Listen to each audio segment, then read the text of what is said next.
This family is going through an internal war right now because of their youngest son. DC, the dad, is a hexaclass spearman known across the Empire as the Blue Tornado, and he wants his newborn son to grow up swinging a spear just like him. The mom is one of the Empire's greatest assassins, and she wants the baby raised in the shadows learning how to kill people quietly. So why are the two older sisters fighting just as hard to drag the kid into their own paths? Because the oldest sister, Arabella, is a magic prodigy already wrecking the academy at 12 years old. Third circle by age 12. She wants her little brother to follow her into magic so she can feel like a proud big sister. And the second sister, Claire, is a gifted summoner who can already control two summons at the same time. She wants him to become a summoner too so she can help him grow up healthy with something to protect him. Four people, four completely different paths, one baby in the middle of it. Bro, he'd barely taken 2 breaths and his dad casually pulled a spear out of his ass and started explaining it to a baby. The mom flipped out, asking him how he could bring a sharp weapon near their son. He shrank under her glare and meekly said he just wanted to show it off. She warned him that if he kept this up, she'd start teaching the kid stealth before he even left his diapers. The two kept going at it, but both knew the real decision would happen on the choosing ceremony. Fast forward 1 year, and here we are. The family tradition where every kid in the house turns 1 and gets 4 items placed in front of them. Whatever the baby crawls to, that becomes his destiny. Legendary spear from dad, sinister dagger from mom, expensive magic pouch from Arabella, unique summoning sign from Claire. Each parent and sister is mentally screaming at the baby to pick their item. The prophecy says that whatever item shines represents the most adequate path for the baby to learn. And then our boy slowly crawls toward the table, everyone dying of anxiety. They all want to be the teacher of the youngest. But when he finally gets close to the items, all of a sudden all 4 start glowing at once. The guests lose their minds. This has never happened before in the history of the house. The baby was chosen by every single path simultaneously. The whole family goes quiet. Then his dad slowly turns to the mom and says, "Well, looks like we'll have to teach him all 4. And just like that, the war ends in the worst possible way for the kid. Instead of one parent training him, all 4 members of the household are now lining up to drill their specialty into him. Years pass like this. He's basically a one-man army wrapped in a teenage body, but all those talents come with one unexpected downside. When he finally arrives at the Imperial Academy and breaks every entrance exam record on the way in, none of the professors believe a 14-year-old can actually do everything they're seeing. The kid signs up for the autonomous department, a path that only 2 people have completed in the last 1,000 years, one of whom was the former emperor, and the entire faculty decides to test him personally to see if he's a fraud. From the head of the summoning department, this gorgeous Kafka mommy MILF with stupidly high standards that don't make sense, to the famous lazy director, a hexaclass swordmaster, who specifically took the autonomous department position because nobody ever applies to it, meaning he never has to teach. The man's whole life plan revolved around getting paid to do nothing. And now this brat shows up and ruins everything. So his goal is to make sure this boy fails the academy entrance. And since the boy doesn't know swordsmanship, this is exactly the weakness he needs to make him fail. But boy oh boy, that's his biggest mistake. Because see, this boy is of course reincarnated, and his past life is the whole reason none of this is going to go the way the director thinks. Our boy was Agric of the Dne Empire, a war orphan whose mother died in the chaos before he ever opened his eyes. While other kids were playing with toys, he was hauling supplies and surviving on scraps in the middle of an endless war. By the time he was 14, they handed him a sword and threw him onto a battlefield. That's where his talent woke up, mana core in his heart, speed and senses sharper than anything he'd ever known. He climbed the ranks so fast it scared people. By the end, he had mastered 4 mana cores and was 1 step away from joining the Empire's elite hexaclass knights as one of the youngest in the highest rank a warrior could reach. Then on the final battlefield, the moment everything was supposed to come together, Duke Termian of the enemy empire showed up, one of the 6 hexaclass knights of Altion. The man's mere presence scattered Agric's entire army. Agric still stood his ground. For him, it was better to die as a warrior than to run as a coward. If destiny had put a hexaclass in front of him, it was for a reason. Even knowing he was outclassed, even knowing he was about to die for nothing, he raised his sword and charged. Duke Termian almost felt bad for him, said it would be a waste to kill a rising talent like that. But then he shattered Agric's sword in 1 strike and ran him through the heart. Broa flew across the battlefield, slammed into the dirt, and bled out staring at the sky, thinking the same thing he'd thought his whole life. All I ever wanted was a family. Everything goes black. But the darkness lifts the moment he opens his eyes. The first thing he sees is a couple trying to play with him, or rather with their son. His father soon picks him up with a huge smile and calls him Dne Sogress. He says the boy should become an amazing. Then his mother, Dne Sogress, snatches him from her husband's arms and insists he'll grow into a perfect assassin instead. Arcana, the protagonist Sogress, and his wife keep arguing over what their son should become. They seem to be riding home in a carriage, and the whole trip is spent on that same debate. Lily says slipping through shadows, killing targets, and escaping clean is far cooler, while his father insists the spear is the most complete and beautiful martial art. That's how our hero's new life begins. Just when he thought he was finished on that battlefield, he somehow reincarnates. The twist is that he's reborn in the Altion Empire, his old enemy as the youngest son of a certain count. When the carriage finally stops on the estate, his parents settle on a compromise and decide to teach him both skills. Even so, Lily still says their son will be an assassin, while Arcana just laughs and insists Dane will become a spearman. The carriage driver signals that they've arrived, and both parents look surprised. They were so busy arguing that they lost track of time. The husband gets out first and offers his wife a hand. He helps her down, while Egret can't help feeling embarrassed watching his father act so whipped. Still, that feeling vanishes when his eyes go wide at the sheer scale of the castle. Once they get inside, Lily notices how happy Dane seems to be home again. And honestly, why wouldn't he be? With a house like this and parents this rich, his talents might grow more easily than he ever imagined. 2 months pass after that day, and we find Lily talking to her son as he starts to babble. She's thrilled to hear his first little sounds, and Dane is just as amazed by it himself. He'd never experienced anything like that before. Back in his old life, chances to be around small children were rare on the battlefield. The few he did see were often wrapped in bandages and crying because they had nowhere to go, many mourning parents who had vanished in the destruction. Compared to that, this new home feels blessed and safe, and he's relieved he won't go hungry here. Suddenly, his father bursts into the room, excitedly holding a spear. He proudly announces that this is called a spear. It seems our boy is not a fan of his dad's over-the-top energy. He can barely believe this man is his father, the strongest hexaclass spearman in the Empire, known as Dne Sogress. He doesn't look much like a war hero, but he really is one, famous as the Blue Tornado. His wife gets mad and starts pushing him away from the baby, asking how he could walk into their son's room carrying something so sharp.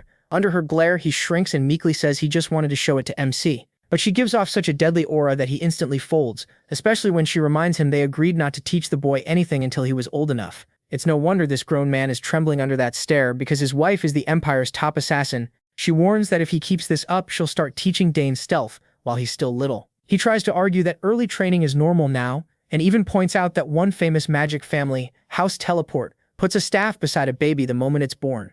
That only makes her angrier, and she snaps back, asking if his spear looks like a staff now. He then explains that his parents care so much about his future because his 2 older sisters chose paths that have nothing to do with spears or assassination. Next, we see both sisters playing with their little brother so much that his cheeks start to hurt. One of them, Arabella, laughs and says he looks even cuter now, with puffed-up cheeks. Dane tells us more about Arabella, revealing that her talent for magic put her on the path of a mage from childhood. At just 12, she had already reached 3rd circle rank. Since the highest rank is 9 circles, that makes her a genius already past the beginner stage. Arabella asks her baby brother if he wants to learn magic from her later, saying she's tired of studying alone every day and would love to teach him a thing or two. While Arabella is full of energy, Claire is the complete opposite. Quiet and shy, she softly says she could teach him summoning someday, since it's a useful skill to have. Just like Arabella, Claire is gifted too. She made her first summon at 7, and now she can control 2 summons at the same time. Arabella then teases Claire and tells her to touch him, saying he's super soft. Claire hesitates, unsure if she should.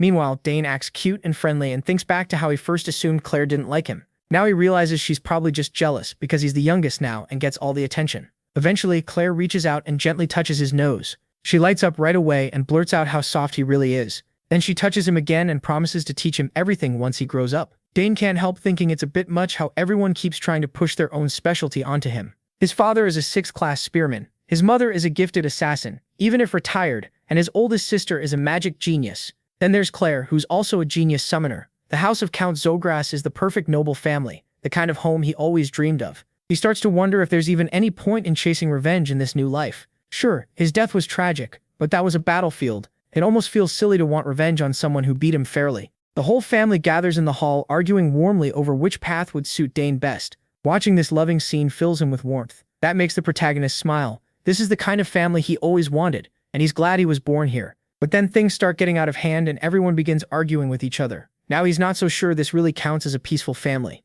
Next, we learn about a special tradition in House Sogress, the choosing ceremony. When a child in the family turns 1, several objects are placed on a table in front of them, and people try to guess the child's future from whatever they pick. Since Dane just turned 1 today, it's his turn to choose a class. The guests whisper about how his sisters became a mage and a summoner, and wonder what young Master MC will pick. So everyone heads to the ceremony hall to find out. Once the guests gather in the hall, Dane is seated near 4 items, each tied to a different class. As the crowd gathers around the table, his mother tells him to simply choose what he likes. Even so, he has no clue what to pick. He glances at his father, who clearly wants him to choose the spear. He's already imagining the protagonist being drawn to the dragon-tail spearhead. That spearhead is made from rare dough crayon, and when mana is poured into it, it becomes as sharp and heavy as the user's mana allows. His mother, on the other hand, feels Dane is far too handsome to become an assassin. Even so, she's sure he'll choose the dagger. It isn't ordinary. It's called Night Horn, made from ethereal ore that can hold every element and store several poisons. Like his parents, MC's sister is certain he'll become a great mage and choose the pouch to carry on that legacy.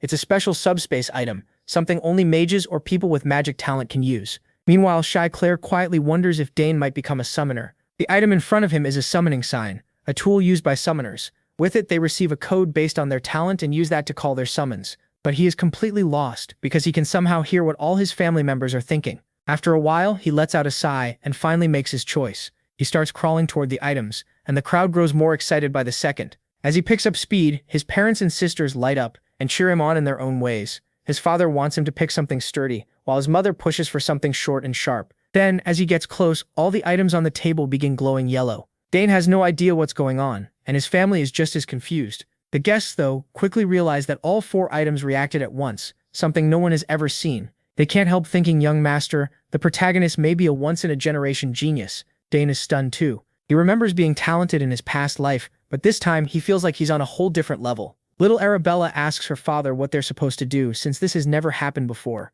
but both parents are just as lost, realizing they may have to teach him all 4 paths. Of course, that leaves the other 2 young ladies shocked, while MC only gives them a warm smile. Time passes, and now we're in the training hall. Weapons can be heard clashing, and the one sparring with his father is Dane. He's grown a lot since the last time we saw him. His father beams with pride, pleased that he has already mastered the technique he taught him. The protagonist thanks him, and we learn he's now 7 years old. As they share a light laugh, a man suddenly walks in. Dane looks over with curiosity and sees that the man is carrying a spear. Agric was clearly waiting for it to arrive, so he quickly takes it and hands it to MC as an early birthday gift. He says he planned to give it to him at the banquet, but wanted to do it before his mother gave hers. Albric adds that he spent 2 years preparing the spear and had it specially made by a famous craftsman in the capital. Then he wishes Dane an early happy 7th birthday. He instantly drops his old stick and grabs the spear, saying it's amazing and he's definitely going to use it. He loves the way the black shaft and silver spearhead look together. On top of that, it's shockingly light. When his father asks if he likes it, Dane says he loves it.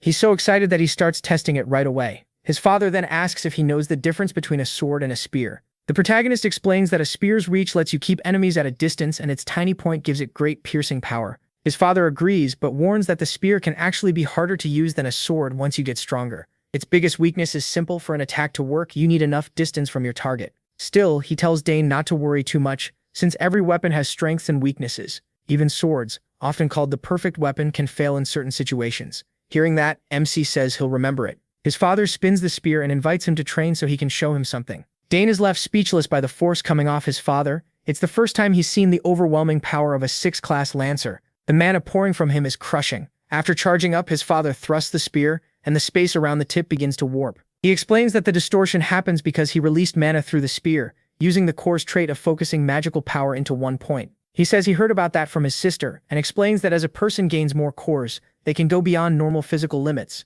That means their limits keep expanding. He also thinks back to his past life, when he had a quadruple core, and realizes all this knowledge comes from that old life. His father grins, happy his son has studied so well, and reminds him that he himself now has 6 mana cores. Dane acts shocked, though inside he thinks that if he hadn't died before, he could have reached 6 cores too. Then his father tells him to try the new spear. The protagonist hesitates a little, but his father tells him to clear his mind, forget his worries, and just thrust. Dane nods, and as he grips the spear, he remembers that in his past life, he never cared much for spears. Once he discovered his skill with the sword, he only treated them as a backup, but now he's finally ready to truly try one. After taking his stance, he closes his eyes while his father notices how solid his form is. He can't help smiling, because it took 7 years to master that technique himself. Since Dane is still so young, he doubts he can really pull it off. But the moment MC thrusts the spear, reality seems to twist, completely shattering his father's expectations. He never imagined seeing a miracle like this. Startled, he blurts out and asks his son how he knows so much. Once Dane finishes the technique, the man rushes over, laughing and praising him for doing an incredible job.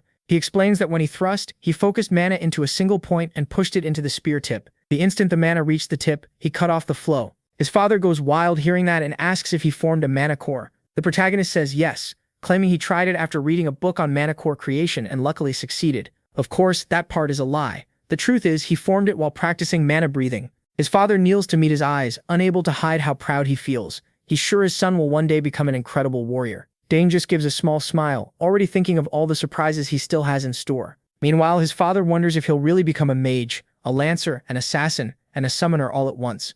That night, MC's 7th birthday celebration finally begins. Guests start filling the castle, and the hall is packed with music and laughter. Everyone is having a great time. Duke Bolt, the same man who killed Dane in his past life, is also at the party. As soon as Agric sees him, Bolt calls him over. Agric addresses him properly as Duke, but Bolt tells him to drop the formal talk and speak normally. As we know, Bolt leads the Empire's top house, the Duchy of Termian. Agric quickly whispers that too many people are watching, so they have to keep up appearances. The Duke says he can do as he likes, then asks where his son is. Agric calls for him and tells him to greet Duke Termian. The moment Dane hears that title, his mind flashes back to his last meeting with the man. When the protagonist finally stands before the Duke, he introduces himself as MC and bows, saying it's an honor to meet him. The Duke laughs, impressed by the boy's manners, and asks if he is also learning the spear. Agric says yes. Just then, a young lady walks up behind Duke Bolt, and when Dne Sogress sees her, he freezes for a moment in surprise. The girl politely greets Count the protagonist Sogress right away. She politely bows and introduces herself as Layla Termian, the youngest daughter of House Termian.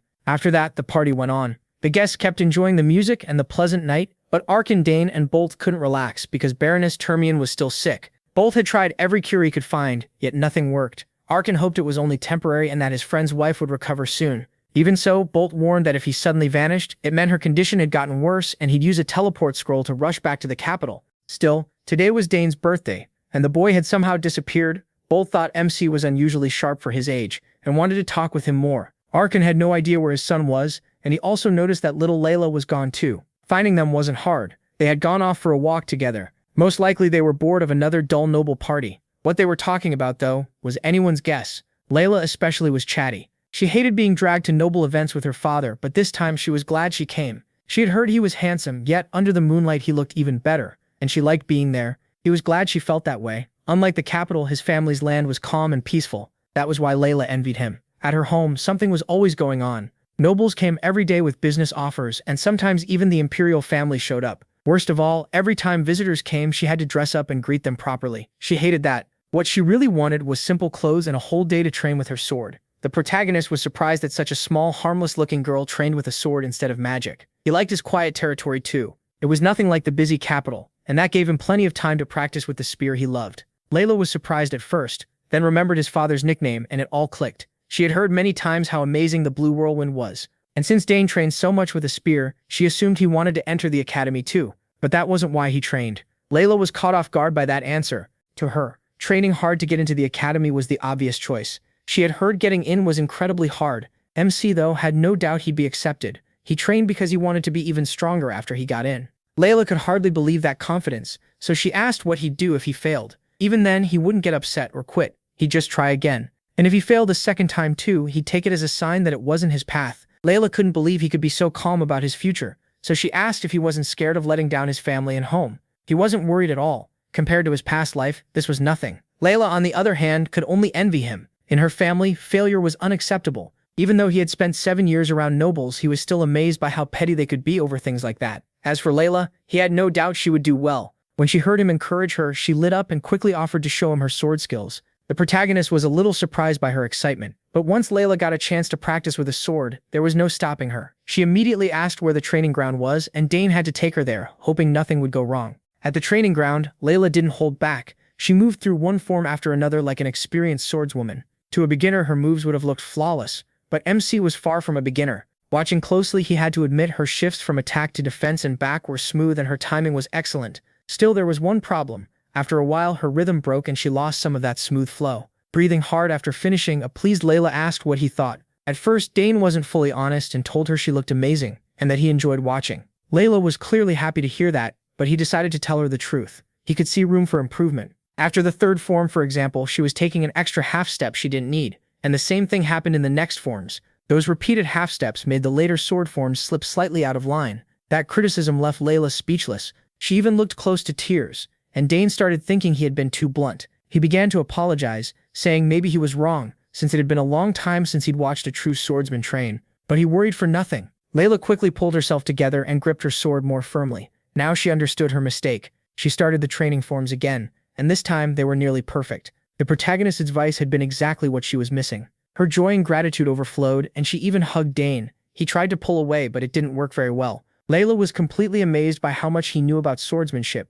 He spotted in one moment what her teachers had never pointed out. She promised she'd remember his help. Eventually she let him go after nearly crushing him in the process. Then she almost nicked him with her sword. That little lady seriously needed to learn some order. MC was caught off guard by the sudden hug, though he couldn't say he disliked it. Of course, their quiet moment didn't last long. Servants were already shouting and searching for them everywhere. They had taken enough of a break from the banquet, so they hurried back before they were discovered at the training ground. When they returned, Dane became the center of attention as his parents formally congratulated him on his birthday and on discovering his first manticore, and of course, they gave him a gift, a brooch with the family crest, like the ones his older sisters had. His mother told him to treasure it, because from now on the brooch would be proof of his status and honor. After his parents finished, the other guests joined in too. He had now truly earned the name he, and no one there doubted he would grow into a fine man like his father. The protagonist's parents were overjoyed, and so was he. In both his lives, this was the first time he had received such warm congratulations from so many people. Then the whole hall suddenly shook. Guests started shouting,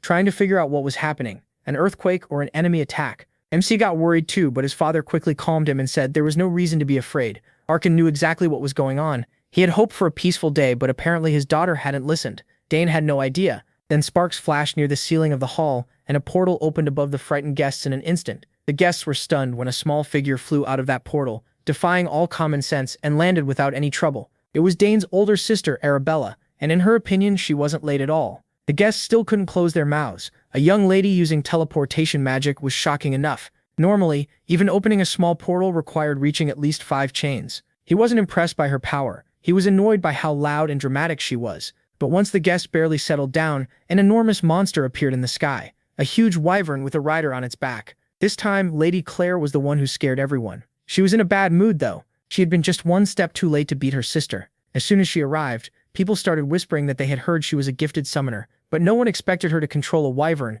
at only 16 years old. At last, they were home again, and together they stood before their parents and brother to wish their favorite little brother a happy birthday. Dane. After those flashy entrances, the protagonist's sisters quickly shoved their gifts into his hands while wishing their little brother a happy birthday. He thanked Arabella and Claire for coming home. Even with their studies keeping them busy, both girls were excited to watch him open the presents. Duke Arcana was almost in tears over how special his son was being treated. On his own birthday, his daughters had only sent him a letter. Dane opened the box Arabella gave him, and inside was a ring that worked as a handy dimensional bag. She had designed the artifact herself. The subspace magic used to make it belong to a very high level, and Arabella's famous teacher had placed it into the ring. Everyone knew how hard it was to put subspace magic into any item. Arabella took the ring and warmly held her brother's hand to put it on. She must have spent a long time designing an artifact strong enough to hold an entire subspace. She had also tied the ring to MC's mana signature, so no one else could use it. It was made only for her little brother, a truly unique item. Lizzie examined the ring and saw a faint wave of mana running through it, which meant it had been made with top-quality magic stones.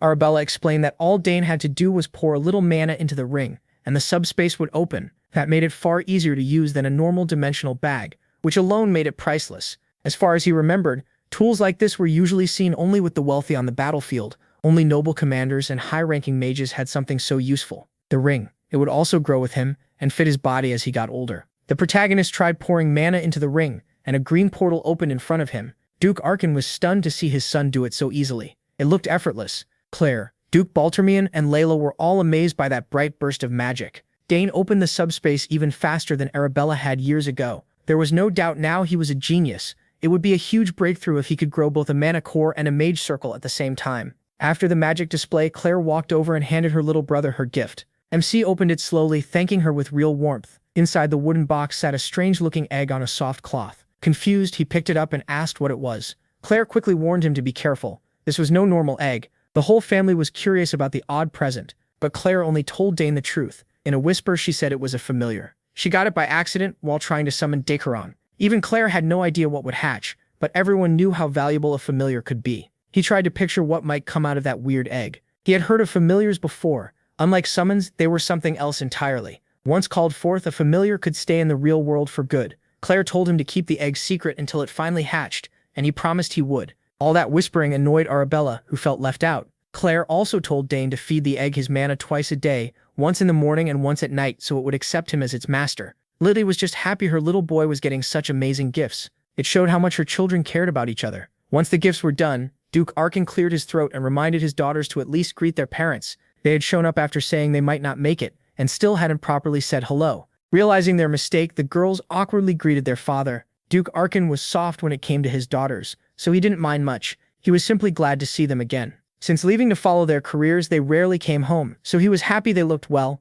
From a distance, Layla watched the Dane family laughing and talking so warmly with each other. She couldn't help comparing them to her own family. The protagonist noticed her staring and turned his head. He caught the drop in her mood as she quietly stepped away. Even in a lively crowd of nobles, she looked lonely and sad, and he wondered why. The banquet ended, and the next day arrived. Duke Berthermion had stayed the night and was now walking through Dane's territory. He kept thinking about how gifted Arabella was. As expected from the Academy's top mage, her talent was on another level. She seemed like a perfect match for the Duke's son, the Academy's best swordsman. If the two houses joined through marriage, they could form a force strong enough to challenge even the Imperial family. If that happened, no one would dare mess with either house or their children. So Duke Berthermion decided to bring up a possible engagement between the oldest children during today's talk with Arcana. On his way to meet the other Duke, Berthermion heard steel clashing nearby. It came from the training field, so someone was working on their technique very early in the morning. That someone was Dane, fully focused on spear practice. He had become dangerous with the weapon. With years of training under his father and insane discipline, he had long since become ready for real combat. MC's focus was incredible. He moved with the smooth control of a seasoned fighter, chaining one deadly strike after another. Then he pushed even faster and raised the pace again. Soon his arms were a blur as he unleashed a storm of thrusts in just moments. Curiosity got the better of Duke Berthermion, so he watched the boy train from afar. He was pleasantly surprised to see the youngest Dane pushing himself that hard. With his trained eye, he could tell his technique was polished far beyond his age. His movements and focus didn't belong to a 7-year-old. Even his simplest attacks were refined to a frightening degree. Everything was done so perfectly that even veteran spearmen could learn from him.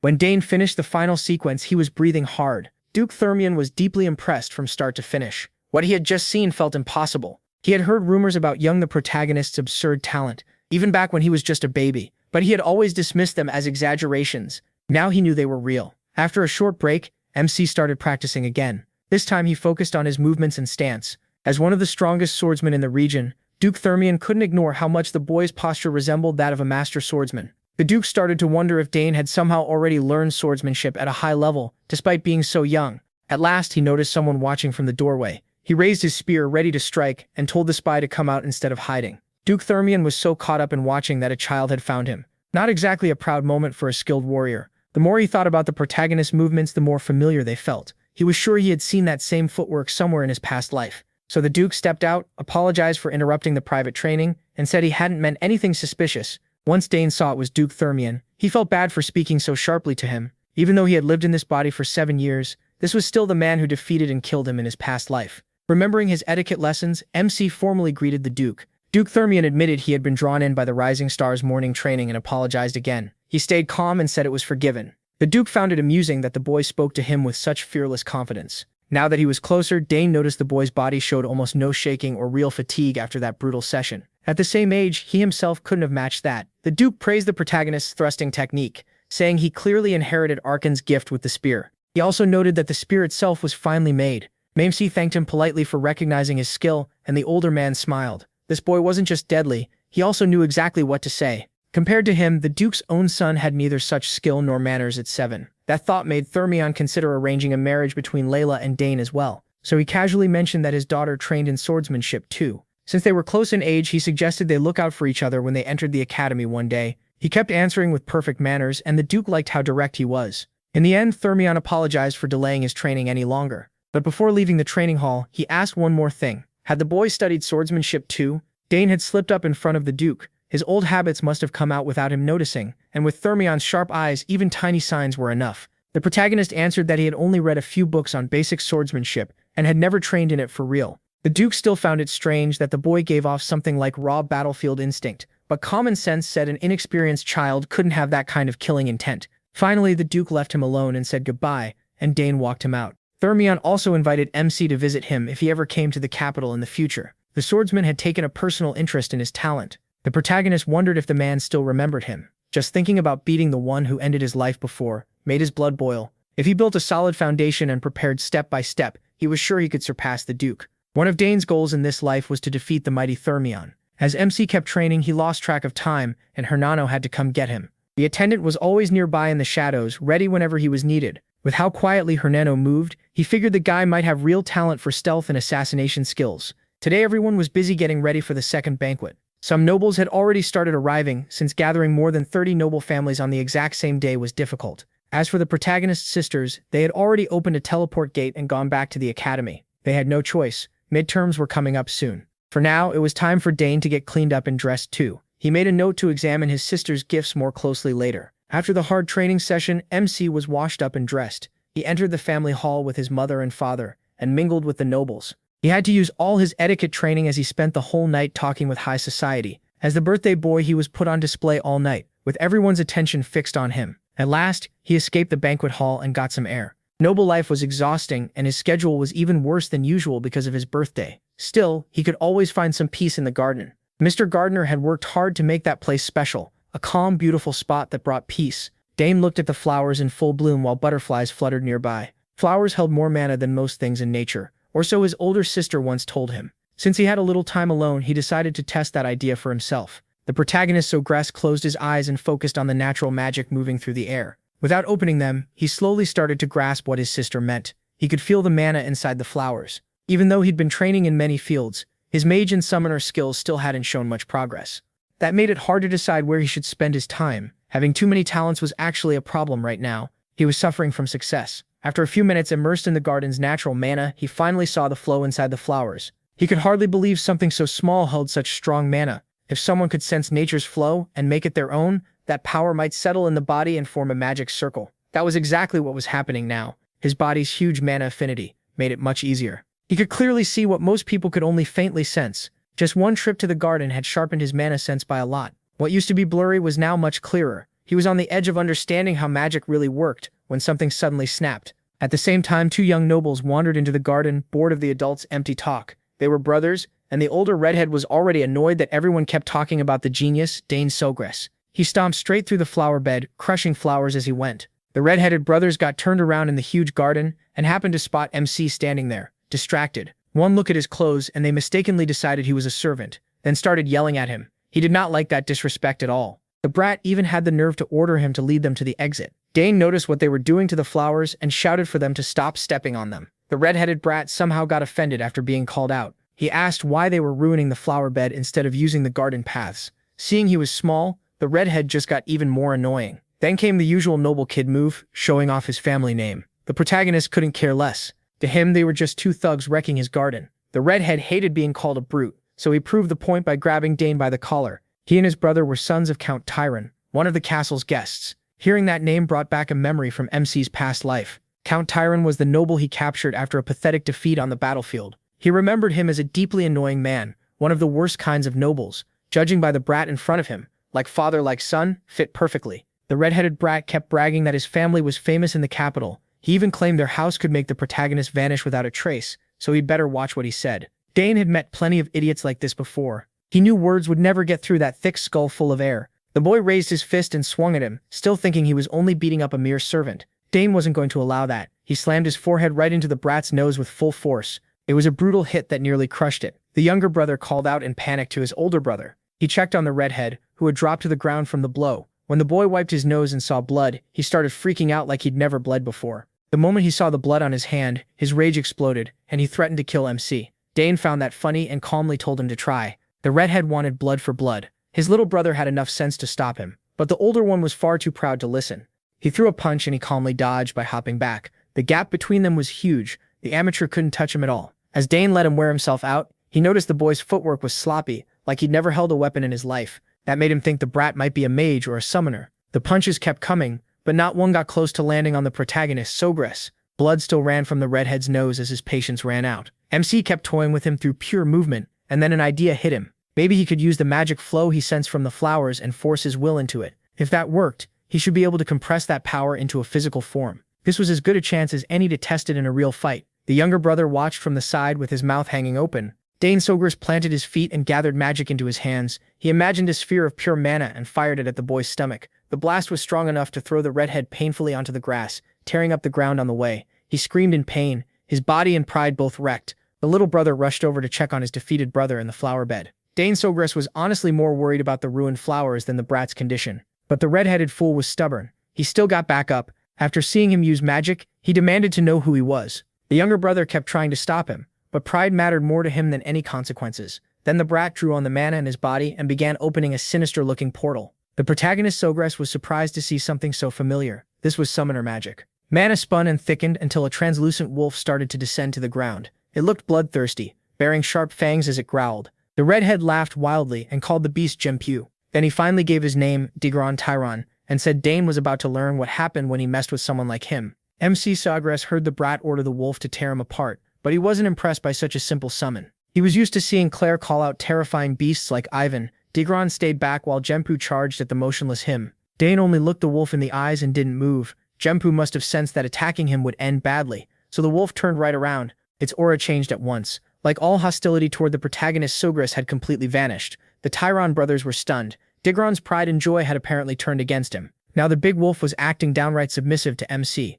Digron screamed for it to rip out his throat, but the beast ignored him. Instead, the big pup happily wagged its tail at the protagonist. Sensing no ill intent, the protagonist gently petted the good boy. Even he had no idea how this happened. Thinking about it, Claire's summons had always liked him too. Even Wyvern played with him sometimes. Back then, he figured it was just because they were family. But now there was no blood tie at all, and this summon was still friendly. That could mean he had an unusually high affinity with summoned creatures, or maybe Genpu's opinion of his awful summoner had hit rock bottom. Digron couldn't understand any of it. He had never heard of a summon betraying its master. Dne Sogress was winning on every front and kept taunting Digron to come at him himself. The younger brother was practically begging him to stop embarrassing himself and accept the loss, but Digron still wanted to fight. The little brother desperately needed this mess to end. Caught up in his brother's stupidity, the poor kid had wet himself in fear. He started crying, and Dija called him embarrassing. Dne Sogress only made it worse by pointing out there was a bath in the castle basement. Digikron used his younger brother's accident as an excuse to retreat. As if he hadn't embarrassed himself enough, he ordered MC to stay in the garden. He just looked at the pathetic loser in disgust.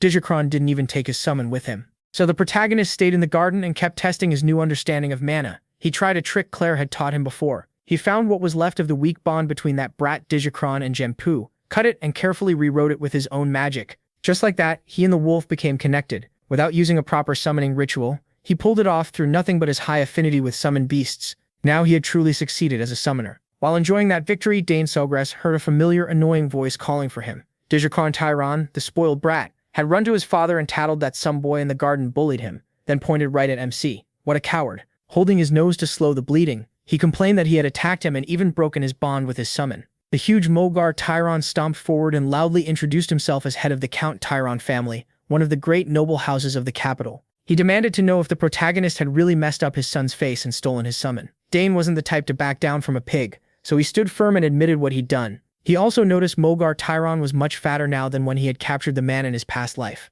Peace had clearly treated him well, even if he'd been useless on the battlefield. Mogar kept throwing his weight around, saying he couldn't let this pass. Anyone who touched his sons was not something he could ignore. He kept pressing MC with demanding questions, and finally told the boy to state his name. Our boy lifted his head proudly and formally introduced himself as him Sogress. The protagonist Sogress, the youngest son of Arcana the protagonist Sogress, Lord of the South and head of the protagonist Sogress family. The boy says, he gives them a full royal-style introduction, and it leaves both father and son stunned. Without realizing it, they had insulted the birthday boy. They had picked a fight with the famous rising star of the South. The rude pair is clearly shaken by this sudden meeting with the youngest son of House Dne Sogress. Thinking about great noble houses, he remembers how Agra captured him in the war, and how he did nothing important after that, making the other nobles laugh at him. Now he sees a chance to turn things around, smear Count MC Sogress's name and use it to demand mining rights. If it works, the nobles who mocked him might soon be bowing to him. With that in mind, the fat fool turns to our boy and asks if he is the birthday boy, him.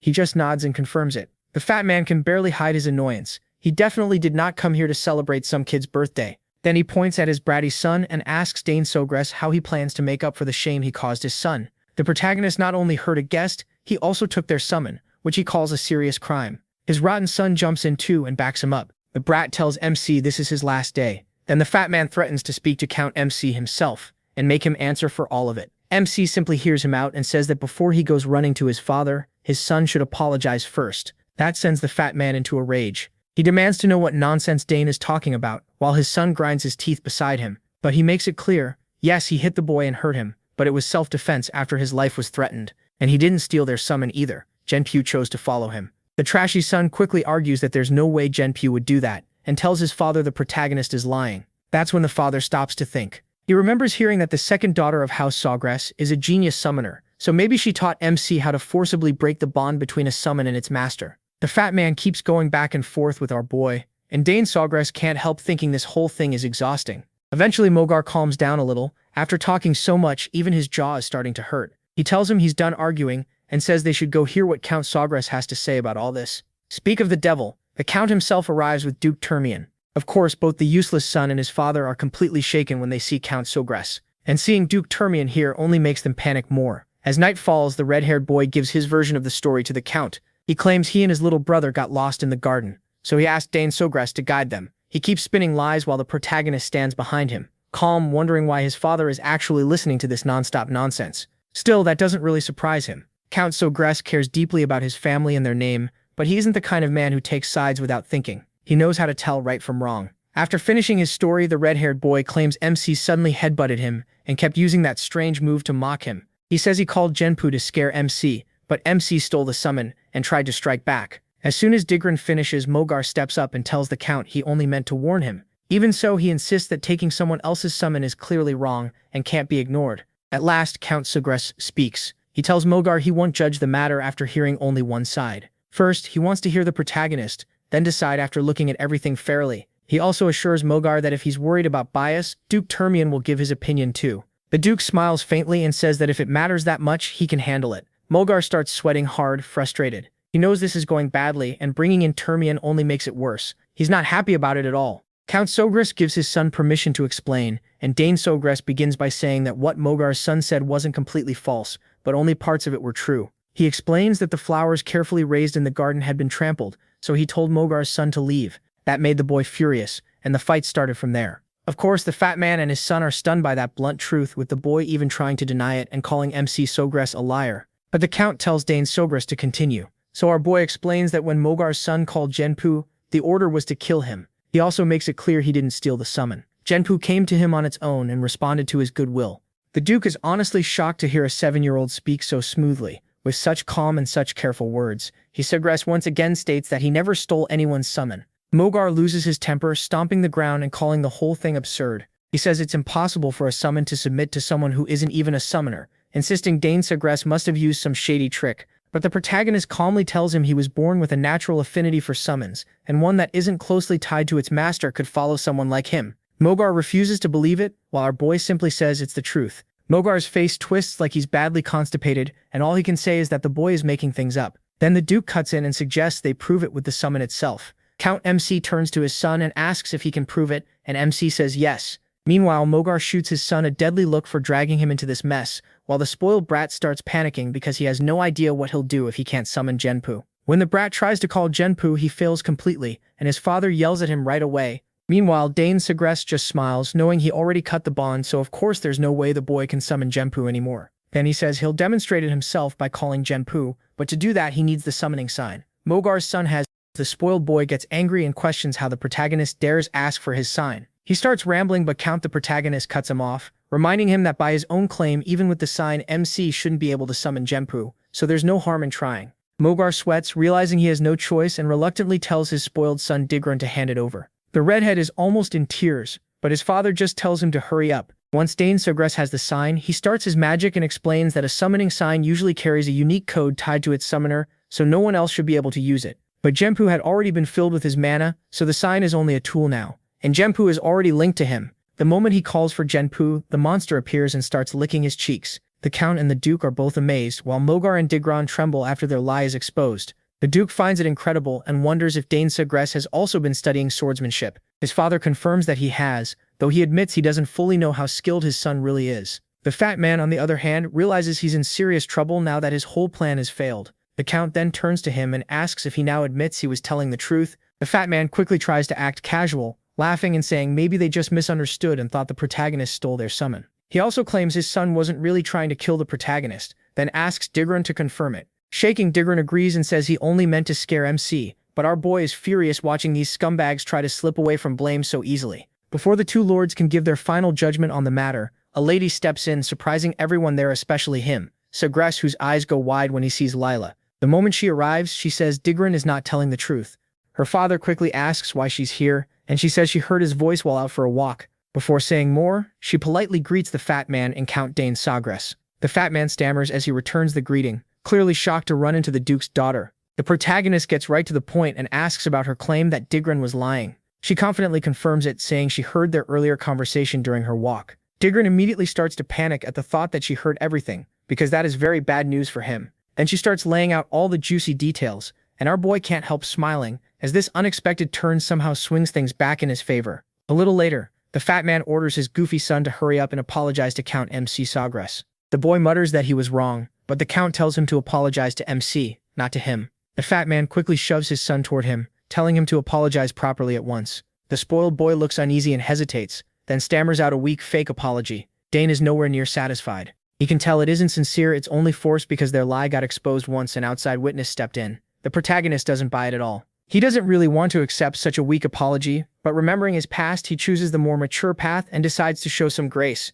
So Dane accepts the spoiled boy's apology. The kid lights up right away, thanking him over and over for letting it go. His father also exhales in relief, realizing how close he came to losing everything. The Duke, who may one day become Dane's father-in-law, can't help thinking he was right about Dane being special. After all, Dane had every reason to stand his ground, since the other side was clearly wrong from the very start. In the end, the Count makes it clear that since Dane accepted the apology, the matter is closed. Still, he stresses that he had no intention of letting it slide, especially because Digran attacked Dane intending to kill him. The fat father breaks into a cold sweat when he sees how furious the Count is. The moment he tries to speak, the Count cuts him off and orders him to take his family and leave the castle at once. That news shakes the fat man to his core. If he's thrown out now, his reputation is finished, so he becomes desperate to stay in the castle no matter what. He grabs the Count's hand and begs for mercy, saying he'll do anything Dane asks. He just wants to be forgiven this once. But the Count quickly pulls his hand away and makes it clear he has no use for him. He adds that soldiers will arrive soon to escort him out officially. With that, he storms off with his son, leaving the fat man behind, still begging for forgiveness. Dane also tells Duke Terminian that it's time to go, and the Duke calls for his daughter as they start to leave. As they walk away, Dane looks back at them, feeling satisfied that they're finally getting what they deserve. They started this whole mess, so it's only fair they face the result. Anyway, he learned something important today. His father is actually pretty scary when he's angry. Then Duke Terminian asks if it's true that he beat Magard's spoiled son with a mana bullet, and Dane quickly confirms it. The Duke can't stop praising him, saying Dane is gifted not just with the spear, but also in summoning and magic. It's so impressive that he doubts history has seen talent like this before. Dane's proud father smiles and says he's proud to have such an exceptional son. Meanwhile, Dane quietly takes in all the praise while Layla struggles to believe what she's hearing. The Duke adds that talent alone isn't what makes Dane stand out. He's also incredibly calm. Most kids lose their heads in a fight and stubbornly insist they're right, but not him. The Duke is sure this boy will grow into a fine man. His father gives Dane a light pat on the head and says it's too soon to know that for sure. They'll have to wait until he's fully grown. He also points out that everything ended peacefully thanks to Layla. Without her testimony, things could have gotten ugly. Hearing that, Duke Terminian is clearly surprised that the Sogress family thinks so highly of Layla. He doesn't waste the chance and tries to play up her role, hinting that if the Count values her that much, maybe they should start talking about marriage. MC is caught off guard and can tell just how eager the Duke is to marry off his daughter. To get out of that conversation, he quickly changes the subject, saying the sun is going down and it's almost time for the banquet. With that, he rushes off, saying he'll meet them in the hall. Terminian then tells his daughter to head back calmly with Dane. He hurries after the Count, saying he wants a quick talk with him, leaving the two kids behind. As they walk, Layla turns to him and asks why the summon ignored its summoner and listened to him instead. She says she's watched famous summoners duel many times in the capital, but she's never seen anything like that. He shrugs and admits he doesn't really know either. It just happened. Of course, Layla makes an annoyed face, knowing the protagonist is hiding the truth on purpose, even though she was the one who helped him out earlier. But he stays calm and reminds her that he also helped her before, when he assisted with her sword training. Layla thinks back to that moment and reluctantly admits he has a point, so Dane decides that since they've each helped the other once,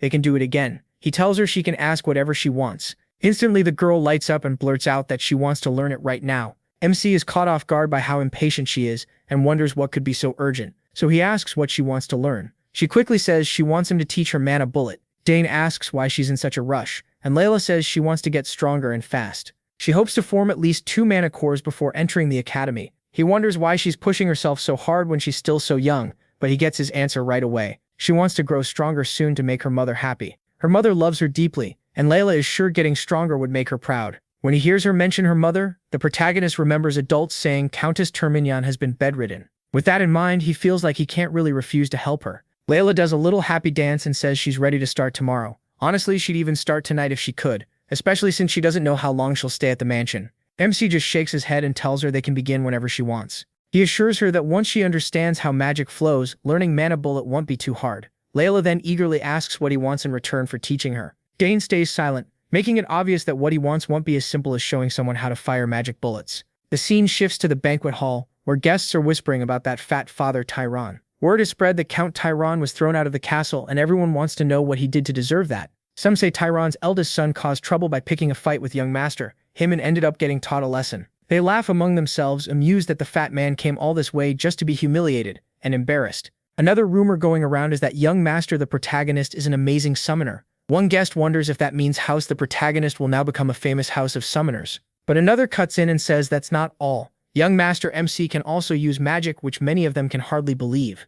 Then a large mustached man introduces himself to him as Baron Opent. He asks if he knows anything about Opent territory in the east. He politely bows his head and says he's heard the land is famous for grilled trout and sapphires. The man laughs and says that's exactly right. He proudly adds that House Opent's trout and sapphires are the best on the continent. Then he nudges his daughter forward, saying he almost forgot to introduce her. The girl steps up and introduces herself as Silvio Opent. She politely greets Dane, who is clearly surprised and awkwardly returns the greeting with his own name. I have no idea why he's so nervous around her, but we're about to find out. She moves right up to him with a mischievous look and whispers that she heard he's the one who will inherit House the protagonist in the future. Dane gives an unsure reply, and Silvio excitedly tells him to stop pretending he doesn't know. She says she's heard he's talented in many ways, then bluntly adds that she'll be under his care from now on, especially since they might become family one day. And there it is, his nervousness makes perfect sense. This girl is unbelievably direct and doesn't hesitate for a second. Right then, Layla walks in while Sylvia is still in the middle of holding hands with MC.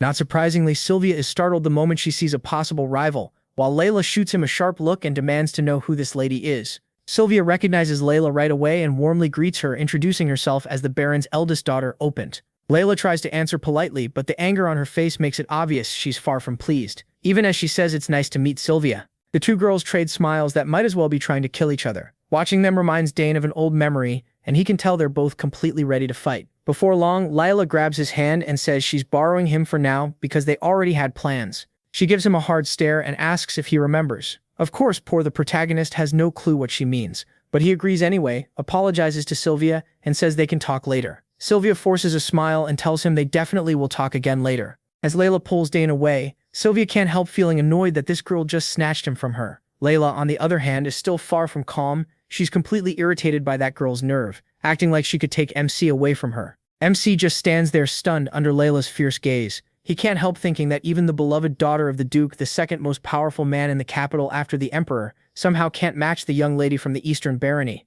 So it's no surprise that Sylvia backed down so easily. Once he and Layla are outside, she starts pressing him about Sylvia. She wonders if there's a chance he might get engaged to her, but he quickly shuts that down and insists they were only talking, just greeting. That idea instantly lifts Layla's mood, and even the protagonist notices it. After a short walk, they reach the secret spot only MC knows about. He's sure nobody will bother them here. The moment they step into the hidden place, Layla lights up and does a little happy dance, thrilled by it. She's also glad no one will know if they do anything there. Dane agrees, it really is a great place to train. But before they start, he asks if she's ever felt mana before. Layla says she has, a little, but not enough to form a mana core. She adds that she tried absorbing mana through breathing. That tells him she still hasn't reached the emission stage. He learned to sense mana naturally on the battlefield, so he's surprised a noble house taught her even this much. So he starts with the basics and tells her the first step is feeling the mana she absorbs. Layla looks confused, and the protagonist explains that if she wants to release mana, she first has to control the mana inside her. The key is imagination. He tells her to close her eyes and picture the mana spinning inside her. After a moment, she tries, but nothing happens. From her face, Dane can tell she didn't really get it. Layla gives it another shot, but again, nothing happens. Frustrated, she asks MC why it still isn't working. He calms her down, saying that's normal for a first try, and tells her to focus again. Meanwhile, Count Dane is secretly watching the two kids. He can't help feeling proud that his son is already teaching someone at such a young age. To him, it really feels like he has grown up. Then Duke Termian suddenly sneaks up beside him and asks what the hell he's doing there. The question nearly stops the Count's heart. The Duke quickly tells him not to panic and asks if he's spying on two lovebirds enjoying time alone.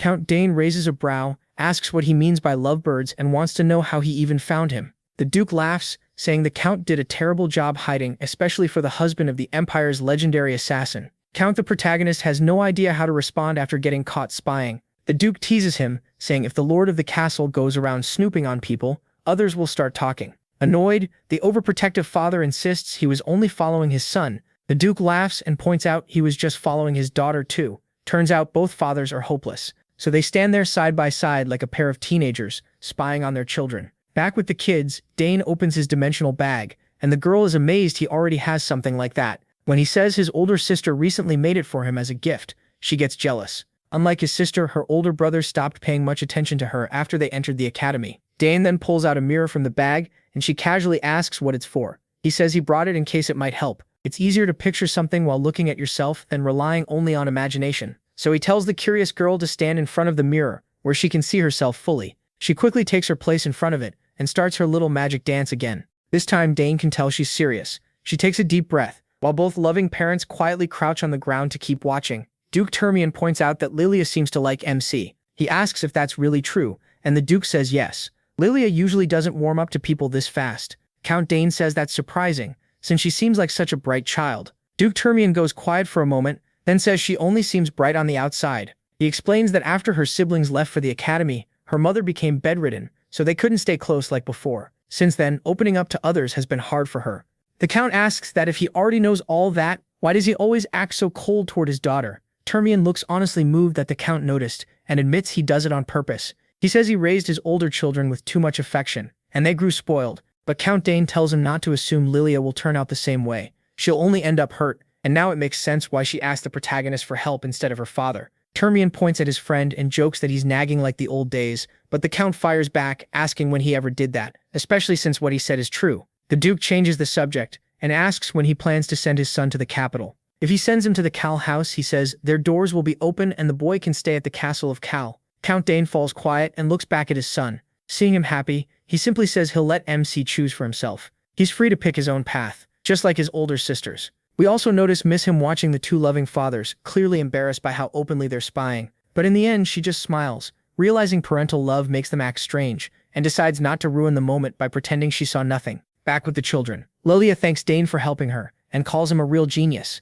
She admits that even though everyone calls her gifted, next to him she feels weak. As the protagonist casually looks around to check whether the parents have finally slipped away, he assures her this is only the start and that she'll definitely become stronger too. She then asks if he's going to the academy, since that's where all the Empire's geniuses gather. He says he still isn't sure, and doesn't think he needs it, because he can get very strong just by training on his own. The girl calls that short-sighted, and reminds him the academy isn't only for studying, it's where nobles start building their faction, and make connections early. Dane is impressed that a 7-year-old girl understands the real world so well. He finally answers that he already knows all that, but he still doesn't want to go yet. There's a mountain of books in the library he hasn't read, and he still has a lot to learn from his parents. Lily admits that's fair, but asks if he doesn't want to play with kids his own age, especially since she heard his older sisters also attend the academy. Running out of answers, MC says maybe he'll go in the future if he feels like it. She tells him to visit her house when he plans to come to the capital, and they promise to meet again. Then she remembers to ask when he'll make his request now that he taught her how to use mana bullets. He just shakes his head and says he'll tell her when he comes to the capital. That shocks her, and she lets out a loud cry of disbelief. At last, the day she leaves arrives. When Lilia's carriage begins rolling down the road, Dane looks at a stone-like object in his hand, a gift from his future father-in-law. The story cuts back to when the Duke gave him the strange item. When he asked what it was, the man said it was a birthday gift, and hoped he'd like it. He also explains that House Thermian stands for vengeance, the sword, and the forge, and that their line began with an ancestor who was a blacksmith. Because of him, their house owns the best forge in the Empire. Really, the best on the whole continent. Every weapon made by the Thermians to protect the Empire came from that forge. Of course, Dane already knows this. From his past knowledge, every kind of ore in the world can be found there, and all kinds of weapons and mystical artifacts are made in the greatest forge on the continent. Then the Duke reveals that if the protagonist shows this insignia at the forge, they'll make whatever weapon he wants. So this rock-like item is actually an insignia, a certified token proving the honor and skill of the one who holds it. Count MC is completely stunned to see the Duke give away something so valuable, something even the Imperial family wants. The Duke simply pats the boy's head and tells his future son-in-law to grow well and help his father. His future wife gives him one last wave before they part. Back in the present, his mother crouches beside him. Seeing how down he looks, she asks if he's upset because they left. He admits it, saying Lilia was basically his first friend. His mother comforts him, saying that once he goes to the capital, he'll see her again, and by then he'll be even more handsome, which is sure to impress her. She's probably right. He can't stay here forever, and he'll have plenty of chances to meet her again later. So he quietly wishes her happiness until they meet again. Meanwhile, as the Duke rides in his carriage, his mind is still on Dane.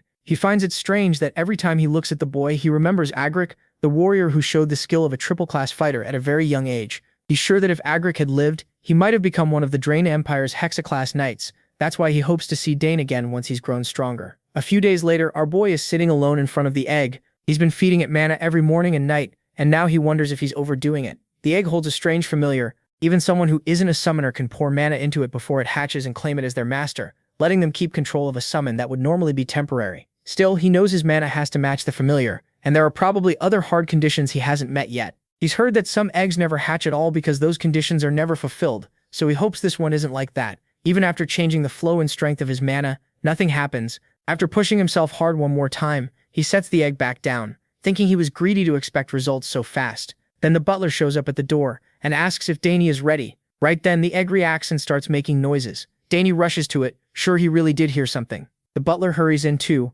asking what that sound was. Dne tells him to wait while he checks the egg first. But once again, he ends up disappointed and realizes he got excited for nothing. He can't feel any change. When the butler asks if the egg reacted, Dne says no, it was probably just his imagination. Once he gets to the training hall, he starts by practicing swordsmanship. After seeing those flawless moves, the butler lights up. He even claps and asks when Dne learned to use a sword. Dne brushes it off, saying he just wanted to swing it a little. The butler keeps praising him, calling him a genius who's talented with the sword too. Looking at the blade, Dne thinks about how fun it was to learn a new weapon like the spear, but he also missed using a sword. His father watched him too closely for that, so he's glad he hasn't lost his touch.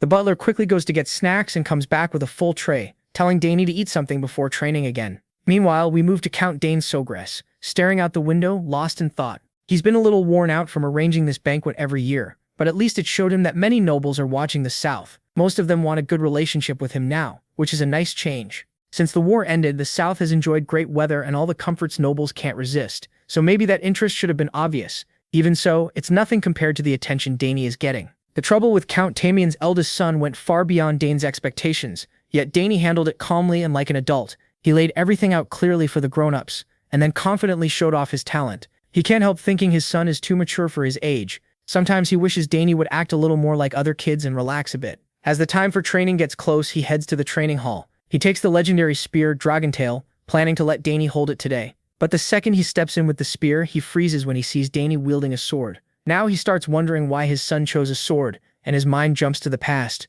He's sure that cursed duke must have said something. Otherwise, there's no way Dne would be using a sword after all that spear training. He just stands there watching his son pull off amazing moves with the blade. Seriously, Dne looks like he knows exactly what he's doing. The power he shows is something even skilled swordsmen would struggle to match. It makes Dne wonder when he learned all this. One thing is clear, Dne is gifted with the sword too. At last he calls out and asks when Dne learned those moves. Looks like Dne's secret is finally out, so he decides it's better to tell his father the truth. He admits he never actually learned any of it. That only leaves the protagonist even more confused, wondering if this is another hidden talent. He starts thinking out loud. Dne can handle the spear, magic, assassination, summoning, and now swordsmanship too. Then he adds that if it were anyone else, he'd never believe a child could be talented in all those fields. So he asks Dne if he's curious about the world beyond these walls. Dne looks confused, unsure what his father means. Then his father tells him that if he wants to see the outside world, he should go. He truly believes this country may be too small for his son's huge talent, and if Dne stays here, he'll be the one who loses. A wave of sadness hits Dne when he realizes his father has accepted he can't keep him forever. So he finally says he'd be happy to learn about the world outside. Hearing that, his father smiles and gets straight to the point. It's time to prepare his son for the real world. He admits it hurts a little to see his son leave, but he knows he has to respect Dne's wishes. Then he shows him the spear, saying he brought something special today. It doesn't take Dne long to realize what it is, and his father clears up any doubt by reminding him this is Dragentail, the spear that reacted to him on his first birthday. He holds it out and tells Dne to take it. The moment Dne grabs the spear, it reacts, and he feels an incredible surge of power running through it. His father laughs and says it's reacting far more strongly than when Dne was only 1 year old. And honestly, who could blame it? Then he proudly tells his son he plans to make him master the spear before he leaves, so he'd better be ready. He promises that one day Dragentail will be his, but first he has to become strong enough to wield it with pride. Dne eagerly promises to work hard and honor his father's teachings. Later, back in his room, Dne's mind is racing with thoughts about the outside world. He's always been curious about it, even during those long days on the battlefield. As a soldier, all he really knew was war, setting camp, cleaning weapons, eating bland food, and waiting for the next battle. The only ways out were for the war to end or for him to die fighting, and honestly, those felt like his only choices. But now a normal life is finally in front of him, and he can barely imagine what exists beyond the battlefield. Still, as Dne Sogress, he knows he has to take this chance. He has no idea how the world will use his talents, how people will receive him, or what he might achieve out there. But for the first time, he can travel, explore, and chase whatever he wants. At first, all he wanted was to stay and enjoy the warmth of this place.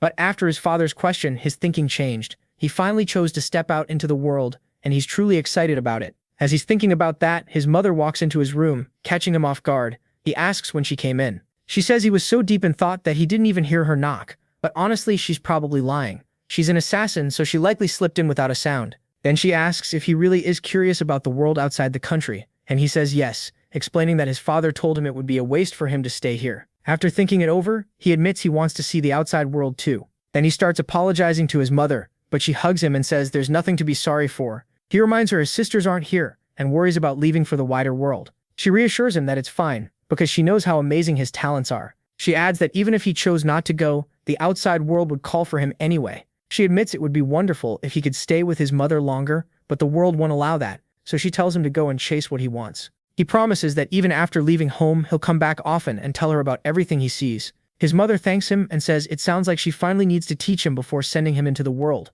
just like his father is about to teach him. When he asks what kind of lessons she means, she excitedly says she'll teach him everything about assassination. She keeps going on about all the skills and knowledge she has, and Dne can already tell this is going to mean several exhausting days before he even leaves. Overall, she says she'll teach him a lot, and he assures her he'll do his best to learn. As he looks at her, he can't help thinking he's about to get special lessons from his mother, full of love. Many years pass, and the scene shifts to the southern region of the Alteon Empire, the county of Sugri, a land known for its warm climate and rich natural resources. This place became one of the Empire's key regions, helping keep it strong during the war. Thanks to Count Sugri's generous rule, it is peaceful and welcoming. Now that the war is over, the last small rebel forces have been captured, bringing lasting peace to everyone. On a bright day, people chat excitedly about how young Master Dne Sogress visited one of the shops recently. They can't stop talking about how the shopkeeper's oldest daughter literally fainted when she saw him. The ladies gossip that he gets more handsome every day, and say they'd love to see his face at least once. There's even a rumor that he's still single,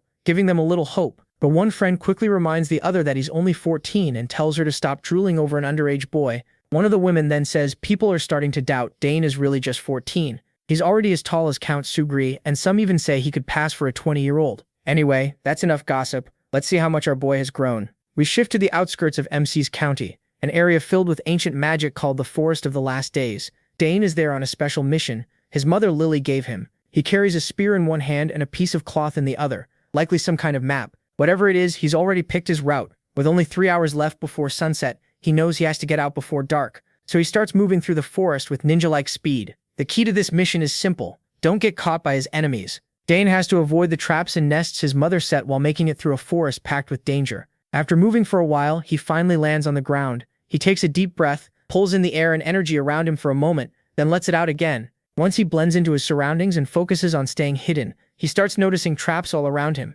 Thin, nearly invisible wires stretched across the area. He knows every trap will go off the second he touches them. Wires. It's a basic setup, but that's what makes it dangerous. Luckily, this one looks manageable. Then rat-like monsters rush into the clearing, and the second they spot Dne, they waste no time charging him. There's a whole pack, and he clearly didn't expect them here. Even worse, they're all coming straight at him fast. Before they hit the wires and trigger the traps, he has to deal with them quickly. But if he slips and touches a trap himself, things could get even worse. Still, there's no time to waste. He has to move. Dne breaks into a run, and the moment the rats trigger the traps, sharp needles shoot in from every direction, skewering the unlucky beasts caught in the cross pattern. So that was his plan all along. Lead them into the trap. He's glad it worked and saved him the trouble of fighting them himself. But then he spots one rat that's still alive. As he closes the gap, the monster leaps right at him. Dne keeps fighting the last of the house beast, and the rodent is almost as fast as he is. The giant rat suddenly stops and turns for another attack. This time it uses range, spitting a strange substance from its mouth. Dne quickly reads the situation. He doesn't know what it is, but that spit definitely looks dangerous. He spins his spear and knocks the attack away. Gritting his teeth, he realizes he can't waste any more time on this tough rat. Blocking will only slow him down, so now it's time to strike back. A blue aura gathers around his body as he locks onto the target. Then, with a burst of blinding moves, he shows off his incredible spear skill. He moves freely through the air while tracking the enemy perfectly, and the beast's head is split clean in two. Dne doesn't even stop to look. He just leaves at once and continues the mission. By sunset, he reaches the endpoint of the test. He's completely drained, gasping and doing his best not to throw up. At least he finally made it out of the forest alive. Suddenly, he feels a fierce presence coming from the woods and worries the fight isn't over. He jumps to his feet, regretting that he let his guard down to rest. Just as he's about to face it, he stops. It's only his mother, Lily. She let him sense her on purpose to test his reaction, and he passed. On top of that, his total time was 3 hours and 30 minutes, even faster than Lily's old record. She had watched the whole time. After all, no mother would leave her son alone in a place that dangerous. Lily knew better than anyone how gifted he was, but being his mother made it different. After this test, which Dane basically mastered, Lily couldn't find a single flaw in his survival skills or adaptability. She gently pinched his cheeks and said that, at this rate, he could already be recruited as an assassin. To celebrate his successful run, Lily brought out her most treasured possession as the Empire's greatest assassin, her dagger. She felt it suited her son better now. From this moment on, Dane would be the owner of Nighthorn. With a bright smile, Lily handed the legendary weapon to him, since she had no more use for it anyway. Nighthorn was forged from the mysterious etrel ore, a material that can take on the properties of any object. If he wanted, he could use it to store every poison in the world, mixing and absorbing them for his own use. The protagonist sincerely thanked his mother for such a precious gift and promised to take good care of Nighthorn. That also marked the end of his assassin training with Lily. Just as they were getting ready to head home, the mother and son heard a rough scream nearby. It seemed to come from deep inside the forest, so they went to check it out. A few days later, inside the annex tower of Danes County, a man wakes up in one of the guest rooms, coughing and shouting in terror. With long white hair and a beard, he looks totally lost, struggling to catch his breath. Once he finally looks around the fancy room, he wonders where he is. The last thing he remembers is eating a mushroom in that cursed forest. The door creaks open, and Dane walks in, carrying water. He tells the man not to move much because he's still going through detox. MC explains that the old man must have accidentally eaten a red-nosed poisonous mushroom. Luckily, he and Lily found him in time. The old man remembers seeing those mushrooms but never thought they were that deadly. If they had arrived a little later, he'd already be rotting. The protagonist hands him a cup of water, knowing how thirsty he must be. As the young man watches him closely, he notices a belt with the Nixian magic tower crest among the old man's things, so this clearly isn't some ordinary person. If Nighthorn hadn't absorbed the poison wrecking his body, the old man would have died. After calming down a little, the man asks where he is, and Dane plainly says they're in the annex tower of the county of MC. The old man must have gotten lost in the southern region. Poisoned by those cursed mushrooms, he somehow walked all the way south. He tells him to rest for now and wait for the count to come see him. He also introduces himself as the count's youngest son, Dane. That catches the old man's attention right away. He's heard of Arabella, the genius desired by every magic tower in the Empire. The protagonist also explains they found the old man in the forest while he was training with his mother. The old man nearly spits out his water when he hears that insane forest had tormented him. Even as an 8-circle mage, he got lost, and when he cast a spell, the twisted mana flow backfired and wrecked his whole body. That forest is packed with ancient mana, and hidden traps are scattered all through it. Since it belongs to House Dane, it's naturally dangerous for anyone outside the family. And because of that ancient magic, the mana flow is completely different from what modern mages are used to. For one of them, it's the worst possible place to be. The old man finally realizes he truly would have died if MC hadn't saved him. He also sees that the boy in front of him might be a once-in-a-generation talent if he can train freely in that hellish place. He even made the antidote he desperately needed to survive. From his looks, the boy was still in his teens, yet even at that age, he was able to make an antidote that required deep knowledge and exact preparation skills. The old man couldn't believe how blessed House Dane was. They already had 2 generational geniuses in magic and summoning, and now even the youngest son seemed like a monster. If the continent were still at war, House the protagonist could easily have become the strongest noble house in the Alteon Empire. The old man thanks MC and admits he owes him his life. He's a little taken aback by the boy's bold attitude, but says he always repays his debts. First, he introduces himself properly. This old man is Sidron Gauss, the former head of the Nixian Magic Tower. Proud of his name and rank, he tells Dane to ask for whatever he wants.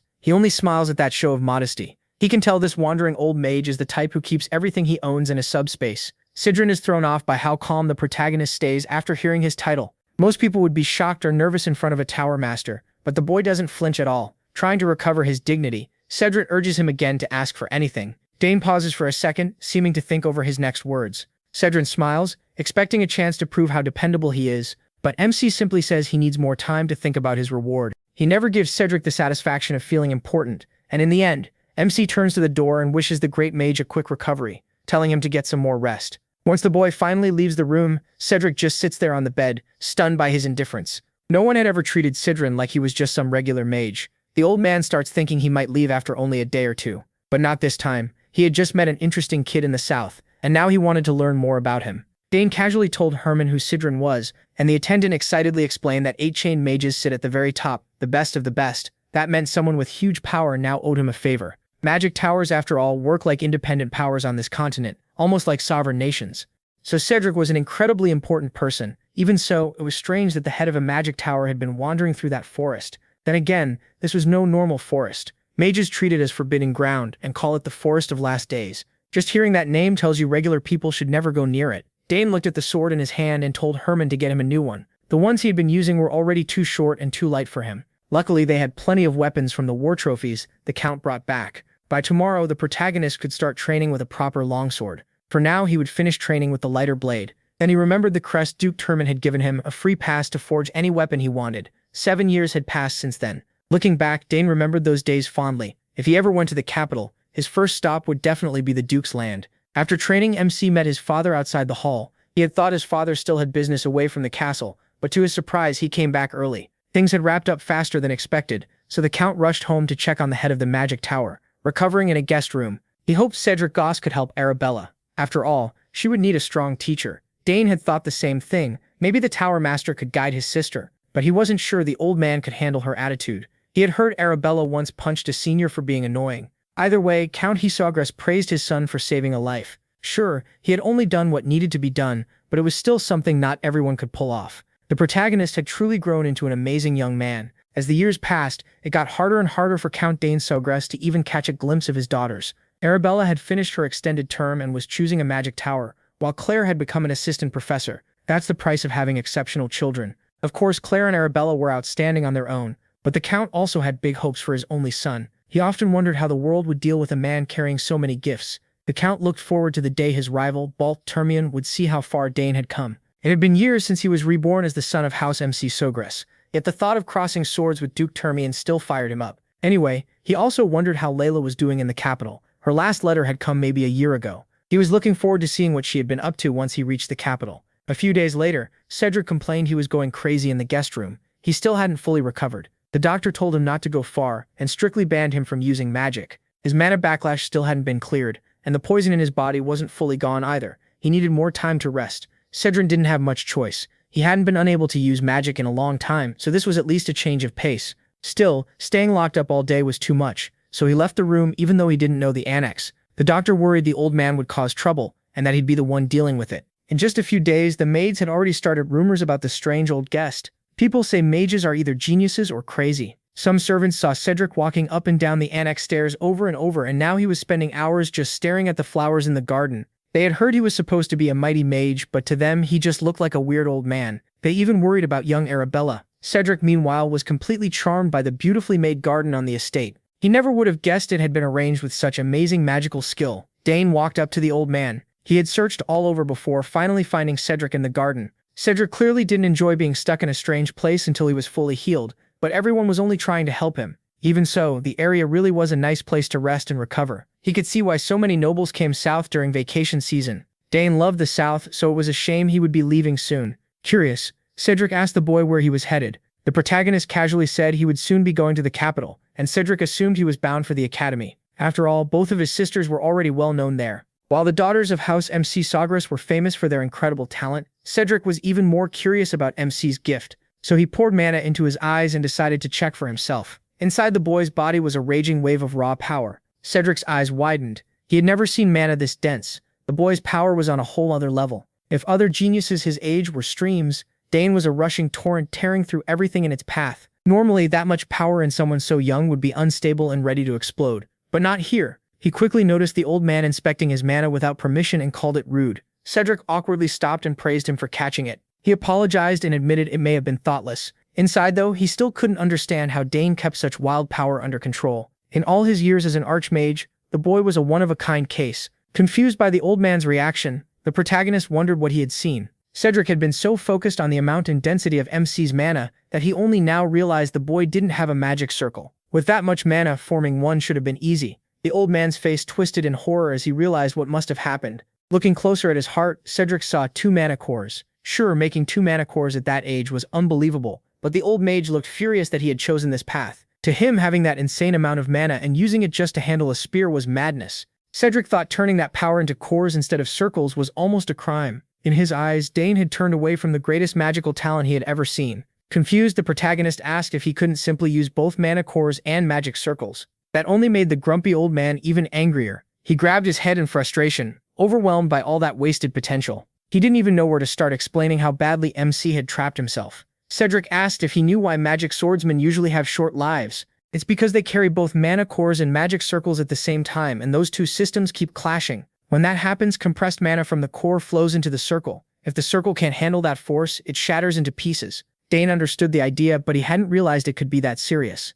Cedric had gotten so irritable because he was watching the world's greatest talent get wasted on training with a spear. Worried, he asked if that meant magic was impossible for him. Now, Cedric said it wasn't impossible, but casting spells that need refined mana without a circle was, in theory, nearly impossible. On top of that, many had tried this path, and every case Cedric had personally seen ended in failure. Even so, the protagonist wasn't discouraged. He had never really tried it properly before. He just felt he could cast spells without refining mana through a magic circle. Cedric thought the boy had lost his mind. Dane didn't waste time. He used what he already knew and started reshaping a magic code. After adjusting the runes and the mana in the air, everything came together smoothly. Once the code was rearranged, he produced a fire spell with a strong blast. Every doubt in his mind vanished the moment it worked. It was only a basic one-chain spell, but he had cast magic without a magic circle. Cedric's jaw dropped. Common sense said someone without a magic circle shouldn't be able to cast spells. In all his years leading the Nixian magic tower, he had never seen anything like it. Dane kept going, changing the code again and creating a mana barrier around his body. He explained that Arabella had discovered his high affinity for magic, and he wondered if that was why he could do impossible things with mana. Maybe that was part of it, but what he was doing went far beyond theory. Cedric Gauss had stood at the top of the magic world for a long time. This was the first time he felt what ordinary people feel when they face true monsters of talent. He was watching an inborn gift that could shake the world. Meanwhile, Dane was just amused that the spells had actually worked. The old Archmage's knees trembled with excitement. MC had unmatched mana affinity and power, purer and denser than anyone else in the world. The boy was truly extraordinary, a once-in-a-lifetime genius. Cedric couldn't hold back anymore. Right away, he asked him if he wanted to become his personal disciple. The old man pushed hard, trying to convince Dane to accept his teaching, because letting that kind of talent go unused would be a loss for the whole world. The protagonist was starting to get tired of his persistence when Cedric asked if he knew any two-chain spells. The boy had never learned two-chain magic codes, so he couldn't cast a higher-level spell. Cedric laughed and bragged that if MC became his student, he'd be casting 8-chain spells before long. Even so, MC politely turned him down.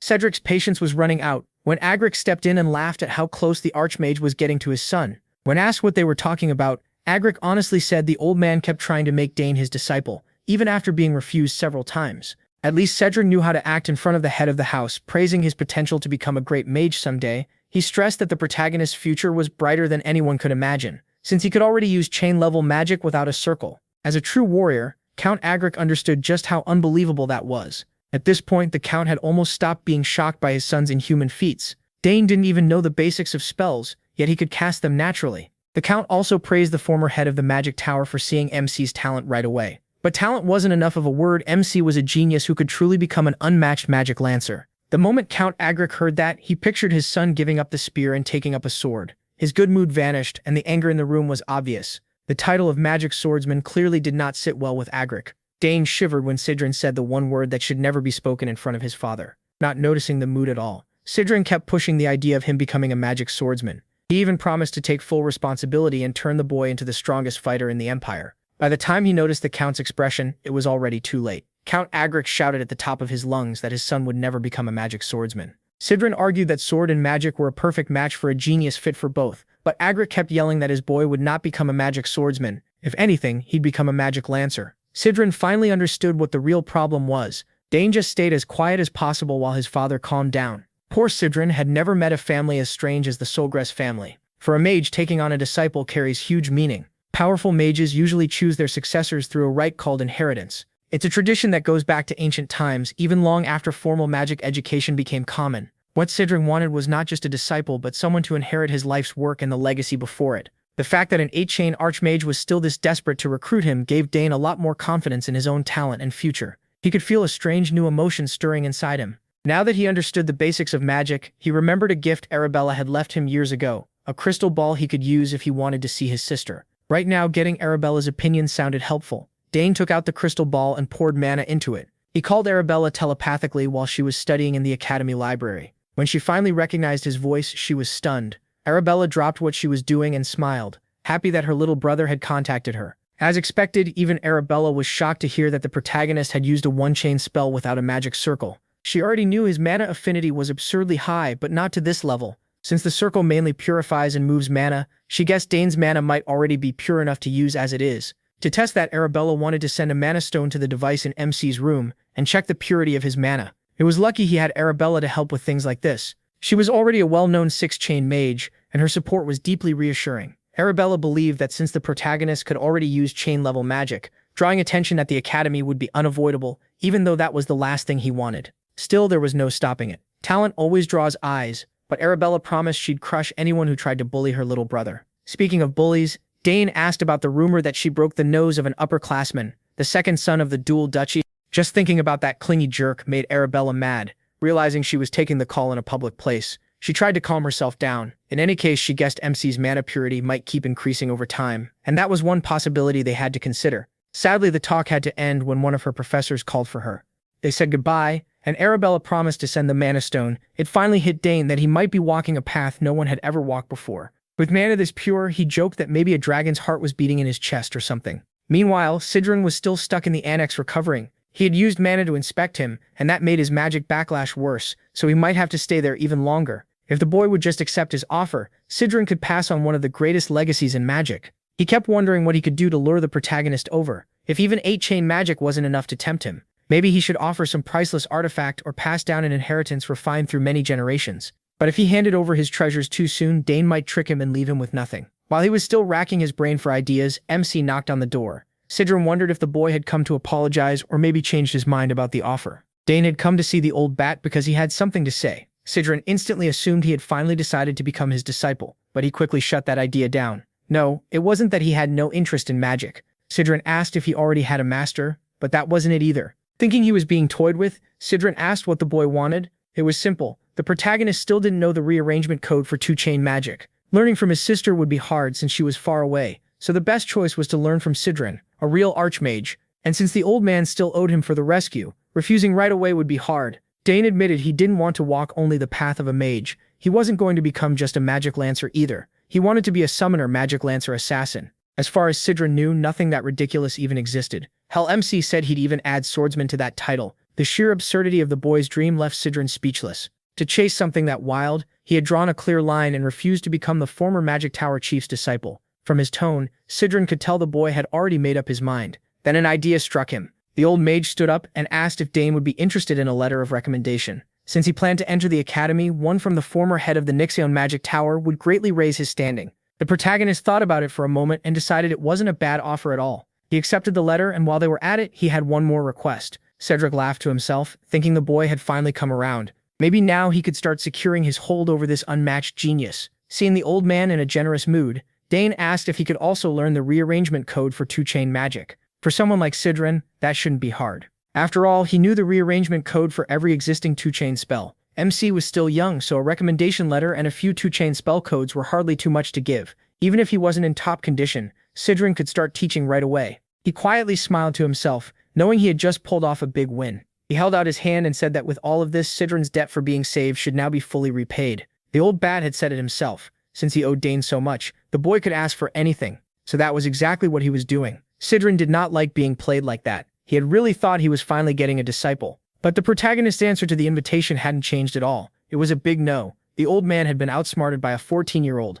Still refusing to give up, Cedric argued that the boy had asked for 2 things when he only owed 1 favor. Dane disagreed. First, he had saved the old man's unconscious body in the forest. Second, he had neutralized the poison wrecking Cedran's body. He could have also mentioned carrying the unconscious old man all the way to the annex, but he decided to count that as a bonus. Cedric had no comeback. He was completely and logically beaten. He honestly wondered how a child this bold even existed in this world. In the end, Cedran and Dane set their lessons for the training hall. The old man had partly accepted that he might never get MC as an official disciple, but he could still keep trying to win the boy over if he changed his mind someday. Cedric simply could not bear to let talent like this go to waste. The lesson finally began. First, they had to deal with the fact that Dane was using chain-level magic without a circle. He would need to focus hard, because the rearrangement code for 2-chain magic was far more complex than 1-chain. Countless young mages never even reach that stage and give up instead. He listened closely, glad to have such an experienced teacher. Cedran saw the light in the boy's eyes and made sure not to go easy on him. He still had his pride as an archmage to maintain, after all.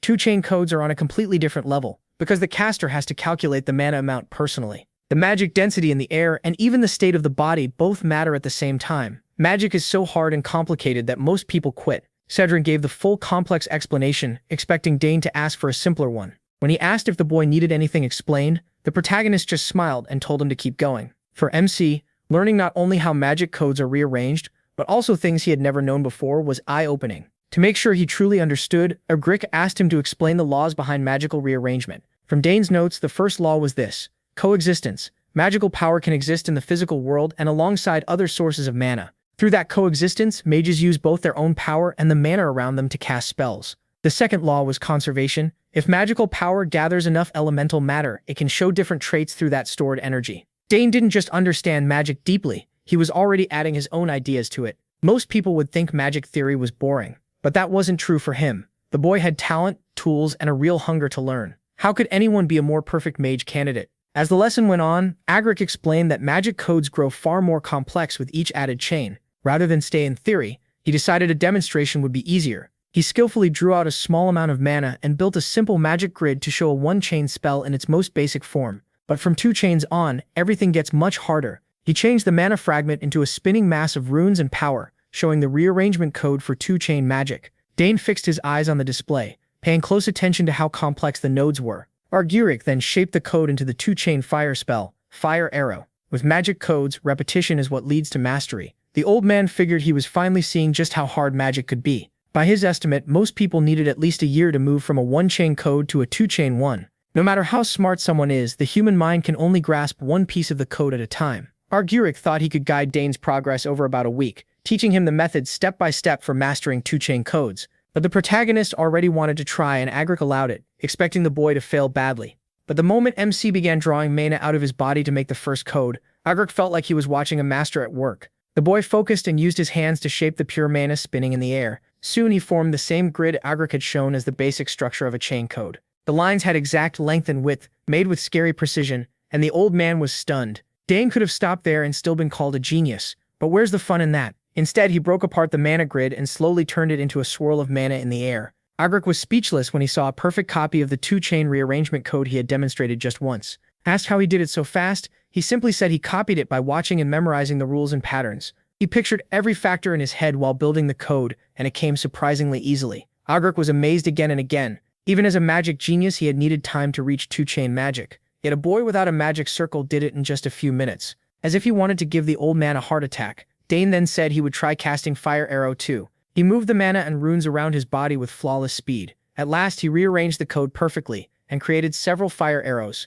Agric stared at the completed arrows, refusing to believe what he was seeing. Watching this boy push the old man into an existential crisis. If he had grown up with the protagonist's talent, he might have already reached his dream of 9-chain magic. Dane easily controlled the fire arrows, sending them around the training hall, while the Archmage tried to recover. Even MC was surprised that everything came so naturally all at once. One thing was clear: the world would go crazy if it saw a circleless mage pulling off magic like this. Agric knew his talent had to stay hidden before all kinds of shady people came after him. And on top of that, he still hadn't given up on making the boy his disciple. Since the protagonist had picked up the first code so easily, they could move on and learn even more. Agric started to think he might need to be careful about what he wrote in Dane's recommendation letter to the Academy. At the end of the day, MC lay in bed thinking about the lesson. He decided to properly learn both theory and practice. When he thought about his past life, he remembered being forced into a life where he didn't even have the chance to study magic. In those days when he never knew when he might die in battle, finding time to learn magic was a luxury he couldn't afford. He was too busy swinging a sword and trying to stay alive. To some extent, magic put more weight on theory than on simply casting spells.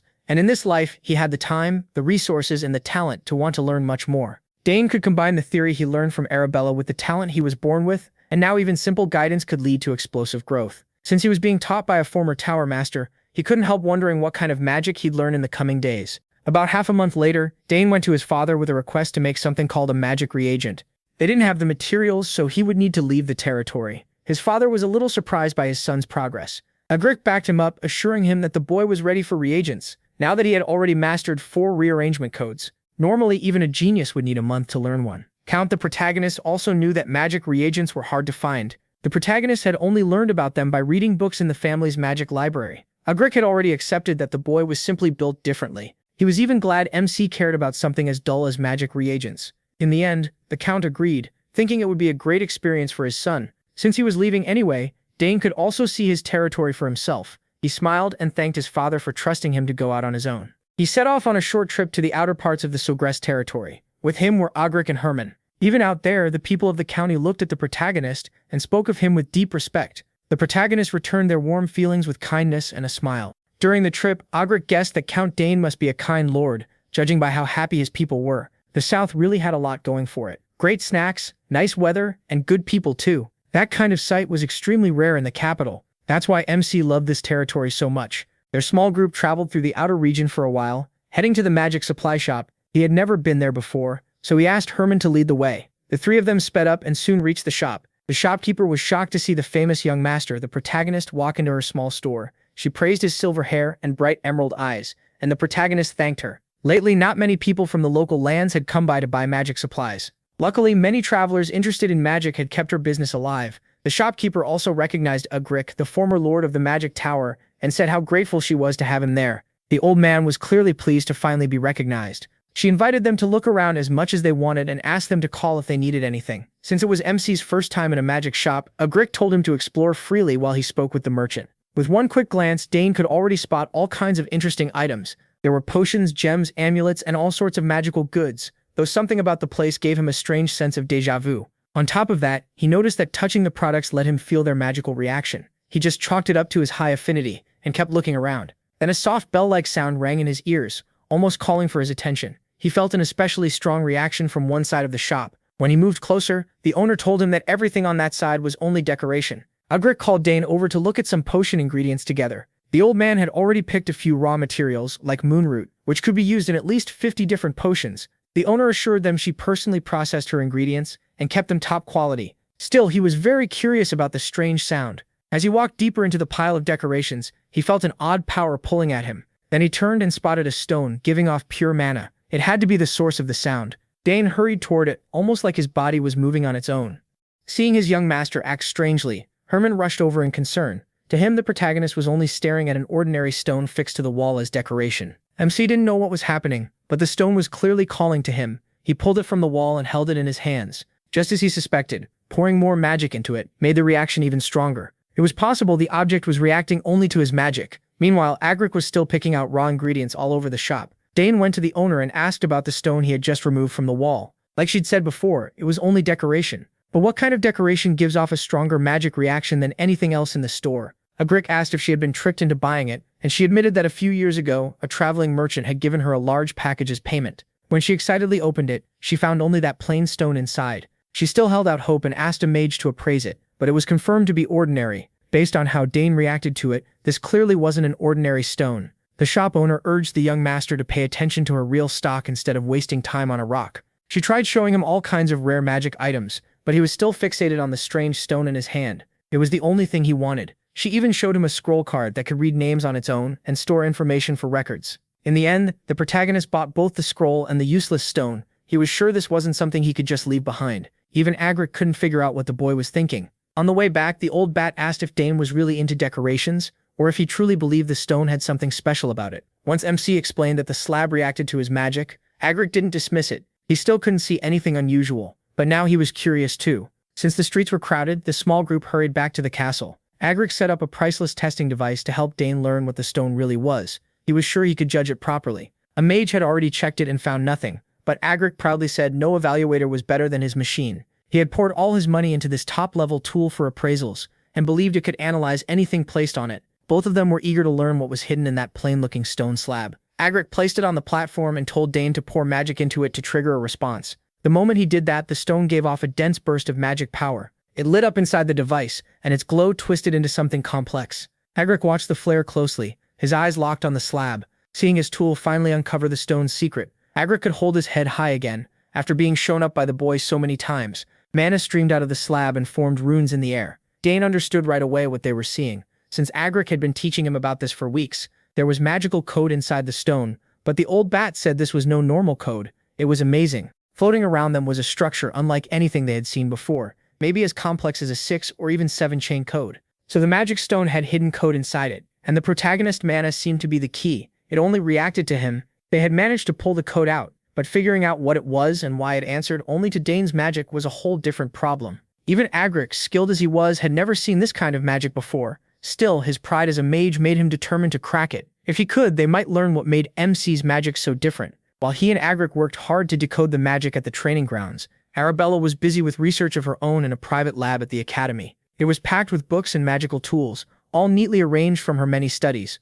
She had stored a sample of her little brother's mana in a magic stone and confirmed there really was something strange about Dane's power. His magic had a trait that matched no known type. She ran countless tests and read piles of papers, but still couldn't place which branch of magic this anomaly belonged to. She tried everything: magical reagents, portals, magical engineering, but nothing gave her an answer. Even so, she was sure the truth was hidden somewhere. Then she suddenly remembered hearing about a long-lost field of magic that had vanished from the magical world. Maybe Dane's power was tied to that forgotten art. Arabella started digging through stacks of books, trying to remember where she had put an old tome.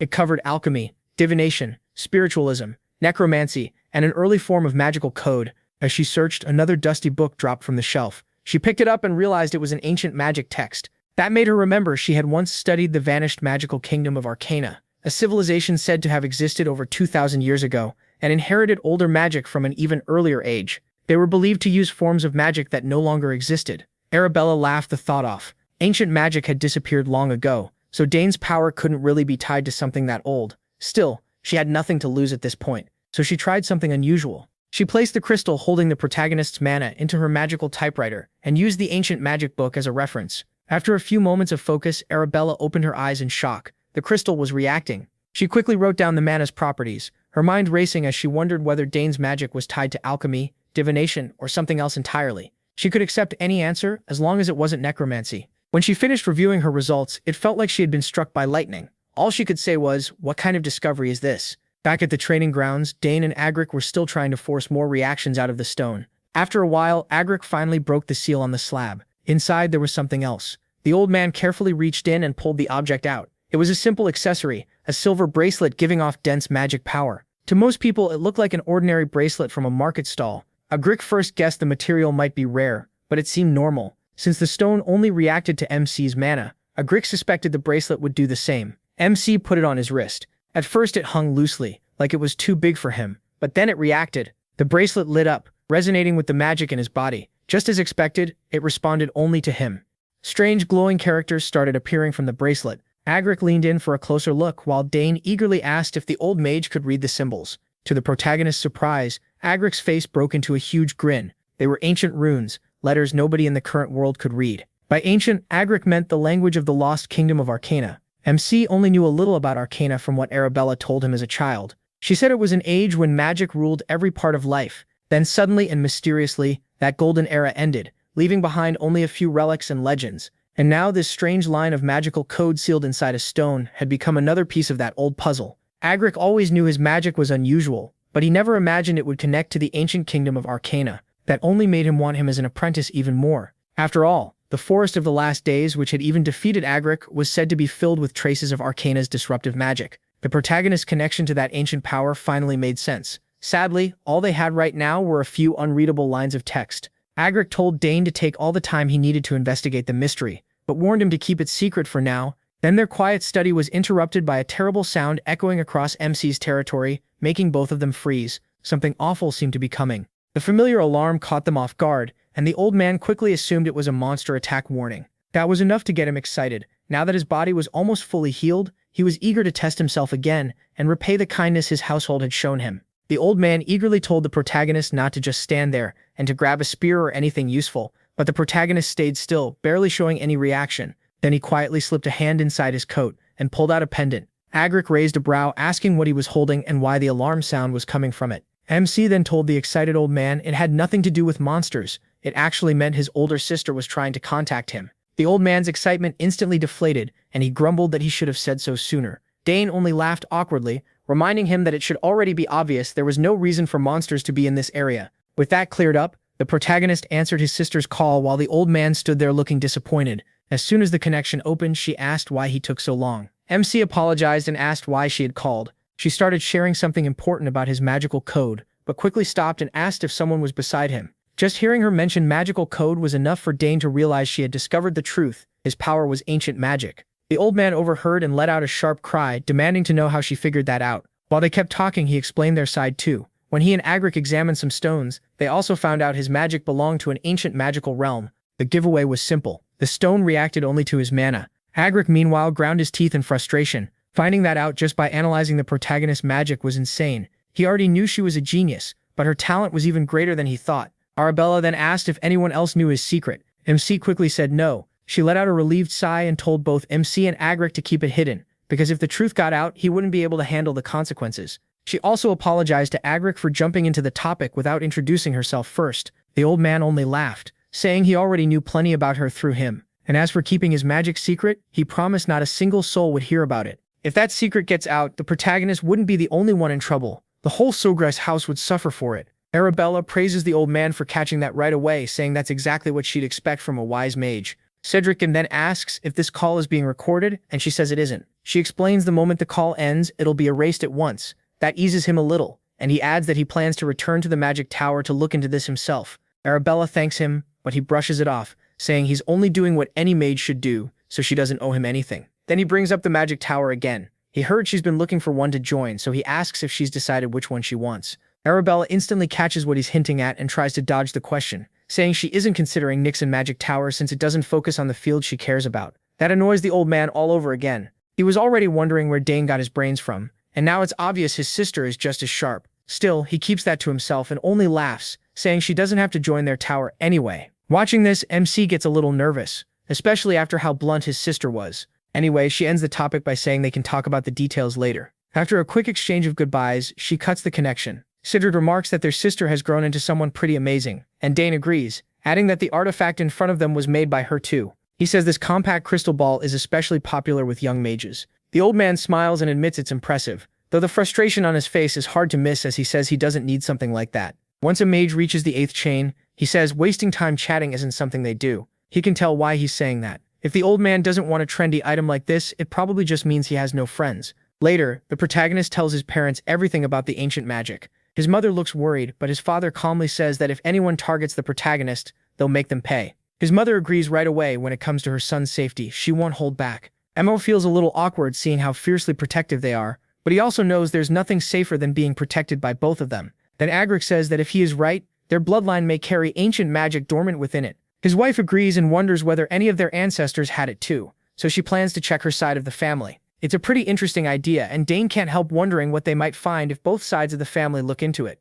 Even if it doesn't matter much to him, it still makes him curious. After that, his mother reminds him he's already gone beyond what this place can offer. If he stays longer, it could slow his growth, so he should start thinking about going to the capital. That mention of the capital catches him off guard, and his parents remind him he has to be at least 14 to enter the academy. Now that he's finally that age, there's no reason to wait. Arabella admits he wanted to keep Dane home for another year or two, but there isn't much left for him to learn here. His mother gently rests a hand on his and says he can leave whenever he wants. They make it clear the choice is his. The protagonist is surprised they've already accepted that he has to leave this place someday. His father says he's sure his son will make him proud and urges him to go use his talent to the fullest. Dane smiles and says he understands what they both mean, and he promises to get ready for the academy. The three of them smile as the choice is settled, and now MC is excited to move on to the next stage of his life. Later, he tells Sidrin he's decided to leave the manor. The old man asks if he really plans to go, and he says yes, though it's a little earlier than he first planned. The old man supports the choice, saying it would be a waste to keep his talent stuck here. He also warns the protagonist not to show everything he can do all at once. The academy values talent, but not everyone there will be happy to see it. Some people will get jealous. Dane already knows that, since Arabella warned him before and even told him about some ridiculous things she had to deal with herself. The old man adds that average people have a hard time surviving in the academy under those conditions, but he assures MC that House Termine is not one of those weak families. That makes him think of Layla and the promise he made to visit her as soon as he reached the capital.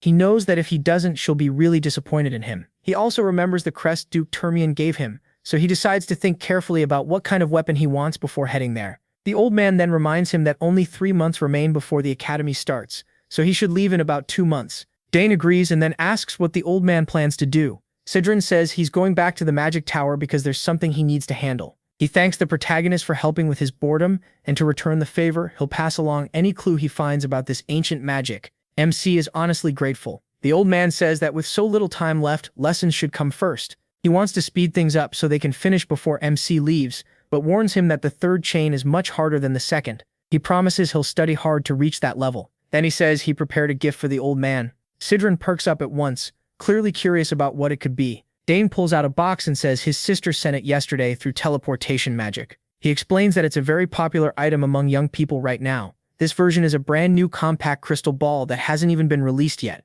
Arabella designed it herself, and he managed to get one as a favor, The old man snatches it up right away and looks thrilled to have it for himself. He praises how pretty it is, and even though he insists he doesn't need something like this, he still says he'll gladly accept the protagonist's gift. No matter how much he denies it, his face makes it obvious he's completely excited to own it now. Dane then spends his time teaching the old man how to use the crystal, like any teenager explaining something to their grandparent. Later that night, back in his room, he thinks about how much he still has to do in the 2 months he has left. He admits his main interest is summoning, so he decides his goal will be to take summoning classes, receive a summoning sign, and get the chance to take the qualification exam. Since Clary is an assistant teacher, he hopes he'll get to see her often while attending those lessons. Thinking about summoning reminds him he almost forgot to feed magic into his familiar, so he quickly picks up the egg and pours some of his magic into it. For 7 straight years, Dane has carefully infused that egg with magic every morning and night, and still nothing has happened. Even so, the magic isn't disappearing somewhere else. The familiar is absorbing it, so he's sure the egg will hatch someday. The next scene shifts to the academy, where students are talking about the entrance exams. There are 2 parts, a general test and a specialty test. The general one covers things like the Empire's culture, history, and similar topics, but Dane shouldn't have any trouble with that. Arabella explains all of this to her brother through the crystal, and assures him that doing well on this part matters, because it affects his admission score. After that comes the specialty exam. As the name suggests, he has to choose a field and take a test in it, and the content depends on the teacher. Arabella is sure that part will be easy for him too. MC remembers that she passed hers without much trouble, and she just grins, saying it was easy for her. Then she reveals that once he picks a field, he can't change it, so he needs to choose carefully from the start. She adds that she'd really love it if he chose magic. While Dane swings his sword on the training grounds, he gives an awkward smile, realizing she still hasn't given up on trying to pull him into the magic program. To get her off his back, he says he'll think about it, and asks if there really isn't any other way to change specialties after enrolling, like she said. Arabella explains that's usually how it works. The only real option is to graduate and come back, though he can still take classes in other fields. But once he reaches the 3rd year, students usually aren't allowed to take advanced classes outside their own track. In other words, he gets one real chance to choose. She also mentions that for someone as talented as him, there's a self-directed course system. Dane is immediately interested and asks how that differs from the normal courses. His sister casually says that unless he plans to fail, she wouldn't recommend it, because no one has ever passed that exam so far. That only makes him more interested, and the way he pauses for a moment tells his sister he's seriously thinking about trying something bold. Still, he quickly assures her he won't do anything reckless, and says he'll contact her again later. Once the call ends, Arabella wonders if she's pushing too hard about the magic program. Even so, she still believes it's the best choice. That's still the best path for him. Just then, a student comes over to tell Arabella that the professor is looking for her. Later, Sidrin keeps his promise and prepares a recommendation letter for Dane. The protagonist is genuinely happy to see that Sidrin really wrote it. The old man proudly says he didn't just throw together a basic letter. He took extra care to make it stand out and show the protagonist real talent and potential. For Sidrin, this was a sincere effort, so he tells the protagonist he should feel a little honored. MC smiles right away and promises Sidrin he'll live up to his expectations. Still, the old man grumbles that it would have been much better if he had agreed to become his disciple. Technically, they already have that kind of master-disciple bond, but Sidrin doubts he will ever truly call him his master. And honestly, Dane's awkward smile makes it pretty clear he doesn't want to see him that way. Moving on, Sidrin asks if the protagonist is done getting ready. The protagonist says there isn't much to pack since the academy dorms already have what students need.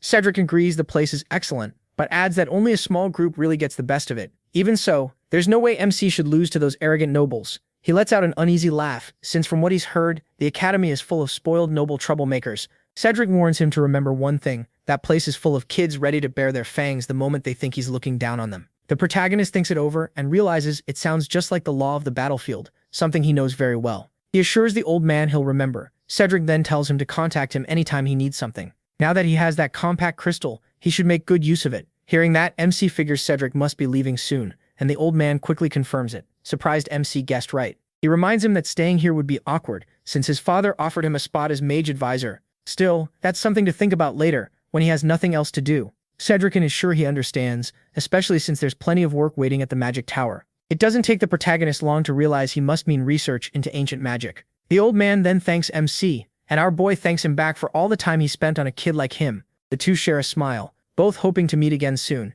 and Cedric can hardly wait to see how much Dane will grow in the future. With that, he starts to leave and tells him not to come out and see him off, since that would feel a little awkward. He wishes him a safe trip, but he can't help feeling a little sad inside. He's grown pretty close to the old man. The next day, the protagonist's father asks if he'll be leaving now that Cedric has safely departed. MC says all his preparations are done. His father then remarks to his wife that with their son leaving too, the castle will feel empty. She quickly tells him not to be so down about it. In fact, she's relieved MC is finally heading out. What worries her most is not wanting her son to run into trouble on the way to the academy. Her husband assures her that since Dane will use the teleport gate Arabella prepared, nothing should go wrong. The loving mother smiles and admits she's worrying for nothing after all. Still, she feels proud of the children she raised, especially compared to other houses, where the kids are too busy fighting each other over the succession. His father says that day will come for House Sogress too, and they'll have to choose. Even so, he believes any of the siblings would be fit to inherit. Right then, the protagonist walks into the room and his parents greet him warmly. His father asks if he's ready to leave, while his mother asks if he's bringing Nighthorn and the token she gave him. Dane answers with a bright smile, saying he has both. His mother reminds him to take that token to the place she mentioned and show it if he ever needs help getting out of trouble. MC says he'll remember, though he's curious about those people and asks if they're old coworkers or friends of hers. She replies that they really are some of her closest old companions. It's been a long time since she last saw them, but she's sure they'd be more than willing to help. As soon as Count Sogress hears this exchange, his face tightens like he's in real pain. He's worried that if Dane follows his mother's advice, he could cross paths with a full-blown assassin. So he quickly cuts in, telling his son to find the Duke instead, and stay with him until he enters the academy. Hearing that, his affectionate mother starts tearing up, sad that her son has grown so much, and is now leaving. Her husband gently tells her there's no need to cry, and says she should send him off with smiles and kind words. Meanwhile, the protagonist gathers his resolve. He'd always planned to leave, but part of him still felt reluctant. Now though, it's finally time to go. Herman escorts him to the teleport gate while his father watches from the window. At the same time, a suspicious figure moves under Count Sogress's orders. The Count tells his man, Dillad, to follow Dane carefully and make sure he reaches the teleport gate safely. Dillad accepts the order and moves out. Elsewhere in the castle, MC's devoted mother has also summoned her familiar Shadow. Just as expected, she gives the same order. Make sure he teleports away safely. Shadow accepts and leaves at once. When Dane arrives at the teleport site, Herman is stunned, seeing the huge machine for the first time. The protagonist also admits it really is impressive. The butler comments that Lady Arabella must be incredible, and MC agrees, saying he understands why it took her a whole year to build it.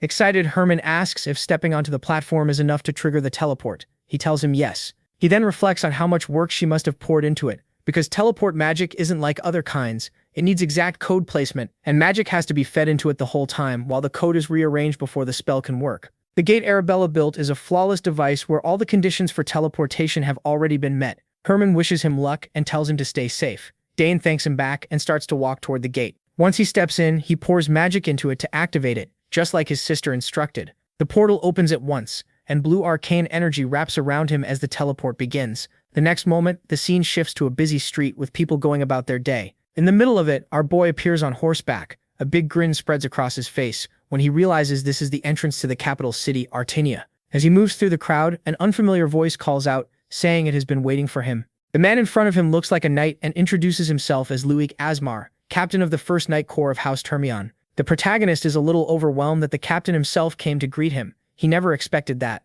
The knight says he and his men will escort the protagonist from here on. Then he turns his head and orders his knights to clear the way, and the soldiers obey without hesitation. As they move on, MC says he's glad to be in Luik Asmar's care, and the knight says it's an honor to escort him. Dane starts feeling something strange in his chest. He never imagined he'd enter the heart of the Atorian Empire, the place he hated most, and do it as someone seen as full of promise. As they continue through the city, he hears street vendors shouting to sell their goods, and is surprised by how much this place has. He didn't expect the capital to be so lively. The knight then says they've finally reached the lands of House Termion. That immediately lifts Dane's spirits, and when he looks ahead, he's completely amazed by the place. Still, he can't shake the feeling that something is off, like someone is watching him, and he wonders if he's just imagining it.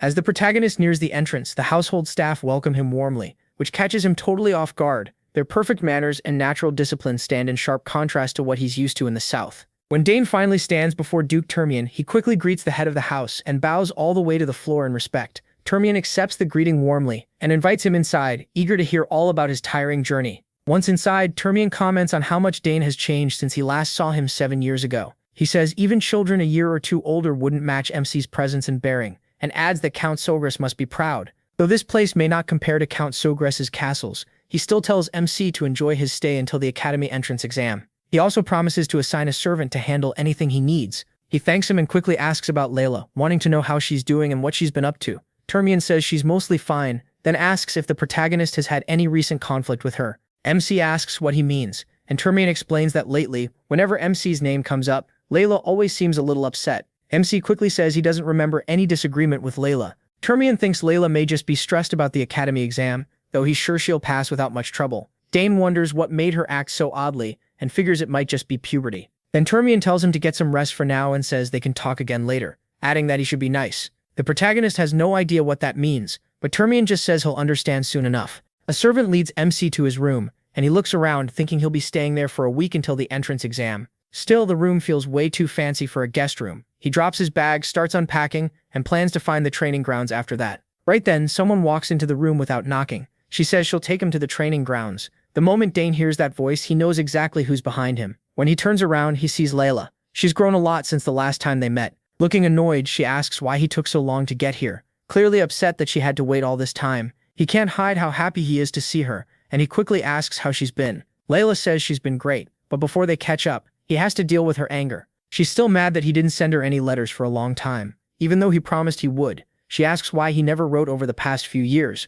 or at least told her when he was coming. Dane, clearly caught off guard, admits he totally forgot and apologizes. Of course, Layla isn't buying that weak excuse. He tries to remind her that at least he really showed up like he promised. He says he was so busy getting ready for the capital that everything else slipped his mind, then begs her to let it go just this once. She pouts, still obviously annoyed, and the protagonist can see it all over her face, so he asks how he can make it up to her, apologizes again, and promises to do whatever she wants. Layla raises an eyebrow and asks if he really means that. Dane gives an awkward smile and agrees, hoping it'll calm her down. Then he asks what she wants him to do to make up for it. After thinking for a second, Layla suggests a sparring match. MC is surprised. That was not what he expected. Still, he agrees. Layla lets out a smug little laugh, asking if he's sure he won't regret it. She says she's much stronger now, and not the crybaby who used to learn mana release from him. Her confidence catches Dane off guard. It makes him think she really has changed a lot in the last 7 years. Speaking of that, he remembers she once wrote that she won a competition. Layla looks surprised he remembered and explains it was the Danterway Cup hosted by the royal family. He recalls that it was a tournament for kids under 15. She confirms it and says the matches were tough, adding that if he had entered, the two of them would have made it to the finals together. He tells her they can finally make up for that now. Then Layla asks if he's really okay with training so close to the entrance exam, since getting hurt could cause trouble for him. Dane shrugs and says she doesn't need to worry, though deep down he wonders why getting hurt would even come up. With that settled, she decides they'll fight tomorrow, since it's already too late today. The next day, they meet outside, ready to spar. Layla asks if he brought a practice weapon, because she doesn't want to hear that he's still using a blunt weapon. Dane reminds her this is only a light match, so training weapons makes sense. He also points out that no matter how much she's trained, she can't prepare for every situation, and asks what she'd do if she got hurt. She confidently says not to worry, the best healer in the Empire is right here in the estate, but the protagonist brings up a fair point. What if something serious happens before the healer can do anything? Layla stumbles for an answer, and he tells her that if she wants to use a bladed weapon, she needs to be mentally ready for the risk. She wonders why he's making such a big deal out of a simple spar. In the end, she gives in and agrees to use practice weapons, then tells a servant to bring them. While the servant is gone, Dane looks at her and feels honestly glad to see how confident she's become. Just like the rumors say, it may not be long before she reaches the level of her two older brothers who are both active knights. There's even a real chance House Termian could soon have its first female leader. MC wonders if teaching her mana release was the turning point that helped her grow this much. It really seems that way. From Layla's side, she feels thankful to him. Because of his guidance, she learned the basics of magic control much faster than others her age, and she's already formed 2 mana cores. She waited a long time for this day, and part of her wonders if Dane would feel bad if she won. At last, the servant returns with the gear they asked for. Once he is armed with a training spear, he loosens up for a moment to get his muscles ready. Then he settles into his stance and asks if she's ready. Layla says she is, and raises her training sword. She remembers fighting a spearman in the Dunter Cup, and he wasn't that hard to beat. A spear works best at long range, so once the distance closes, it loses a lot of its edge. With that in mind, she charges at Dane without thinking to strike him. But before Layla can even touch him with her sword, the protagonist vanishes, leaving her stunned. Before she can even figure out where he went, his spear is already on her, marking the hit. The match ends before it really begins. She spins around and asks when he got there. Dane reminds her she's lucky they're using practice weapons. If those were real blades, she'd be in serious trouble. Layla refuses to accept that she lost because she's sure her sword reached him first. Just betrayals that MC beat. MC immediately offers her another try, but warns that the same trick won't work twice, so she'd better move carefully. Layla steadies herself, telling herself she only lost because she was nervous after not seeing him for so long. This time, she swears she won't hold back at all. Then Layla notices her father standing on the balcony watching everything. Dane sees the Duke too and is surprised he came just to judge his daughter's ability with his own eyes. He understands that kind of protective father. After Layla won the Danter Cup, the Duke was probably worried about how hard she'd been pushing herself. He believes this match will ease those worries once the Duke sees her real potential. Layla feels even more driven with her father watching, and wants to prove herself by going all out in this final round. Dane nods and tells her to show him everything she's got. Once they start again, their exchange becomes incredibly fast. This time, Layla is truly going all out. Even so, Dane tells her she still has farther to go, pushing her to try harder. The Duke can't help smiling, proud of his daughter. So far, they look fairly even, and he wants to see how it ends. But all at once, something changes. A strange, dangerous feeling fills the air, and the Duke notices the protagonist's easy smile is gone, replaced by the face of a real fighter ready for battle. That sight feels oddly familiar to him. As their duel goes on, Layla throws everything she has at Dane, but it's obvious she can't match him. Her next sloppy move leaves her wide open, and MC quickly sweeps her off balance, making sure she doesn't fall too hard. Duke Termian doesn't look pleased watching his daughter keep losing. He asks his knight Agric if this will finally knock down Layla's pride a bit. Agric says the Duke already knows what's going on, so his opinion probably isn't needed. Termian agrees. He says he noticed the signs before the Danter Cup, but after winning it, Layla changed completely. While the fight keeps going, the Duke mentions that he thought about having a serious talk with her, but decided it would be better if she realized it on her own. Agric agrees with that. Then Termian asks his knight once again how many manticores Dane might have absorbed.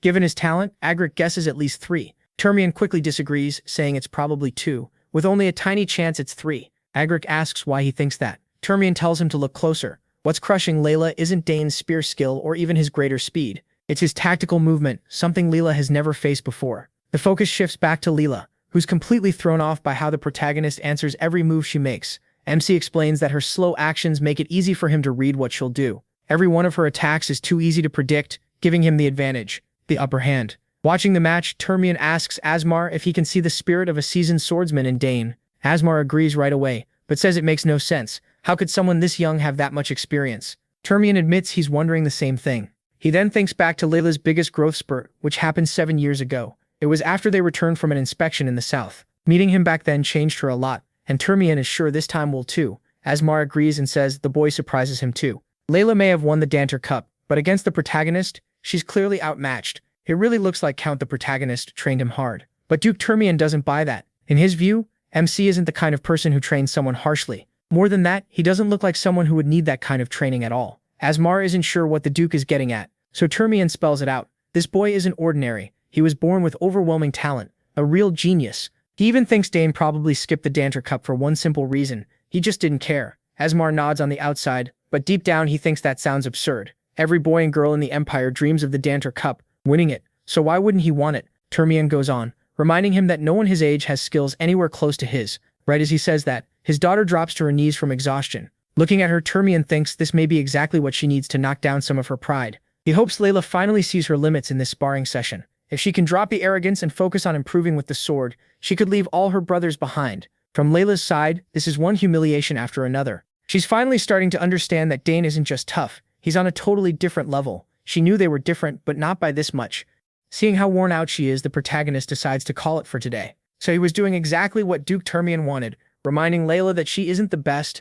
As they walk, she's clearly upset and demands to know how he got so good. Dane casually says he just practiced hard. That answer only makes her more upset. To Layla, it sounds like he's brushing off all the effort she's put into her own training, like he's saying she just didn't work as hard as he did. Still merciless, MC tells her she simply needs to train harder. With that, he starts to leave. But Layla isn't the type to give up. She says next time she won't lose. Dane, already expecting their next match, barely responds, leaving her to think about what he means to her. To Layla, he is the only person her age she truly respects. At the same time, he's the one she wants most to beat. She wants to prove she isn't just some child waiting to be taught. But no matter how hard she tries, he always feels out of reach. Even so, she tells herself to wait and see. Next time, she'll win. A few days later, we learn the Imperial Academy entrance exam is more than just a test. It's basically a huge event. Talented people from all over the Empire come to the capital with their families to take part. That means thousands arrive in the city at once. This year, around 6,000 applicants signed up. There were no requirements besides paying the exam fee, which made it open to everyone. Even so, the competition was brutal. Almost 2/3 failed the first test.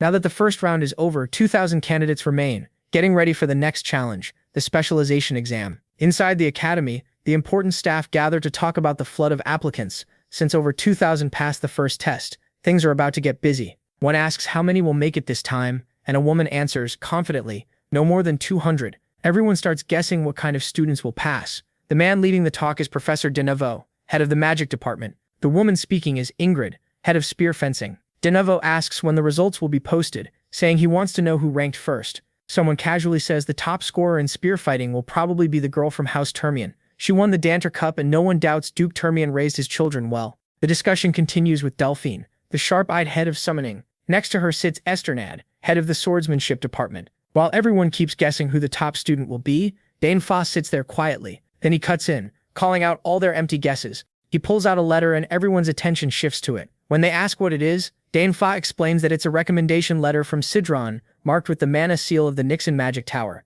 That leaves the room stunned. After all these years, Sidron has finally recommended someone he thinks is worthy. Even then, some still insist there's no way this person could beat the Danner Cup winner. But Danevi isn't done. He reminds them that Sidron, who never takes disciples, personally sent this recommendation. And that's not all. The child is only 14 years old and already a three-circle mage. Now everyone wants to know who this prodigy is. Danevi lets the suspense build, then finally says the name, Dane of House, the protagonist. The room goes completely silent. What makes it even more shocking is that there are already 2 geniuses from House Dane enrolled at the academy, and now a third is coming. Everyone knows that will definitely draw attention. Esternad points out that House MC is famous for spear skill, so getting a recommendation from a mage makes no sense. It looks like MC may become famous for magic instead. Lady Ingrid thinks the same. She assumed he would apply for spear fencing, so this is a pretty big twist. Denevo, on the other hand, is thrilled. With his sister Arabella already in the magic department, he would make it even stronger. After all, the Imperial Academy is best known for its magic. Suddenly, a woman rushes into the meeting to announce that the test results are in. The results show 1,367 students admitted to swordsmanship, 227 to magic, and only 152 to summoning. The swordsmanship department's numbers are huge, especially compared to the others, and everyone is impressed. Esternad looks proud, happy to see so many joining his department. He's sure our boy must be one of them. The professors quickly scan the results, eager to see where Dane was placed. But to everyone's shock, his name isn't in any of the departments. An old man asks if there are any applicants not listed. The messenger quickly says there is one entry under the autonomous major. The moment she says that, the whole room freezes. Then she drops another bomb. Dane got the highest score on the first test out of all 6,000 applicants. Once again, everyone is left stunned, and one of them blurts out in disbelief. Later, we catch up with the protagonist. It's already been a month since he arrived at the academy. Time flew, and that spar with Layla feels like yesterday. But now they've already finished the first test, and are waiting for the results. Luckily, it wasn't too hard. Then Layla runs up to him, eager to talk about the one thing on her mind, the rankings. She can't wait to find out where he placed. We already know he got first, which isn't surprising to us. For Layla, though, it's another painful loss. As Dane's rival, she can't hide how annoyed she is at being beaten again. MC, on the other hand, is clearly pleased to see that frustrated look again. He still wants to knock down this bold girl who acts like being number 1 belongs to her. Still irritated, Layla asks how he managed to study so well. He says he focused on old exam questions his sister sent him. Even then, he says it was tough, especially the military science part. Still, Dane had one clear advantage. Military science wasn't new to him. He had lived through battle in his past life. Layla, though, can't understand why 14-year-olds are being tested on war strategy and military politics. The protagonist only makes it worse when he casually says he thought it was fun. That annoys her even more, and she asks if he hit his head. As far as she's concerned, military science, art, music, and even the history of the Drenic Empire are things no normal 14-year-old should know much about. MC fires back in his usual blunt way, saying this is his field. He learned plenty while living on the battlefield. Then Layla asks what he picked for the second test. To her surprise, he says he chose number 3. That completely catches her off guard, because it means he signed up for the autonomous major. With every new thing she learns about him, she gets more worked up. She demands to know what other talents he's hiding besides spear skill and summoning magic. He just smiles and dodges the question, promising he'll tell her soon. Frustrated, she tells him to say it now and asks why he picked the autonomous track. No matter how she looks at it, she can't understand his choice. The protagonist calmly says it's because he wants to study all of them. Layla quickly reminds him that the autonomous course has a terrible pass rate. Dane stays calm and says he heard students in that course can take any class they want, even in the moosh, until graduation. They also don't have to lock into one major, and they can even do research with professors from any department.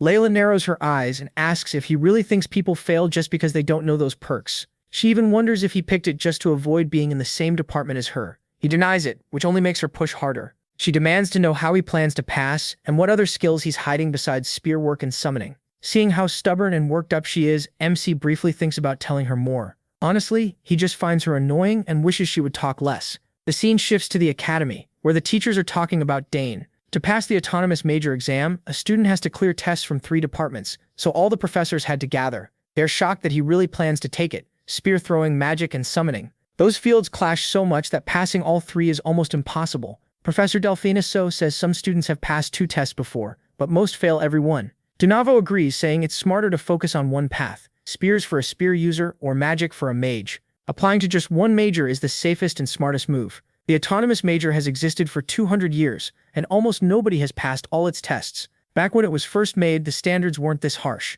Centuries ago, during the Age of Conquest, the Academy needed every talented person it could get. If someone had potential in any field, they were trained and used, but that's not how things work now. The rules kept getting stricter, and students would rather master one skill than be average at many. One professor even asks why this major still exists when no one applies or passes. Donavo reminds them it's a symbol, a mark of honor, meant only for the Empire's finest talents. Delfinazo says it barely matters anymore and has faded to the point that it exists almost only in name. Donavo adds that he checked the records and found that in the last 1,000 years, only 2 people passed. One quit, and the other was the previous emperor. Hearing that, Professor Ingrid says that unless someone is a true genius, passing the autonomous major is impossible. Delfinazo then points out that the protagonist is the youngest son of the war hero Dne Sogress, so he isn't from an ordinary family. She admits she's curious to see what he can do. The teachers also consider that MC might just be an arrogant kid. If they go easy on him, there's a chance he might somehow pass. But as professors, they can't afford to do a sloppy job. Either way, Donavo is interested. If Dane is bold enough to challenge one of the Academy's symbols, he wants to see it himself. At last, the second exam begins. Standing before the teachers, he gives his name and says he applied for the Imperial Academy's autonomous major program. Donavo asks if he understands how serious that choice is. The protagonist clearly did his homework. He answers with confidence that he knows he must pass the exams for the 3 majors he picked. Ingrid reminds him it's still not too late to back out. She respects Count Dne Sogress, the Empire's greatest spearman, and doesn't want his son to fail and go home in shame.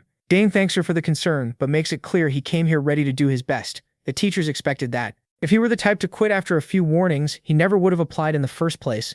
With that settled, Donavo explains that the exam will have 3 separate tests tied to the majors the protagonist chose. If he fails even one, he automatically fails the whole thing. Now that the rules are clear, Donavo signals the head of the summoning department, Professor Delfiniso, to begin the test. She steps in front of Dane, and he remembers her reputation. From what he's heard, she reached the top among summoners in the Alteon Empire and holds the record for calling 3 creatures above 2nd rank at the same time. She finally speaks, saying, the summoning test is simple. MC just has to impress her, however he can with his summoning skills. That excites him. He was hoping for an open test without strict rules, but instead of showing off some flashy trick, he asks if she can summon something. That catches her off guard. She immediately asks what the hell he means. Even the other teachers are confused. No applicant would normally ask a professor to perform a summon. It also makes Donavo wonder what he is planning. Since he has no mark, he expected him to talk about summoning theory, but now he thinks he may want to see a real summon up close. Delfiniso doesn't like this brat telling her what to do, but she agrees to grant the request. Still, she warns him that this isn't something he sees every day, so he better watch carefully. Then she begins the spell, and as the huge magic circle forms, the pressure from it pushes everything around aside. Even the teachers are impressed when the beast finally appears. The mad summon, Huter Arc. One terrifying roar from the monster is enough to make everyone rethink their life choices.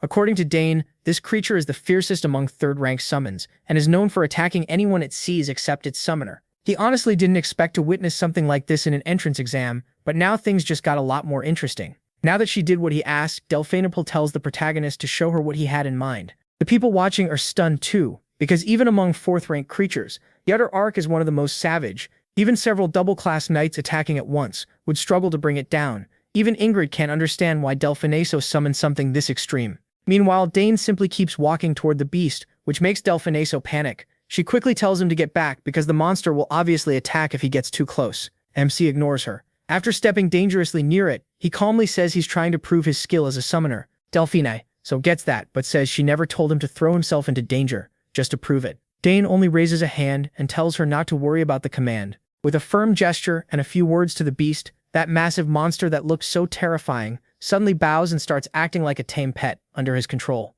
Everyone is left speechless as Dane keeps petting that terrifying creature like it's just a stray cat. Even the beast's owner, Delfiniso, reacts the same way. After all, there's no way fierce Huter Arc should be tamed that easily. Then she suddenly notices the mana thread linked to Huter Arc. Even though the color is faint and it isn't full submission, it completely erased the beast's hostility. They're seeing it happen right in front of them, but still can't fully believe it. Delfiniso wonders if Dane analyzed the mana thread in an instant as he approached Huter Arc, then made a similar one to connect himself to it. Since the protagonist has no mark, this would be the best method for him as a summoner. She realizes this boy has incredible talent.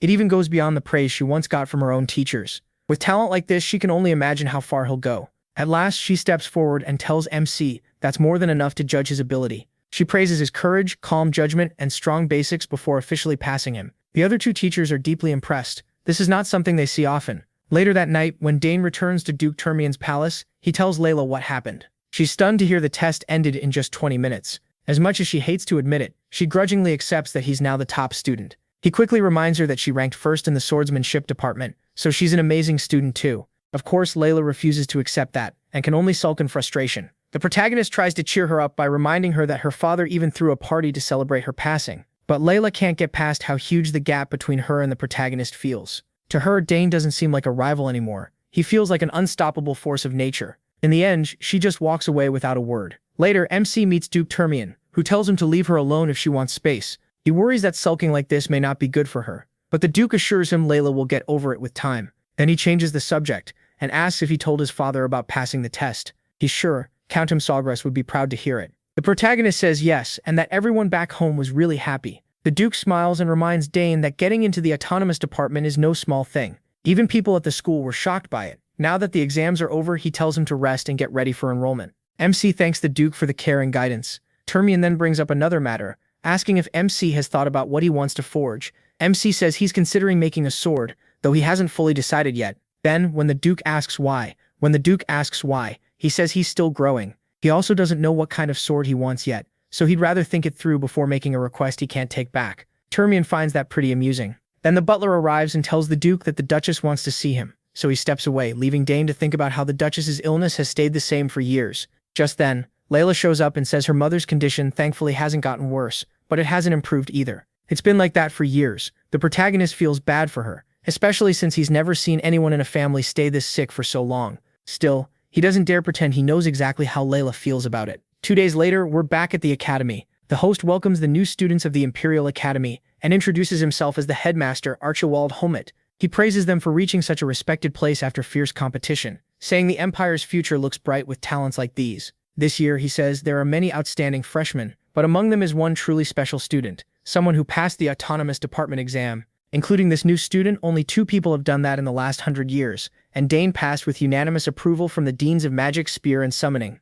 The crowd is stunned. Passing the autonomous test sounds almost impossible, and then the headmaster calls forward the top student, Dne Sogress. He walks up to the stage without a hint of fear, while the crowd erupts. They can't believe someone this young cleared the autonomous exam. All around, people are talking about Dane and the Sogress family, including Count the protagonist Sogress himself and the rest of the family. Nearby, Duke Termian warmly praises the protagonist Sogress for raising such an amazing child. He can't help feeling disappointed in himself, thinking he's achieved nothing with his own 2 children. His daughter is entering the academy, but neither son is here. One is away on a mission, and the other ran off. Meanwhile, Dne Sogress seems to have everything lined up with his daughters, and Termian can't help feeling a little jealous. Looking at his daughter, he grows quiet and sad, regretting that her mother can't be here for this special day. As MC stands in the spotlight with everyone watching him, Delphus quickly asks his sister if he was always good with summoning from a young age. She answers right away, like it's obvious. Of course he was. That's what Delphiniso expected, and now he's even more sure the protagonist was born with natural sympathy.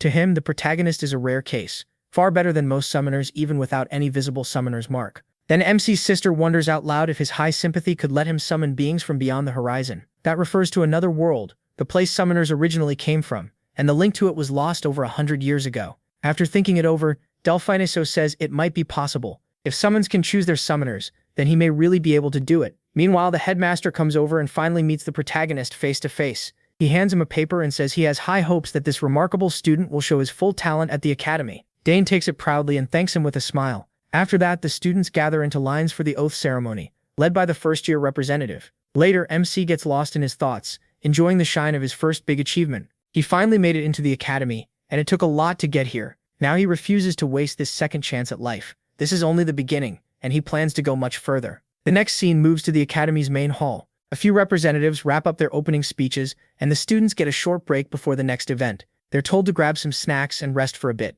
During the break, Layla starts lecturing Dane like a worried wife. She warns that after his success, lots of people will be watching him, some with good intentions, some with bad ones. She tells him to be careful with any offers and think before acting. He brushes it off, saying he can handle himself, but Layla keeps going and brings up clubs. He makes it clear he's not interested in any of them. By now, older students are already hunting for talented freshmen to recruit into their clubs and groups. Thinking about it, Dane remembers his older sister saying the academy had a lot of fun clubs. Then suddenly, an excited upperclassman shouts the protagonist's name, trying to recruit him. A crowd forms almost instantly, and everyone starts yelling over each other to get MC into their clubs. In just minutes, the whole thing turns chaotic. But Layla quickly grabs his hand and runs, dragging him along as they try to escape the madness. Sadly, their way out gets blocked by more desperate students trying to recruit Dane for their own clubs. The whole place falls into chaos, with students shouting non-stop about how great their clubs are, while Layla keeps running like their lives depend on it, pulling the protagonist behind her.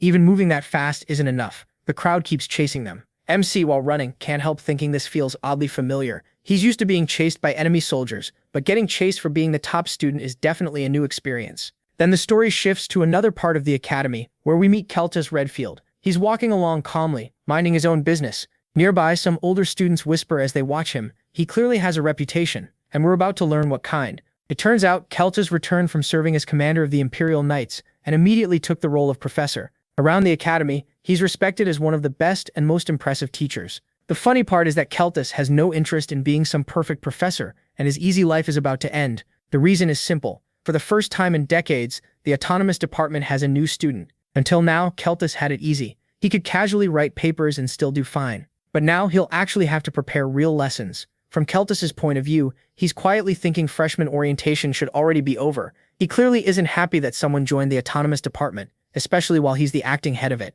Then he notices Dane standing outside his office. He calls out to him, surprised that he came so early. As always, he greets his teacher respectfully. Once they settle into the office, we hear Keltis's thoughts and he's obviously annoyed. He worked hard to reach this position just so he could enjoy some peace. Teaching students was never the goal. If he wanted to train people, he would have stayed with the Knights. Still, since there's no turning back, he asks the protagonist why he chose the autonomous department, and the protagonist says he doesn't want to be locked into one field yet. Keltis asks if he plans to choose one later. MC says yes, eventually he will. But for now, he doesn't want to waste the rare chance to study in the autonomous department. That answer makes Keltis even more bothered because it sounds like he really will be stuck teaching Dane. Then he remembers he skipped the swordsmanship test. To Keltis, that probably means the boy isn't confident with a blade. Seeing an opening, he asks if the protagonist knows anything about swordsmanship. The question catches the protagonist off guard, so Keltis quickly says he's not trying to insult him. But as a student of the autonomous department and with Keltis as his teacher, he thinks MC should know at least something about the sword. It's a strange request,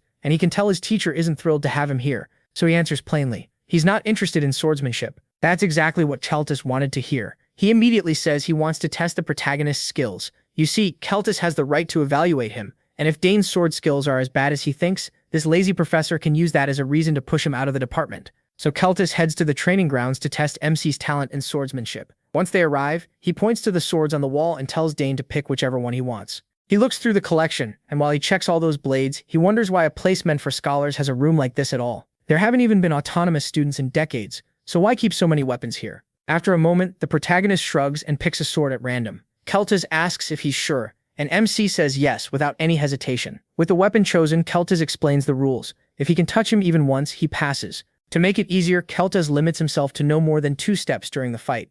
Dane accepts the terms right away, and the two take their positions. Keltis feels relieved, but also uneasy. He's glad the protagonist agreed so quickly, yet that confidence is unsettling. Almost like MC thinks he can actually win. The moment the match begins, Dane rushes straight at Keltis. He swings his blade, trying to tag his teacher, but Keltis slips aside with ease. Even so, the teacher notices something right away. He is fast, faster than he expected. For a second, Keltis wonders if this kid really does belong in the autonomous department, but there's no time to dwell on it. The protagonist keeps pressing, his attacks relentless, and more accurate with each swing. At one point, Keltis comes within inches of getting hit, and that sends a chill down his spine. When Dane swings again, Keltis has no choice but to draw his own sword and block. If he had reacted even a little slower, the match would have ended right there and not in his favor. What shocks him even more is MC's swordsmanship. It's rough, almost wild, but clearly effective. Keltis is now sure this boy really can handle a blade. This isn't beginner's luck. MC is unpredictable, and that makes him dangerous. After the quick exchange, Dane steps back, breathing hard. Keltis watches him closely, and the way the boy stands throws him off. It reminds him of a swordsman he once saw on the battlefield. What unsettles Keltis most is that his stance isn't polished like a knight's or a noble's swordsman's. It's raw and unusual, shaped by real experience instead of formal lessons. Still, there's no time to think. The protagonist rushes in again, and their blades crash together once more. The speed of their exchange is shocking. Their movements blur, steel clashing in a wild rhythm. Cultist can't believe what he's seeing. None of this makes sense. He never imagined this would happen. He's a hexaclass swordsman, one of the elite, and yet he has to pour a serious amount of mana into this just to keep up with a 14-year-old boy. It's frustrating and thrilling at the same time, a sign of Dane's huge potential and a challenge Cultist never expected from a simple test. He even starts to slip with his footing, despite trying to stay within the 2-step limit he promised. Every strike from MC feels heavier, and the way the boy fights pulls at something in his memory. It feels strangely familiar. Cultist's mind drifts back to the battlefield, where he once faced a lone knight with that same wild and unbreakable energy. He remembers being stunned by a warrior that fearless, someone who fought with reckless abandon, carrying no crest or banner. That madman tore across the battlefield, a force of chaos. Everyone struggled to stop. As the memory fades, Cultist snaps back to the present, just in time to feel the cold touch of Dane's blade against him. He was tagged. He gives a small smile at the win, but he doesn't laugh, especially since that would insult his teacher. Instead, he innocently says, "I think my sword hit you." As much as Cultist hates to admit it, a promise is a promise. He has to keep his word, so Cultist reluctantly lets Dane pass. The protagonist finally relaxes too. Keeping up with Cultist wasn't easy. If the teacher hadn't limited himself, the protagonist knows he wouldn't have stood a chance. Cultist feels just as overwhelmed. He can't deny the absurd talent hidden in this boy. Even with a handicap, MC should never have been able to push a hexaclass professor like him this far. Now he understands why he wasn't worried about the swordsmanship test. With talent like this, it's no surprise. Turning to the protagonist, he asks why he didn't join the swordsmanship department instead. The protagonist simply says he thought his family would be upset if he did, and that leaves Cultist confused, since that answer doesn't make much sense. But then he thinks about it. MC's father is a spear genius, and his sisters are gifted in magic and summoning. Then it clicks. Why MC applied to all 3 departments. He was trying to meet his family's expectations. Cultist finally understands the truth, the hard way. It was never that he lacked confidence in swordsmanship. He just didn't want to train in it. With the test over, Dane gets permission to leave. He bows politely and thanks Cultist before heading out in silence. As the teacher watches him go, a harsh truth sinks in. His plan to push this boy away and keep his easy life has failed. There's no simple escape now. As the door closes, Cultist shuts his eyes. His thoughts drift to the past, to a talk he once had with a colleague. He had asked about the night up ahead, and the answer was Egric. Later, Dane meets his second sister, who's pretty shocked to hear he passed the test. As far as she knows, Professor Cultist isn't the kind of man who lets anyone pass that easily. That professor barely even shows up to faculty meetings, and the only time he did was because the director called him personally. He absolutely hates being bothered. Basically, he does whatever he wants, and that's exactly why she was so worried about her brother. She's relieved nothing happened to him. Her reaction makes Dane think. Normally, his second sister would have celebrated his win, but instead, she just looks glad he's safe. That's one of the reasons he likes her so much. She truly cares about his well-being. Then his oldest sister comes running over. As the 3 siblings gather, whispers spread through the students. Everyone is amazed to see all the children of House Sogress in one place. People already thought the house was impressive because of Arabella and Claire, and now the youngest is proving to be just as remarkable. Later, Dane meets a senior named Max Hauer, who introduces himself. He says he handles the dorm's general operations. The dorms are split into 3 wings, with students assigned by grades. The top one is Dantary Hall, named after the first emperor. Since the protagonist is the top student and passed the main autonomous exam, Max tells him he'll stay there. He goes on about the place, restaurants, training rooms, libraries, lounges, even magic projection rooms. He also mentions some secret facilities. MC has no idea what that means, but he doesn't push and just listens. Max adds that while he probably won't need to worry, students can be removed from Dantary Hall if their grades drop. He also points out that Arabella and Claire stayed there until graduation, which only adds more weight to his name. Once everything is explained, Max hands the protagonist the key to his room and mentions there's a spare. If MC ever loses it, he can come back for a replacement. The senior also warns him about the strange students around here. They're not bad, he says, but sometimes you'll wonder what's wrong with them. Max tells him to see for himself, and if he has questions, he can reach him through the crystal internet ball. With that, Dane heads to his room. As he walks, he can't help noticing how luxurious the place is, but something feels off too. He doesn't sense a single person around. It's like everyone vanished. Feeling uneasy, he expands his senses. Almost at once, he picks up a faint smell of oil. Then he hears the barely audible sound of gears turning. That's enough for him to realize it's a trap, and he's already in it. But instead of panicking, he just gives a sarcastic smile at how sloppy this setup is. The people behind it are watching through a window. They have no idea why Dane stopped moving, so they start wondering if he figured out he walked into a trap. But the guy with glasses, Arnold, says there's no way. According to him, the Collards Dawes have been hunters for hundreds of years, so they know all about setting traps. He's actually the eldest son of the Collard barony, Arnold Collard, a third year in the shooting department. One of the students worries this prank might go too far, but Arnold assures the timid guy that he removed anything dangerous. It's his first time pulling a prank like this, so he's excited, though some of the others still aren't sure messing with someone from House Sogress is smart. Arnold just reminds them that everyone here went through nasty pranks, so he's been waiting for this, and he's sure Dane will end up totally shaken. One of the students, Priscilla Nariel, a fourth year from the theology department and House Nariel, raises a concern. Since he's the top student and in the autonomous department, she worries this prank won't go like the others. On top of that, both his sisters are geniuses, so if he's autonomous, he might be an even bigger one. Some of them even doubt the traps will work, but Arnold is sure he couldn't have noticed them. He made sure to paint the traps to hide them, and even oiled them so they wouldn't make any mechanical noise. Finally, Dane starts moving again, and that fills those idiots with excitement. Since he knows exactly where the traps are, he deliberately triggers the first one. A water balloon drops, but the protagonist, already expecting it, bursts it with a mana bullet. Then comes the next trap, one with a truly awful smell.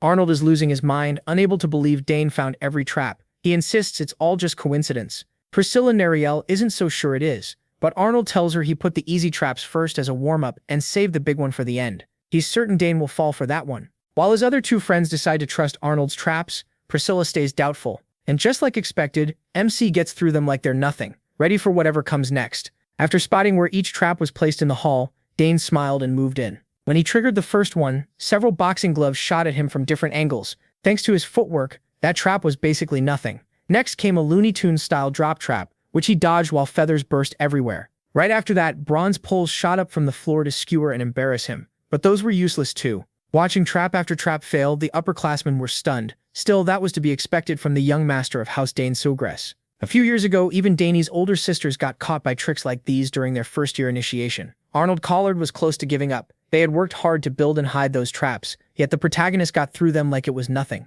It almost looked like he knew exactly where each one would trigger, but Arnold's pride as a hunter wouldn't let him quit. He was sure the final trap would finally scare the freshmen. Curious, Priscilla asked what the last trap was. With a grin, Arnold refused to spoil it and told everyone to keep watching if they wanted to see his big finish. In the hallway, Dane stopped when something that looked like a giant mythical beast appeared before him. A dragon, or something close to it. The final set of traps used summons, a dragon and a terrifying death-like figure shaped like a skeletal deer. They towered over Dne and charged at him like they meant to kill. Even so, Dne Sogress stayed calm and studied them. He was only surprised that someone would use such strong summons in a prank, until he noticed something was off.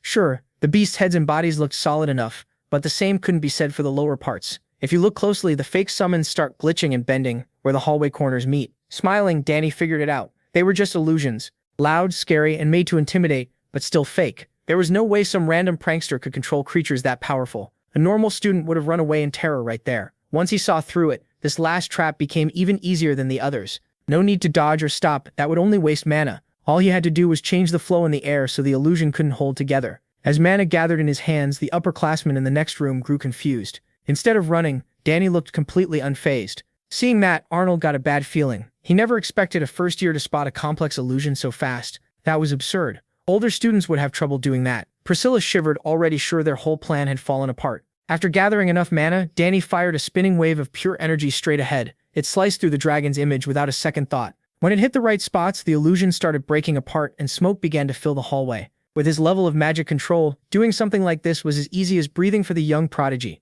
Honestly, Dne found this whole mean little welcome pretty boring. Now that the path was clear, it was time to find the one who made it. The moment he found the culprits nearby, screams burst through the hall. The older students ran for their lives while a fierce Edorak chased them down. Since Arnold was the trap expert, the group turned to him, asking what they were supposed to do, but nobody had any answer for a counterattack. This dangerous. When Edric cornered them, the beast let out a bloody roar that froze them in fear. Everyone screamed. Just before the wild creature could bare its fangs at the helpless victims, Dne stepped in and put a stop to it. His way of flushing out the rats hiding in the next room worked perfectly. The instant they heard his voice, the upperclassmen turned to Dne in shock. They begged him to do something, realizing this was probably his doing. They promised to apologize for their childish prank if he would just save them and get that furry, bloodthirsty monster away. Dne lifted a hand as strange runes filled the air and mana swirled at his command. A huge portal opened behind Edorak, locking down its movement and slowly pulling it in, monster and all. With one more wave, Dne shut the portal and Edorak vanished like it had never been there. Arnold and the others were speechless. The proud heir of the hunting clan even wondered if that beast had been another illusion. After a few seconds, the upperclassmen awkwardly got back on their feet. One of them cleared his throat and admitted the initiation had been a total disaster. Then the guy with glasses stepped up and introduced himself as Dragan Valentin, a fifth-year alchemy student. He casually added that he was the only direct heir of Marquis Valentine and offered Danny a handshake. Dragan even threw in a few compliments, saying Danny was handsome and well-built, which made sense considering how famous Danny's sisters are for their beauty and talent. Not sure what this guy was going on about. Danny chose to stay polite, shook Dragan's hand and returned the greeting. The glasses guy kept praising Danny for how well he spotted and avoided every trap. Everyone had heard he was the first student in the independent department in decades, so really they should have expected to lose. Then Dragan slyly pointed out that Arnold had set everything up. He went on to say Arnold was the heir of House Collard, famous for its skill in hunting. Hearing that, Arnold looked embarrassed. Danny smiled when he learned who the mastermind was behind the trap-filled hallway in the dorm. Trying to smooth things over, Dragan asked everyone to introduce themselves properly. The blonde girl was Priscilla, a fourth-year theology student. Dragan warned Danny not to bother the lady, since she dreamed of becoming a cleric, not waiting for anyone else to speak for her. Priscilla declared that she was a kind and beautiful young lady and the abandoned child of House Nariel. She explained that joining theology meant giving up adult dreams and everything that comes with them. Danny smiled awkwardly and stammered out a polite reply. When their hands touched, Priscilla's eyes widened like she had seen a ghost. From that tiny bit of skin contact alone, she felt a mana density unlike anything she had ever known before. No one Danny's age should have that much power. It was ridiculous, so overwhelming it shook everything. Priscilla thought she understood about magic. She stared at her hand in disbelief, while Danny seemed to expect that reaction. Still annoyed that his traps had failed, Arnold was frustrated. He refused to believe they were making such a big deal out of mana density that was just above average. Meanwhile, the others switched into damage control mode. Charles Hasbro stepped up and introduced himself as a second-year martial arts student. He quickly made it clear that he was nothing like those gross pests from the physical beauty club. Danny remembered seeing those buff gym rats trying to recruit people earlier. Charles added that while muscles matter, martial arts isn't just about showing off giant biceps. He even invited Danny to check out the course if he was interested. The only one who still hadn't introduced himself was the trap maker. The others urged Arnold to swallow his pride and greet the freshman like a normal person, but the heir of House Collard stayed sulking like a spoiled kid. A moment later, he finally gave in and shook Danny's hand. Arnold Collard and Dne Sogress looked each other in the eye. It was obvious Arnold was upset that Danny had wrecked all those carefully made traps. Danny thought about praising him a little so he'd stop pouting. He told Arnold the traps were actually very good and praised his solid knowledge of trap mechanics and trigger placement. Still, to MC's trained assassin eyes, they weren't hidden well enough. He said the paint was the real problem. Arnold was shocked to hear someone criticize his work like that. He went on saying that next time, instead of plain F6 black, he should mix F3 silver and D6 black in a 4:6 ratio. With the shine in that hallway, that mix would be much harder to notice. After thinking it over, Arnold had to admit Dane made sense. Aside from the paint color, the traps were excellent. Any other student without trained eyes would have fallen for them. The others were stunned.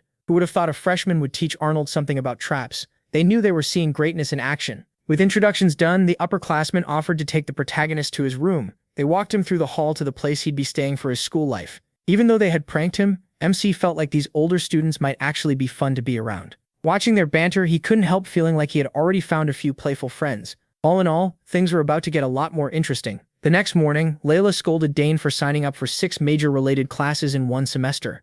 It made sense in a way. He had 3 tracks and needed 2 classes for each. But with general studies added on top, his schedule was packed. At this rate, he might not even have time to sleep. Most freshmen only take 4 classes at max. Layla urged him to think it through and drop some before the day ended. He assured her he'd be fine. He had even gone further by adding 2 humanities classes and military science too. He was really picking hard mode. Layla couldn't relate at all. Military science had traumatized her back during the first part of the entrance exam, and she lost a ton of points because of it. Still, that was just like the Academy's top student. Dane actually liked military science. After that, the two said goodbye and agreed to meet later in swordsmanship class. For first period, Layla was heading to a general studies course. She had chosen cosmetic and skincare studies. Even the fiercest swordswoman of her generation is still a young girl. When the protagonist arrived at his first class, his classmates were already curious about the top student. They couldn't understand why he picked this subject for general studies. Most planned to talk to him after class, but they were worried he might be cold and distant. None of them even tried to hide their whispers. First period was Introduction to Military Science. From what Dane had read the day before, some parts matched what he already knew, while others clashed hard with real war. Theory and practice don't always line up. If they did, no country would ever lose a war. The fact that military science was still taught in a time of peace only showed how important theory and basics really are. When the professor stepped up to the podium, the whole class stood. The big man quickly told everyone to sit down. After a short greeting, he flipped through the textbook. He was middle-aged, with white hair and the look of someone who had seen real war. His name was Francisco Gavios, a military theory instructor. Before anything else, he called attendance, and then began the lecture. From his seat, Dane quietly studied the old man. Right away, he could tell this guy had spent plenty of time on the front lines. That only made MC more excited for the class. The first thing Gavios did was criticize military theory. On a real battlefield, he said, theory alone doesn't work. Soldiers have their own will, and commanders have to weigh victory against the lives of their men. Even so, theory still matters. It gives you the base you need to understand war. This class would help them fix mistakes and learn how military science is really used. Then Gavios looked over the room and wondered how many of these freshmen might become true elites one day. To test them, he asked a simple question. What is the most important thing in war? Out of the whole class, only one student confidently raised a hand. Gavios turned to him, clearly pleased. Of course it was Dane. Without any doubt, he answered that the most important thing in war is the supply line. The professor was genuinely impressed by that answer. He added that victory and a safe return only happen when supply lines are secure. To him, it was interesting that the best answer had come from the top student. Wanting to push Dane further, Gavios asked him to name the 3 most important parts of maintaining supply lines. He answered right away. First was strict military management. A supply line stretching from the capital to the front is long and complicated. If even one person in that chain stops caring about the cause, corruption can slip in easily, and corruption leads straight to shortages. From what the protagonist knew, most supply problems came from greedy people in the middle. Pleased with that first point, Gavios asked him to keep going. Second was standardizing supplies. If things like amount, weight, length, and width all follow the same rules, mass production gets easier. Standardization also speeds up delivery and keeps frontline units from getting confused, which helps them fight at their best. As Dane kept giving confident answers far beyond the textbook, the other students started whispering in confusion. Even Gavios was caught off guard by how sharp his answers were. For the last key point, MC said local procurement mattered most. The longer a war drags on, and the more the first 2 rules break down, the worse the supplies become. Getting supplies locally lets soldiers stay at least a little self-sufficient. They can grow food themselves or buy it from nearby areas. The amount and quality might not be great, but it's enough for emergencies. Dane answered from things he had seen and lived through, not from books. After hearing all that, the whole class was stunned. Gavios was thrilled by such a clear summary of supply line principles, so he asked what year he was in. When he learned he was only a freshman, he was shocked. He couldn't understand how a new student knew so much about war. So Gavios repeated Dane's answer for the rest of the class. What the protagonist described sounded more like the thinking of seasoned soldiers and officers who had lived through many battlefields. Since MC was still so young, there was no way he should know that much. To hide the truth, he said he had heard lots of war stories from his father. Curious, Gavios asked who his father was. When the protagonist said he was the son of Arcana, the protagonist Sogress, the veteran's jaw practically dropped. Once he heard this boy was the son of the Blue Tornado, everything clicked for him. And on top of that, this was Dane, the famous student who passed the autonomous graduation exam. No wonder he stood out so much from other freshmen. More importantly, Gavios explained that the military science taught in this hall would match the kind of answers MC gave. The textbook would just be a guide. The real focus would be on ideas that work in real-life situations. That, after all, was the true goal of military science. Gavios was extremely pleased that such a promising student had joined this time. After first period, students poured out of the lecture halls and filled the academy corridors. Dane came rushing out, annoyed that he had nearly been talked into graduate studies on his very first day. After class, the professor had pulled him aside and offered him a path to go deeper into military science. Recommending graduate school to a freshman was insane. Luckily, his second older sister had already warned him about things like this. Claire told him that if anyone ever offered him a place in the Imperial graduate school, he should just run. And judging by this, Gavios wasn't the type to give up easily. Pushing that problem aside, Dane took out his map and planned a route to his next class. It was still his first day, so he didn't know the campus well. That wasn't helped by how huge the academy was. He had agreed to meet Layla at the central fountain, which was pretty far from where he was. After checking the map, he finally found the spot. It looked like going through the Mist Garden would be the fastest way to reach his destination. A few minutes later, the protagonist arrived at the so-called Mist Garden. People said that if the weather got even a little cloudy, the whole garden would be swallowed by thick fog. Once that happened, it was easy to lose your sense of direction, so most students avoided the place if they could. On top of that, the Mist Garden had picked up a few creepy ghost stories. Still, Dane thought it seemed nicer than his older sister had described. Since the weather was clear, he figured taking the shortcut would be safe. As he crossed the garden, he suddenly heard a sharp cry for help. Turning toward the voice, MC quickly thought about what to do. Once he pinned down where it was coming from, he realized it was beyond the brush. He took off at once. His mother had always told him that if someone needed help, he should act without hesitation. Since he still had time before his next class, a quick rescue should fit in. With his speed and sharp senses, Dane quickly found the lost student. It was a boy carrying a heavy backpack. He thanked the protagonist for answering his calls and said he thought he was stuck. Thankfully, he wasn't hurt, just worn out from wandering in circles. He introduced himself as Ernest Dillon, a first-year exploration student. MC found it pretty funny that an exploration student had gotten lost on campus. Ernest admitted he got a little too excited exploring the academy. excited enough to lose his way and run out of energy. From what Dane remembered, Baron Dillon's house was a Western noble family, whose crest showed a ship and a sailor. Ernest was impressed that he knew his family. They were famous for exploration. For generations, his ancestors had crossed wide seas and pushed into unknown lands. Still, looking at Ernest, he didn't exactly seem built for grand adventures, considering how thin he was. Since the protagonist recognized his family, Ernest looked proud and politely asked for his name. The protagonist introduced himself, and when Ernest learned he was the first autonomous department student in 50 years, he nearly fainted from shock. His eyes lit up as he praised his luck for meeting someone so amazing. MC gave an awkward laugh, but then he noticed something around Ernest's neck. The boy said he wasn't hurt anywhere, but there were clear marks on him. Dane spotted bruises and scars around his neck and hands. From what he could tell, they didn't look like the kind of injuries someone got from exploration. Still, he chose not to ask, since it was probably personal. Instead, he steered the talk back to exploration. Ernest eagerly explained that he was obsessed with discovering anything new: people, things, places, you name it. He was always ready to dig deeper. Then he opened his giant backpack and happily showed Dane all his exploration gear, stuffed inside in a messy heap. For now, his goal was to explore the whole academy. On the very first day, the mist garden had already caught his attention. Ernest was sure something was hidden here. The story about fog appearing just because the weather got slightly cloudy made no sense to him, and the protagonist admitted the boy might be onto something. He asked if Ernest had found any clue behind the mist. Sadly, Ernest had no real answer yet. All he had was a gut feeling that some kind of force was at work in this garden, something no one had discovered. He thought maybe no one had bothered to look closely enough. Or maybe some people had tried, but something stopped them. Whatever the reason, no one knew yet, but Ernest wasn't going to give up until he found it. Maybe it was tied to a lost ancient kingdom or a call from beyond the horizon. His excitement about the unknown started to rub off on Dane. Then MC remembered he still had to meet Layla so they could head to class together. They needed to move fast. While Ernest packed up his gear, the clear blue sky slowly became covered with clouds, and rain began to fall. Rain started pouring, and in seconds the whole garden was hit by a sudden storm. That was bad. From what they'd heard, heavy rain makes the fog swallow this place much faster. Escaping would become almost impossible. Just like they feared, the strange mist began rising from the ground itself. This fog could steal a person's sense of direction, and Ernest quickly pulled out a compass, already bracing for the worst. But the strange force made the needle spin wildly, so they had no way to tell which direction to go. Ernest started freaking out. Without the compass, they could wander forever and never make it out. Dane told him to rely on his explorer skills, but this place was beyond him. In a normal area, Ernest might find a way out. The misty garden was different. Something unknown was controlling it. That's when it really hit him. On his very first day, he might actually be trapped here.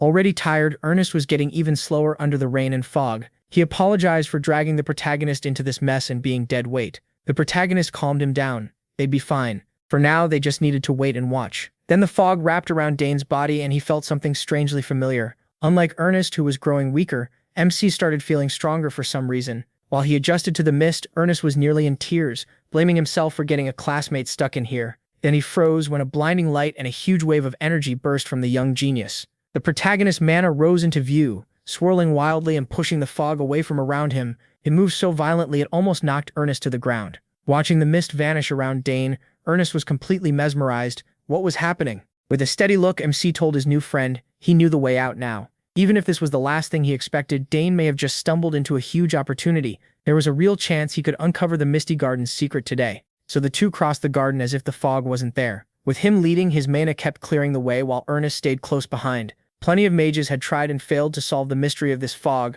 but the protagonist kept moving deeper without any trouble. Wherever he went, the mist simply broke apart. At that point, Ernest was sure he was standing beside a true genius. After a few more minutes, they finally reached their destination. Ernest first thought they had escaped, but they were nowhere near the exit. Instead of returning to the normal campus grounds, they had gone even deeper and reached the center of the Misty Garden. There, resting above a pool, stood a richly crafted fountain. Ernest never imagined they'd find the magical fountain hidden here. Most students who enter this place come looking for this spot. They gather around it because of a legend Dane had never heard before, so Ernest explained it. People say that if you reach the fountain before the fog fades, you'll be tied to the person you want most. It sounds like just another romance tale wrapped in fantasy, but MC could tell the fountain was unusual. He wondered how its magic had lasted this long. If it's so hard to reach, how does it keep working with no upkeep? Hearing that, Ernest couldn't argue with the logic.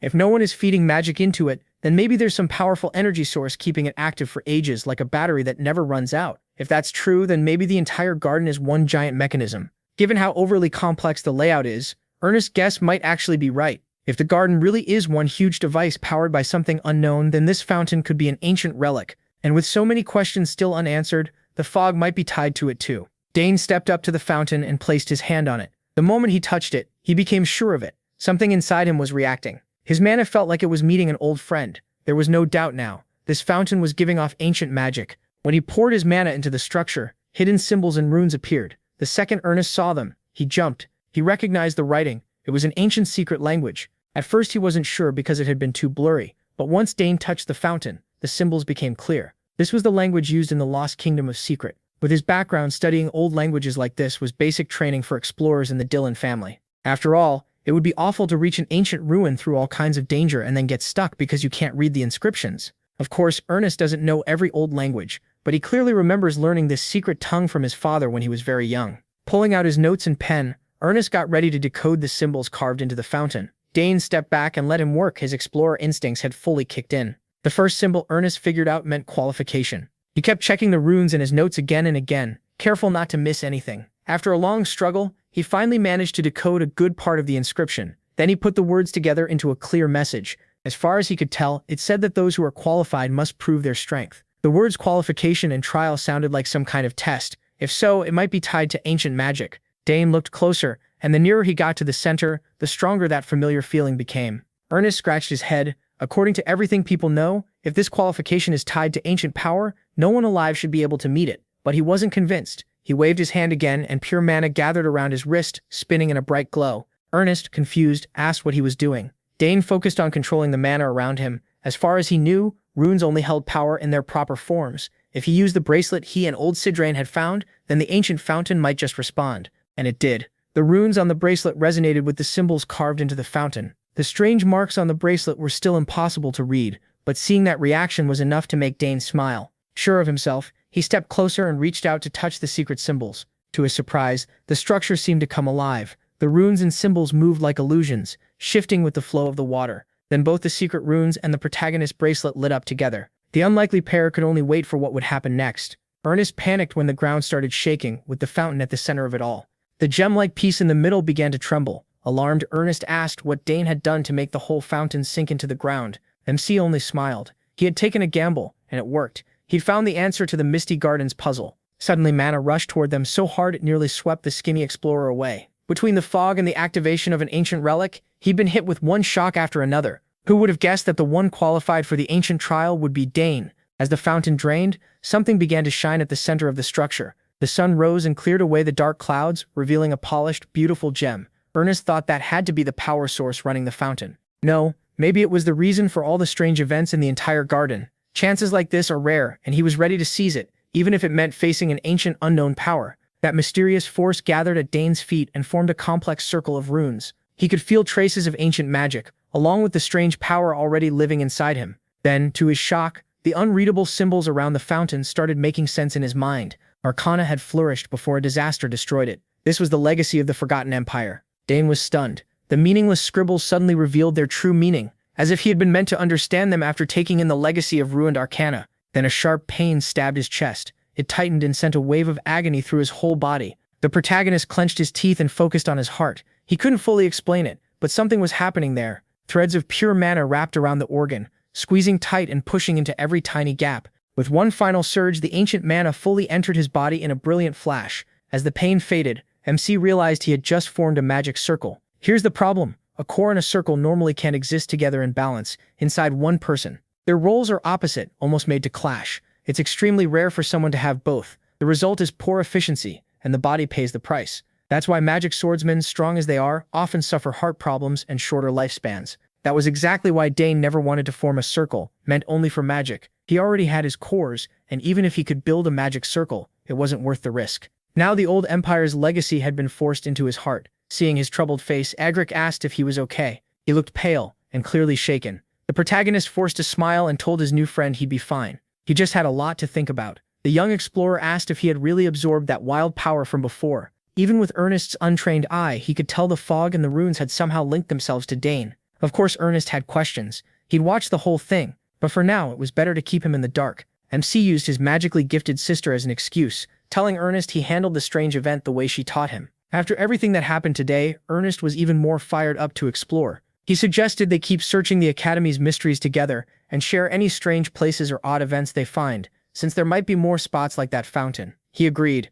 With the mist gone and things finally calm, Ernest reminded the protagonist that he still had class. After gaining that ancient legacy, MC had completely forgotten he promised to meet Layla before class. He quickly said goodbye to Ernest and apologized for rushing off. He was already running late. If he missed the meeting spot, that wild girl would definitely chew him out. So Dane left his new friend behind and dashed toward his next class. Ernest watched him run off with a smile. He definitely met an interesting friend today, and he had a feeling that exploring with the protagonist would lead to even crazier things. Once he was sure he'd gone far enough from Ernest, Dane pushed his speed as far as he could. Something felt different. Moving was much easier now, and strong waves of mana wrapped around him, boosting his already fast body. He could clearly sense both the circle and the cores inside his body. Even though that should have been impossible, they worked together perfectly with no pain at all. Normally a circle would disrupt core energy and lower its power, but that wasn't happening. No matter how much magic he drew around himself, there was no backlash and nothing felt wrong. If anything, it was the exact opposite. His mana kept flowing through the circle and then returned to the core again and again,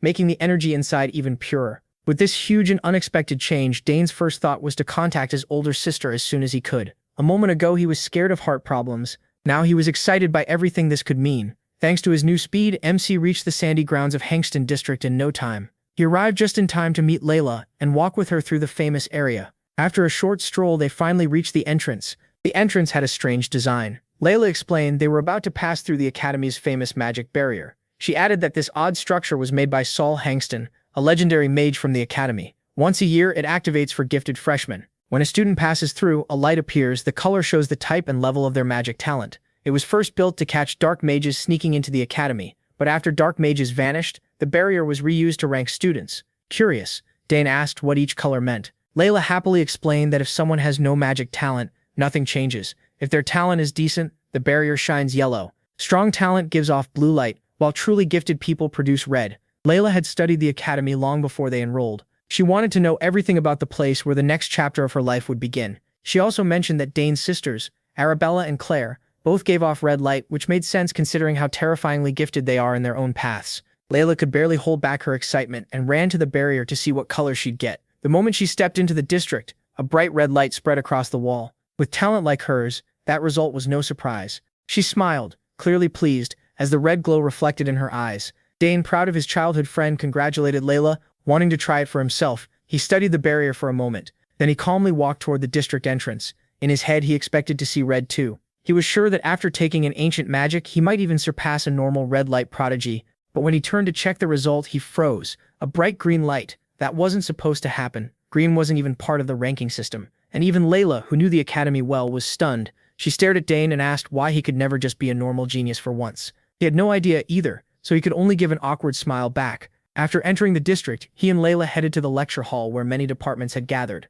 The magic department's opening lecture was famous, so all kinds of students stayed to watch the first orientation before leaving. Among the unusual visitors that day was an upperclassman named Arthur. Judging by everyone's reaction, the guy was clearly important. Arthur Giametti, the fifth-year representative of the magic department, had come to see one person, the Academy's only interdisciplinary student, Dne Sogress. The new students had already been told the protagonist would attend the class, but he still hadn't shown up. Arthur told his juniors to bring MC straight to him the second he arrived. Since MC was Arabella's younger brother, people who admired her, Arthur included, were watching him closely. Then the room stirred when two students entered. Most of the freshmen had never seen him before, so they crowded around for a better look at the young prodigy. His good looks and emerald eyes caught their attention, and beside him stood the infamous Layla Termian. The protagonist wasn't used to that kind of spotlight, and when he stiffened under all those eyes, Layla made it worse by teasing him about his popularity. Arthur Giametti turned and smiled when he saw his senior's little brother. He was the first to walk up and greet MC loudly, praising the impression MC made at the entrance ceremony. He, confused, wondered why this annoying older student was acting so familiar all of a sudden. Then he shot back with a blunt question. "Who are you?" He also asked what this guy was doing in an introductory class for the magic department. Put off by Arthur's look, the protagonist didn't back down and told the big guy to introduce himself. Arthur, who already had a short temper, didn't like Dane's tone at all. Their first impression of each other couldn't have gone much worse. The juniors who knew Arthur held their breath. Picking a fight with a senior like him was basically academic suicide. Arthur clapped back, saying he came out of respect to meet Lady Arabella's younger brother, only to be met with arrogance. He warned that MC's attitude could stain the Sogress family name. He still refused to give ground. From his side, Arthur was the rude one, acting nasty while demanding respect. Arthur ground his teeth in frustration. This meeting was not going how he planned. If things ended here, rumors would spread fast and make him look bad. He was already thinking of a way to deal with the protagonist without angering the terrifying Arabella. The problem was, he was worrying about the wrong protagonist. Sogress. Pushed too far, Arthur raised the tension by gathering mana in his hand. He meant to teach the insolent junior a lesson. Dane noticed the mana building in the senior's hand and got ready to respond. Before it turned into a real fight, a textbook slammed onto the podium, and a strong voice demanded to know what was going on. It was the professor. Seeing a faculty member step in, Arthur claimed he had only stopped by to greet the freshman. Dne, head of the magic department, told Arthur to save socializing for later and stop disrupting class.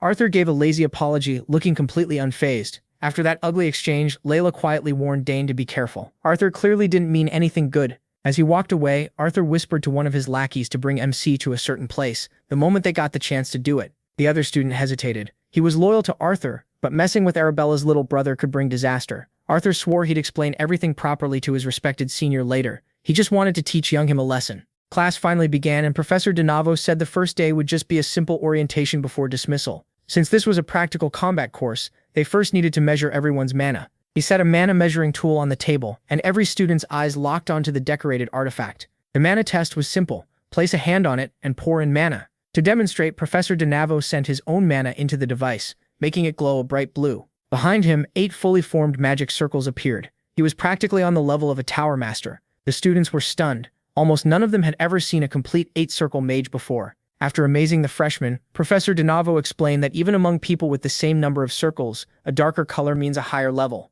Sometimes circles won't appear at all, but that doesn't mean the student lacks talent, so there was no reason to panic. Some people still hadn't formed their circles yet, which is why today's test wouldn't rely only on circle checks. By the Academy's standards, anyone accepted into the magic department should at least know basic magic. Professor Dne summoned several spheres and explained that these would be used to measure mana more accurately. Everyone stared at the blue orbs, unsure how those little balls could test mana so precisely. Dne demonstrated again with basic psychokinesis, controlling all the spheres at once. The students would need to show how many balls they could handle using one elemental spell. With a wave of his hand, Dne poured huge amounts of kinetic energy into the spheres, creating a steady mana flow and pushing the orbs to top speed. The students watched closely, making sure to study the professor's hand movements. They had never seen runes form so cleanly before. It was hard to believe Dne had taken something as simple as psychokinesis to such a high level of precision. While most students were amazed, someone like Layla wasn't impressed at all. Even beginner magic changes in strength and accuracy depending on the user. Each sphere just needs mana applied to it one by one.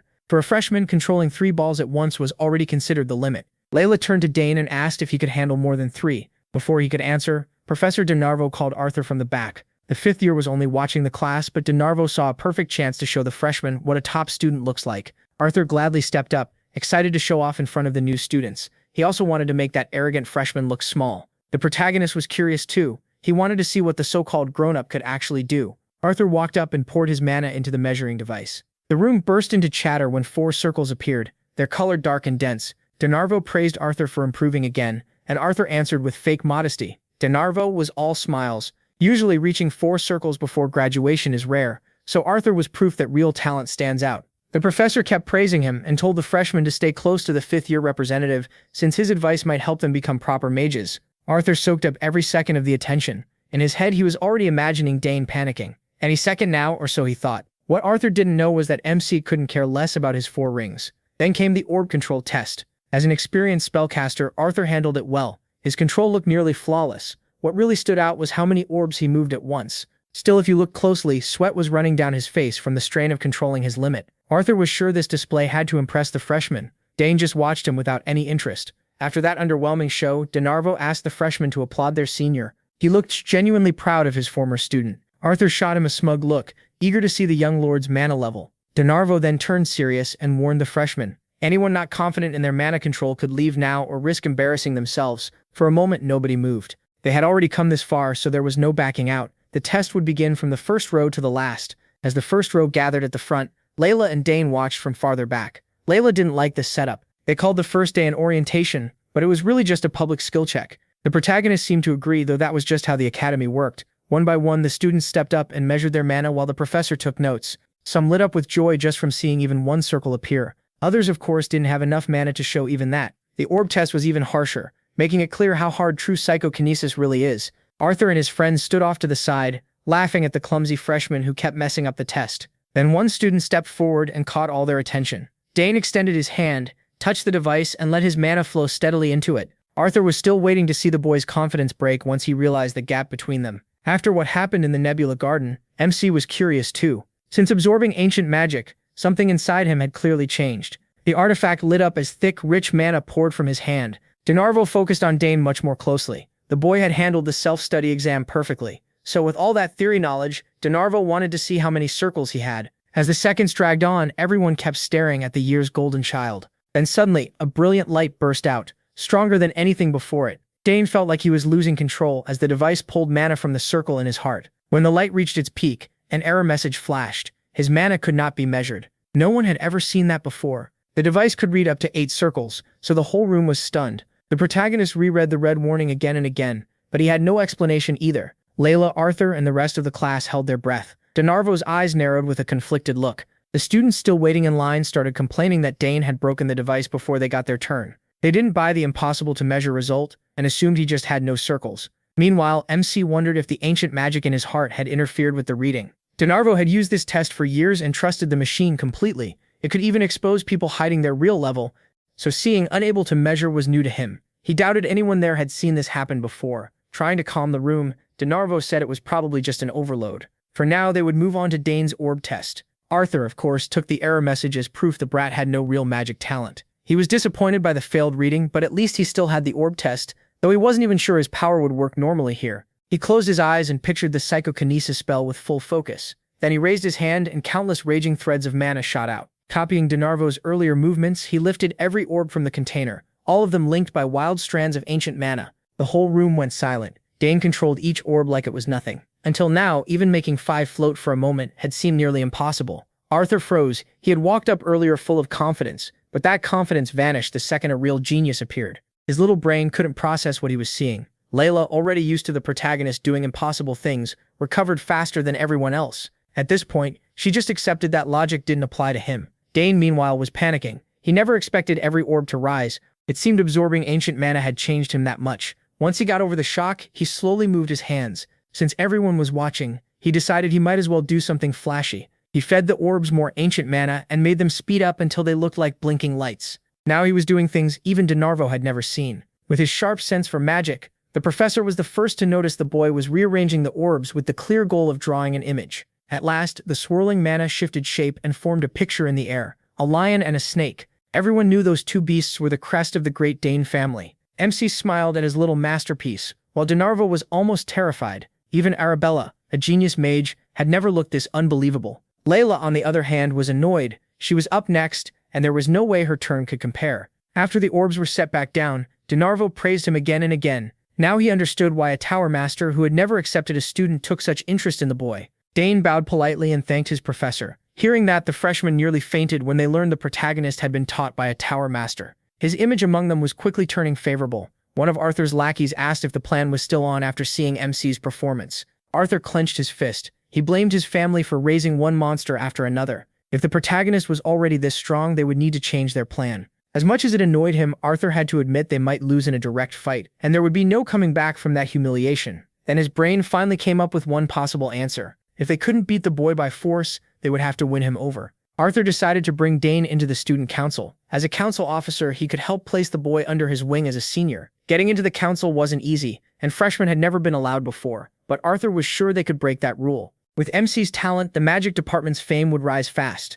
And of course, Arthur's own status would rise with it. Denarvo pulled him aside after that and showered him with even more praise. If he had known the boy was this gifted, he would have fought the other professors to keep him in his department. Then he used his display to fire up the rest of the class, and before sending him back told the rising star to visit any time. The protagonist never turns down a chance to learn. After class, he and Layla left the lecture hall. As usual, she complained that he had stolen all the spotlight, and he answered with a sly grin, teasing her on purpose. If not for his absurd performance, Layla's control of 5 orbs would have been the highlight. Competitive as ever, she stormed off in frustration. Right then, Arthur and his group walked over. His tone had changed completely as he praised MC's talent. He claimed he only wanted a quick word with the young master. Seeing that sudden attitude shift, Dane immediately got suspicious. Sure enough, Arthur brought up the Imperial Academy's student council. He explained that the council sets academy policy and manages the budget. Because of that, it holds huge influence and plenty of perks. For example, the council can decide disciplinary action against students who go too far. It also has the power to approve academic department events. Dane didn't need the speech. His older sister had already told him how powerful and exclusive the council was. In the end, Arthur offered him a recommendation to become an officer, saying he easily met the requirements. He also added that any officer automatically gets into Dantera Hall. What Arthur forgot is that this year's top student is already in Dantera Hall. While the annoying senior kept listing perks, Dane started wondering if the council members thought they were gods. After Arthur's long pitch, the protagonist turned him down. If he ever joined the council, he'd do it on his own, not through a shortcut. And to him, every advantage comes with a price. Arthur's goons could already see the plan falling apart, so they quickly started praising the council again, acting like Arthur's recommendation was some huge honor. Layla had been forced to sit through this nonsense, and their pushiness was getting on her nerves, so she grabbed Dane by the hand and dragged him to the cafeteria. Arthur was left standing there with his lousy plan in ruins. MC was just thankful Layla stepped in at the perfect time. Even after being rejected, Arthur and his crew weren't planning to give up, and Layla could tell exactly why they wanted to turn MC into a pawn. More than that, the young Duchess was annoyed that she hadn't gotten the same recommendation. By now, Layla had accepted that when it came to talent, Dane was on a whole different level. Then the two headed for the Imperial Academy cafeteria, hoping the sweet pies were still there. Meanwhile, Arthur went to meet Professor DeNarvo. In DeNarvo's opinion, he might be even more gifted than his older sister Arabella. Magic is too broad to judge perfectly, but in raw potential, the protagonist was a monster. Hearing that shocked Arthur, especially since he admired Arabella so much. Then the professor told him to gently push the young Sogress heir into focusing only on the magic department. Ever since MC arrived, everyone had seen the same thing. The boy's talent was impossible to ignore. Arthur admitted he had already tried to recruit him into the student council and got rejected. DeNarvo still couldn't let it go. Talent like that was too valuable to waste. Changing topics, Arthur asked if there was any recommendation letter for him. The professor brushed it off, saying that in 2 years magic towers would probably line up for Arthur after graduation. But Arthur could tell what DeNarvo really meant.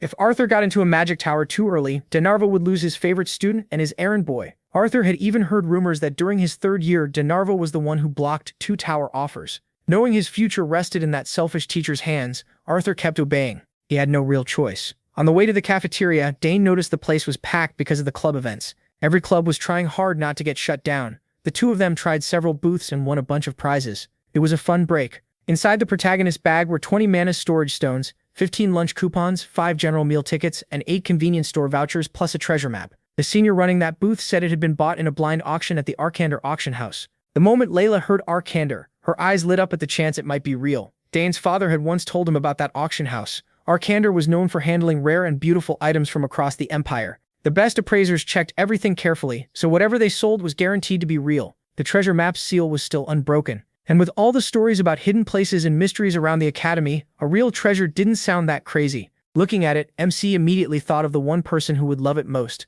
that exploration nerd. Demetra Hall is where most general education classes happen. Right now, he was heading inside for Imperial history. Before coming to the academy, the Sogress family's head butler had already taught him most of the material, so Dane felt pretty confident. Then a familiar voice called out to him excitedly. It was Ernest, the nerd. Since Imperial history is required for freshmen, it looked like they'd be sharing this class. With a worried look, Ernest asked the protagonist about the changes to his body after the incident. It was a messy topic, so the protagonist avoided it. Just as he was about to tell him the exciting news about the treasure map, they were interrupted by a pack of thugs. From Ernest's terrified reaction, Dane could tell there was some history there. The leader looked old enough to have a wife and kids, and he greeted Ernest with a smug grin. Poor Four Eyes barely knew how to answer. To MC, he looked like a soldier reliving trauma. Once Ernest finally managed to speak, we learned the thug leader's name was Brown. He was out here bullying kids. Dane couldn't help thinking about what that would do to the glory of their so-called great king. Then the thug leader grabbed Ernest's head like a basketball and mocked him for shaking like a leaf.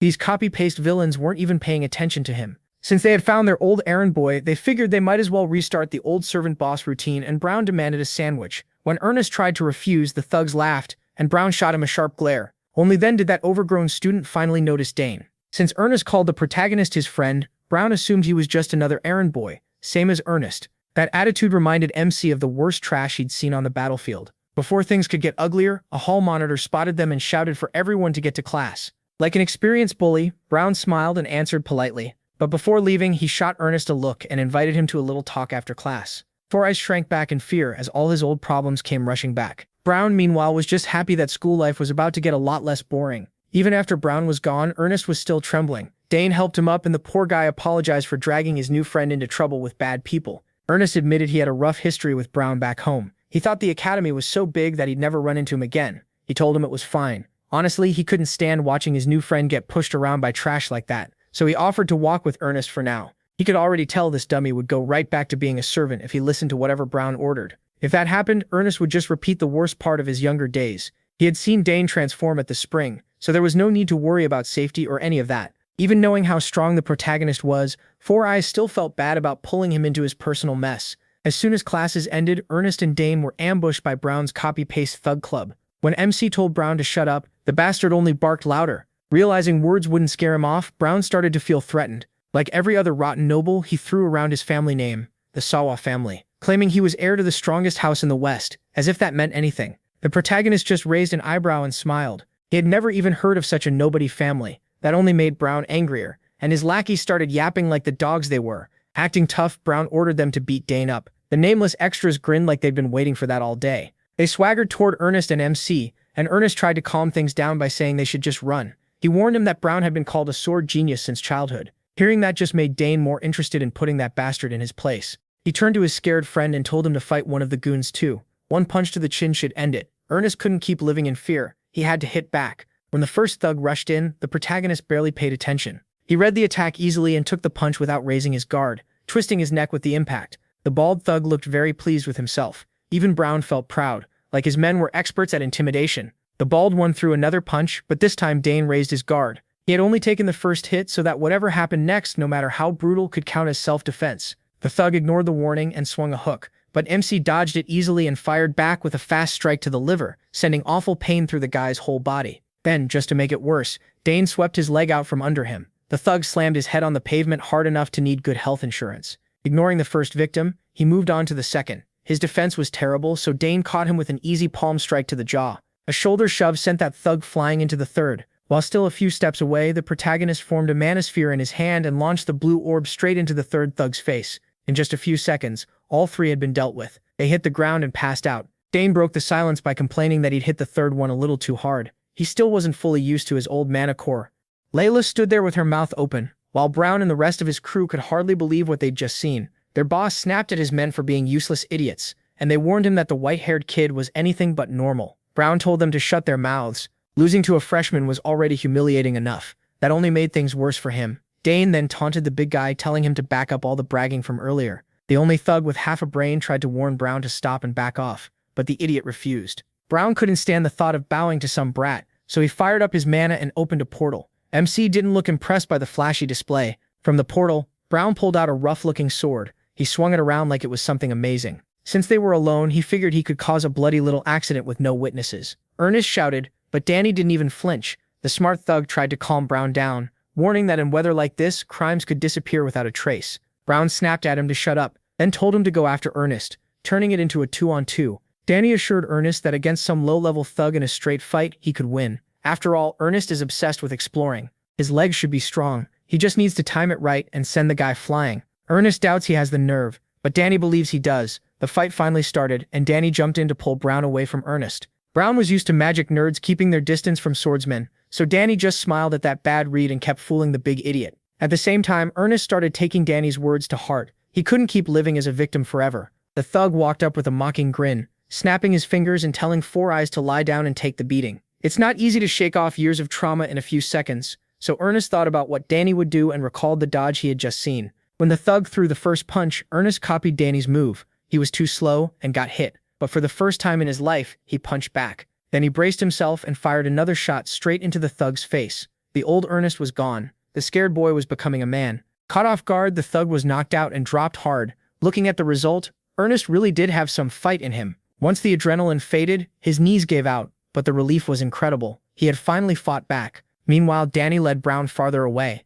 Once he noticed Ernest had won, he stopped running. Brown looked back and cursed his men for being useless. Danny glanced around and spotted a few brooms. Those would do nicely. He grabbed one and snapped the handle. Brown felt insulted that this kid planned to face his sword with a wooden stick. For Dane, that was more than enough. What better tool for trash than a broom? Brown was in real trouble now. With no backup, he rushed in anyway, still arrogant enough to claim he'd hold back before killing Danny. He said he'd only leave a small scar on the boy's face, one that would remind him to fear Brown every time he looked in a mirror. He was embarrassing himself. The moment he got in range, Brown launched a flurry of slashes and thrusts with a smug grin. But as every strike got blocked by a stick, he slowly realized Danny was just toying with him. Meanwhile, our guy was having fun with Brown's obvious attacks. Brown couldn't stand having his sword skill mocked, so he pushed harder. In his mind, only Duke Termian or someone on that level had the right to judge him. Even after Dane poured mana into the stick, Brown still believed real steel gave him the edge. As he prepared his strongest swing, Danny calmly focused mana at the tip of the stick. Then, in one smooth motion, he drove it into Brown's body. A burst of pain like nothing he'd ever felt tore through him. Power like that coming from an ordinary stick shouldn't have been possible. Ernest watched the whole thing nervously. He knew Danny was strong, but not this strong. As Brown coughed on the ground, Danny told him to get up. Once Brown drew a real weapon, this had to be seen through to the end. That's how his father taught him. At last, Brown found enough sense to ask who he was facing. Dne Sogress introduced himself calmly as the only son of Count Sogrek and a first-year independent student. That's when it finally hit Brown. This was the prodigy everyone had been talking about, the youngest and brightest genius on the continent. Still, he never expected someone like Danny to hang around an idiot like Ernest. Danny didn't let up. Since Brown drew his sword and lost, honor rules said Danny could take his life if he wanted. From a duelist view, he had every right to kill him right there. Looking into Danny's eyes filled Brown with fear. That cold calm made him feel Danny truly would do it if this kept going. So he swallowed his pride, got up, and dropped to his knees begging for forgiveness. As Brown poured out humble words, Danny looked at him in disgust. Even after getting crushed, this guy still didn't understand who he should be apologizing to. Instead of kneeling to Danny, he should have been begging Ernest. Realizing his mistake, the pathetic coward grabbed onto Ernest and stammered out an apology, tears in his eyes as he begged for his life and apologized for years of bullying. Ernest looked him straight in the eyes, something he never would have dared do before. He remembered all those years of fear, pain, and trauma Brown had caused. To Ernest, Brown had always seemed like the scariest person in the world. Now that same threat was crawling on the ground, sniffling and begging. Danny gave Ernest the final choice. He could beat Brown half to death or end it with that apology. Desperate to stay alive, Brown begged his former bus worker to spare him. Ernest really did want to let out all that buried anger, but in the end, that wouldn't satisfy him. Someday, he wanted to beat Brown fairly, then maybe forgiveness could come after. Danny felt proud of his friend's choice. It took real courage to decide that. As the two walked away, Ernest thanked Danny for changing his life. On the way back to campus, they ran into a worried Layla. One look at the cut on Danny's cheek, and she knew he'd been in a fight. She glanced at the thugs they had beaten, and a knowing smile crossed her face. Brown recognized Layla too, and the fear came rushing back. Since they were both from the swordsmanship department, they had probably crossed paths before, though Layla clearly didn't remember his name. Ignoring the losers, she asked who the Four Eyes Kid was, and Danny properly introduced Ernest Dillon from the exploration department. Since Layla was Duke Termian's daughter, he still called her Miss Layla. She told him that Danny's friends were her friends too, so they could drop the formal talk. Danny bragged that Ernest's family was famous for exploring ruins and hidden secrets. Hearing that, Layla excitedly brought out the map they had won. Danny explained they had picked up a treasure map during one of the club events. Ernest had heard some lucky student won something like that, but he never guessed it was his friend. The second treasure map came up, Ernest's shy side vanished and got replaced by full-on obsession. The three moved somewhere private and opened the map to study it. Even with Ernest's trained eye, he could barely make sense of it at first. The one thing he did notice was that it pointed to a specific place inside the academy. Strange writing also covered the scroll, so it had to be some kind of code. For now, the best move was figuring out who made the map. If they knew the creator's habits and style, they might build a rough decoder. The only sure thing was that the map showed somewhere inside the academy, since the shapes used were unique to the campus. The problem was the architectural style was wrapped in old magic that only Saul Hankston could use. Ernest was referring to the legendary mage who founded the academy itself. In other words, they were dealing with ancient magic not seen in centuries,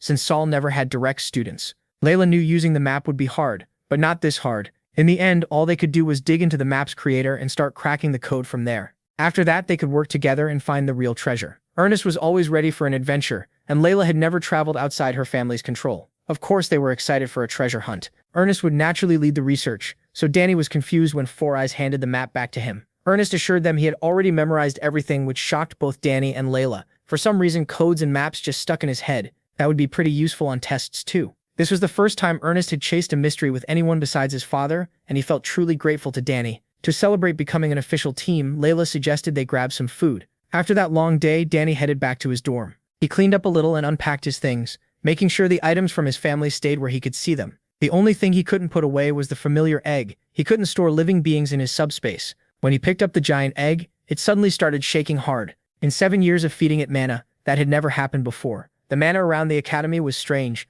but it shouldn't have been that different from before. The only real change was the ancient magic he had absorbed in the garden. To test that idea, Danny poured more mana into it. The thought of finally hatching his familiar filled him with excitement. After a few more minutes of feeding it mana, Dane felt like he was trying to fill a bottomless well, even after 7 years of doing this. He was putting out so much mana that his room was starting to become unstable. Back in the dorm, stopping now could mean missing a huge chance, so he quickly wrapped up the egg and rushed off to the Claire's lab. She's a genius with summoning, but even she was thrown off by what the egg was doing. Even after he stopped feeding it mana, the weird shaking didn't stop. While they try to figure it out, Claire worries Dane will miss roll call at the dorm. With a sly grin, he tells her he already took care of that. Back in the halls of Danter Hall, Albert from the discipline committee stormed in right on time to check the students' attendance. The top students of Danter Hall were lined up neatly outside their rooms. Roll call is done the same way in every dorm at the Imperial Academy. Arnold, the trap-loving kid, started getting nervous because there was still no sign of Priscilla or Dane. Albert announced the rules: 1 penalty point for being late to monthly roll call, 2 for missing it. 3 late arrivals in one term can lead to discipline and dorm service. 2 absences mean forced demotion. He ordered everyone to stay still and keep quiet. Even in Danter Hall, the rules would be enforced. To help the committee, they recently added magical surveillance cameras, and Priscilla had already been caught trying to sneak out before. They confirmed she left the dorm grounds 5 minutes ago. Normally, the committee doesn't inspect rooms, but with Albert in charge, room checks have become the new normal. That means points are going to drop hard this term. After carefully checking Priscilla's room, they gave her the proper penalty for being gone without permission. The only other person missing at the first roll call was the freshman, Dane. A few of the protagonist's new dorm mates tried to cover for him, but Albert wasn't having it. When he and his team stepped into MC's room, they were met by the boy himself. Dane scratched his head and apologized, saying he'd been busy unpacking. Albert couldn't really argue with that, so he left with only a warning. But the real he was still in Claire's lab. He had used an MK1 illusion projector built by Arabella. It could project his image into a slot inside his room through a small generator. Since it's remote-controlled, the link can get shaky. If the flow breaks, it shows right away. The protagonist tested it a few times for fun and found a perfect use for it tonight. Claire doesn't approve of his tricks, but she's a little impressed. As for the egg, everything points to a strong chance that it will hatch tonight. Claire can't be fully sure, but these reactions are clearly a good sign, so she suggests putting the egg in a magical stabilizer before giving it any more mana. Since her lab is protected by magic shields for sensitive research, it's the best place for the egg to hatch. After setting it on the stabilizer, Claire added a few magical filters. Even though Dane's mana is already very pure, he once again poured everything he had into the egg. It was draining him fast. What the hell is inside that thing? Even if someone with enough money can buy a familiar egg, Shokarum is a whole different story. No one really knows the exact conditions for every kind of egg. The only sure thing is this: the user's mana and the unknown familiar inside must match in magical frequency. In other words, it's pure luck and a lot of it. Whatever happens next depends on Dane. Claire knew her little brother was gifted, but seeing him work and feeling his mana made her tense. At last, cracks started to sound from the egg. Claire shouted for him to keep going and push harder until it came out. When MC reached his limit, bright blue mana whipped through the lab. Then the egg burst, throwing shell pieces everywhere. Claire and him were both hit by the blast of mana. When the light faded, a small creature covered in primal slime stood where the egg had been. Claire rushed over to her brother, who had been tossed away like a rag doll. Forget the dizziness from mana drain and smashing into the walls, the egg had finally revealed what was inside. It had a white-scaled body, tiny wings, horns on its head, and curious eyes. Claire guessed some traits matched a wyvern. Then the little goofball started spitting fire like it was trying to show off. Claire pushed her brother to get closer to his familiar. Sometimes newborn creatures claim the first person they see as their owner, and so the white-haired boy and the little white lizard looked each other in the eyes. Dane smiled at his new familiar and greeted it. He introduced himself properly, and the two formed an instant bond. Claire was charmed by how cute the little thing was. She praised her brother for making it look easy, even though she knew how hard hatching really is. Now she could study a newborn unknown life form up close. After a few minutes of careful checking and looking for clear signs, she became sure this little guy had been summoned from beyond the horizon. Only a handful of summoners can even reach that place. Even Claire herself can only summon a few minor spirits right now. Bringing out a full familiar from beyond the horizon is a huge achievement. Claire trusts her knowledge of normal summons in the human world, even their young forms, but none of them look quite like this. Ivan is a little similar, but the finer details are clearly different. For now, they still can't be sure what this little creature really is. Claire promised to do more research, though she doubts the Academy has any books that will help. One clue may be its link to ancient mana. Before Dane left, Claire told him to keep the eggshells, since some species eat them after hatching for nutrients. As for daily care, the protagonist needs to keep track of everything about the little creature: what it likes and hates, how much it sleeps, how aggressive it gets, how fast it grows, and everything in between. It's a lot to manage, but MC felt it would be worth it. For some reason, he already felt he had to protect and raise this little one with everything he had. Claire suggested keeping the familiar in the lab to avoid trouble in public, but Dane didn't want to hide his new buddy forever. Besides, if people give him trouble, he has 2 strong sisters to back him up, and honestly, it's better for the little guy to be outside than stuck in a lab. Claire also said he should apply for an official summoner's sigil right away. He may still be a beginner, but he already has the talent to ask for one, and with everything else going on, now is the perfect time. Tomorrow is orientation for summoning classes with Professor Temeric's piano. Claire told the protagonist all he had to do was show his talent and special recruitment would follow. There'll be a faculty meeting, but Claire is sure he'll get special qualifications. Before leaving the lab, Dane wondered what he should name the little goober. When he got back to Danter Hall, one of his new friends questioned him for almost missing roll call. According to the Purple Glass's 4 eyes, his sisters were also known for pulling wild stunts like that. Still, at least he escaped punishment for now. As soon as he got back to his room, Dane dropped onto the bed. When he looked up, the little lizard was flying in circles overhead, full of energy. While exploring the dorm, it even spat fire here and there. A little earlier, MC had tried to sneak back into the dorm through a secret path his sisters told him about. Sadly for him, the discipline committee was paranoid enough to cover the whole dorm with magic. To deal with the barrier, Dane started studying the mana flow for a weak spot. A barrier that big had to have some hidden flaws. Before he could finish checking, the little scaly got impatient and blasted fire at the magic. To his surprise, the barrier shook hard and then tore open completely. That shouldn't have happened from normal fire. The only answer he could think of was that his familiar's flames might somehow shut down mana. Based on that alone, he already knew he'd hit the jackpot. The next day, Dane met Ernest and told him all about his new buddy. He said the little guy's name was Happy, and Ernest was not impressed. Since 4 Eyes hated the name so much, the protagonist challenged him to come up with something better. Ernest thought hard. The little one was cute, sure, but a name should carry more weight. At last, Ernest said one word. Carnus. Dane liked how Carnus sounded. It was mysterious and oddly fitting for the little fire spitter, so he happily dropped the name Happy. From now on, the little guy would be called Carnus. MC's next stop was Bermudez Hall, named after the famous scholar Bermudez. That's where all summoning classes are held. As the students entered the classroom, he spotted a familiar face in the crowd. De Grand Tyron, the brat he beat at his birthday years ago. De Grand realized Dane was in the same class as him. He had never forgotten the boy who took his summons. Because of that humiliating day, House Tyron fell in noble rank and barely held onto its capital noble title. De Grand wasn't even supposed to be in this class. He failed last year and had to retake it. At least the kid had learned his lesson and knew to stay as far from Dane as possible. As he dreaded what was coming, an upperclassman walked over and assured him there was no shame in repeating a class. In fact, this was the second time that veteran was retaking the course.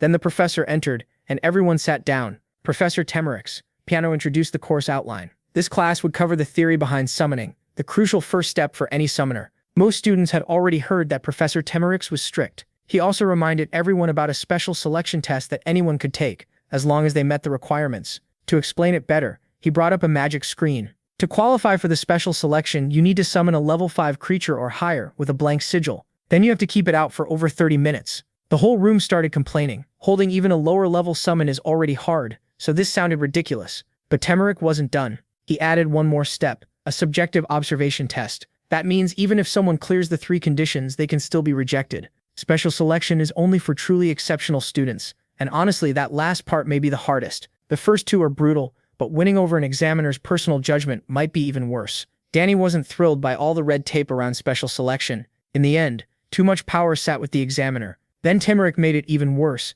Applicants also need at least 2 recommendation letters from people tied to the summoning department. Inside, he was pleased by the class's reaction. Temeric enjoyed knocking cocky freshmen down a peg. His gaze moved across the room and stopped on Dne Sogress, the boy who passed the main autonomous exam. He'd already heard what happened during the entrance test from Professor Delfiniso. No matter how he looked at it, he couldn't believe a freshman had formed a contract with a 4th-level Edaroki. He wanted to see the boy's talent for himself. Part of him still suspected Danny got in because he was from House Dne Sogress. Either way, normal students should be happy just passing the regular exam. For future summoners, theory class shouldn't be a problem. In other words, he was basically calling the repeaters idiots. Danny found that odd since the entrance exam had already tested theory and affinity. Then Temeric asked if any freshmen here could already summon, or if they were all just disappointments. Danny could feel the man staring right at him. Since he was clearly being singled out, he decided to play along. Danny stood up and accepted the challenge. The professor asked for his name and department, even though he already knew. So Dne Sogress introduced himself properly as a student from the autonomous department. Temeric tried to praise him, but the sarcasm was obvious. Even so, Danny didn't answer with pride or fake modesty. He calmly gave credit to the deans who evaluated him. Without wasting time, Temeric called him forward to show the talent that impressed the deans. Danny didn't like the open doubt, but he stayed respectful. Still, he added one condition. If he proved himself, he wanted Temeric to write a recommendation letter for the special selection. The man was surprised by his nerve. So was everyone else in the room. Now all Danny had to do was prove his talent really was that special. To him, it sounded easy. He even admitted that failing hadn't crossed his mind. That made Temeric furious. Even Danny's sister Claire had never sounded this boldly confident. Still, he accepted. Danny would get his chance, and if he succeeded, Temric would write the letter, though he warned that he wasn't easy to impress. The class buzzed right away. Some knew Danny as the golden freshman, and others as Claire's little brother. As it turned out, the professor already had a blank sigil ready. Danny calmly walked up and took it. This challenge wasn't part of his plan, but it could earn him a lot. He poured mana into the blank sigil and quietly called on it to answer him. At once, a huge wolf appeared, and pure mana spread through the room. The beast landed and glared at the students in their seats. Anyone with basic summoning knowledge could tell the wolf was a grade 5 summon. Calling something like that with a blank sigil was nearly impossible. No one was more shocked than the wolf's original owner, Agric. One look was enough for him to recognize Gampu. Danny turned to the professor, waiting for his judgment. Even Temric had to admit this was beyond normal. Still, he was counting on Danny failing the 30-minute requirement. Keeping up a professional face, he praised Danny and reminded him how hard the second condition was. Danny didn't want to waste everyone's time, so he offered to show something else. Before anyone could stop him, he smiled at the professor's cracking expression. The doubt on Temric's face was falling apart. No one in class could look away from the stage, since the third condition was to show something special. Danny said the next move could be judged by the professor. If Temric thought it wasn't enough, he had every right to fail him. Surely there was no room for pettiness in front of a whole class of summoning freshmen, right? Then Danny called Gampu over and patted the good boy on the head. He rose and slowly guided his mana around the level 5 beast. As Temric watched, he started to realize what Danny was trying to do. Danny spoke an ancient chant, and pure mana flowed into Gampu. The wolf's eyes turned sharper and its fangs grew deadlier. Its whole body swelled larger and began to float, lifted by raw magic. At last, the beast's claws were strengthened to maximum killing power. Danny knew it was working perfectly. Without ancient magic, he never would have imagined doing this so early in life. Then the rest of the class understood. Danny was performing summon enhancement, a technique usually reserved for 5th-year summoning students. With a deep howl, Gampu showed just how much stronger he had become. Danny looked at the professor and asked if that was enough to prove he was unique. Temric couldn't take his eyes off the massive beast. Watching Danny pull off a link enhancement so easily convinced him the wild stories were true. In fact, he had never seen a student this gifted. After a few stunned seconds, Temric finally stammered out his approval of Danny's performance. He said they would discuss the recommendation letter later. Danny was satisfied with that fair answer. Meanwhile, Agric was left speechless by how much the Dane boy had grown. Now he could see just how foolish and arrogant he had been back then. Once the commotion died down, class resumed, and Temric proved he was actually a very good teacher. Danny kept feeling the man's eyes on him, but he didn't bother reacting. Temric knew the material perfectly, though the earlier shock had clearly thrown him off. Danny kind of enjoyed seeing the grown man flustered. He'd heard Temric was famous for being strict. Claire would probably love hearing how he was acting now. Meanwhile, Temric wondered if he should ask Professor Delphinaso for help since he wasn't in the best shape to keep going. Even so, he finished the introduction to summoning theory by the end of the day. When class was dismissed and Danny left Bermuda's hall, someone called out his full name. He recognized Agric right away. Agric felt a little bitter that this was how Danny remembered him. Danny stayed alert, thinking the red-haired jerk might be here for revenge. But Agric seemed strangely calm. Like he'd matured, he admitted he had planned to avoid Danny until graduation. Now, though, he wanted to apologize for what happened between them in the past. He bowed his head and fully admitted he'd been an idiot as a kid, taking all the blame. He held the bow for a long moment and Danny smiled. Seeing Agric was sincere, he let the old grudge go. Agric promised he wouldn't cause trouble anymore. He must have thought Danny might report him and get him expelled or something. When the golden freshman accepted the apology, Agric lit up with relief. He even told Danny to ask for help anytime. After that long talk, Danny felt something move inside his blazer. Looks like Karnas had just woken up and was already getting restless. The little guy was probably hungry after such a long nap. Since Agric knew the summoning department well, this was perfect timing. Danny needed to buy some supplies for familiars. Agric smiled and offered to take him to a shop he liked, Yos and Batan. It had been started by 2 former students 30 years ago.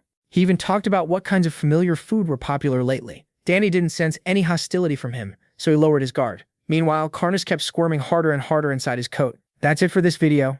If you enjoyed it, comment for the next part, subscribe to this YouTube channel, and leave a like. Thanks for watching.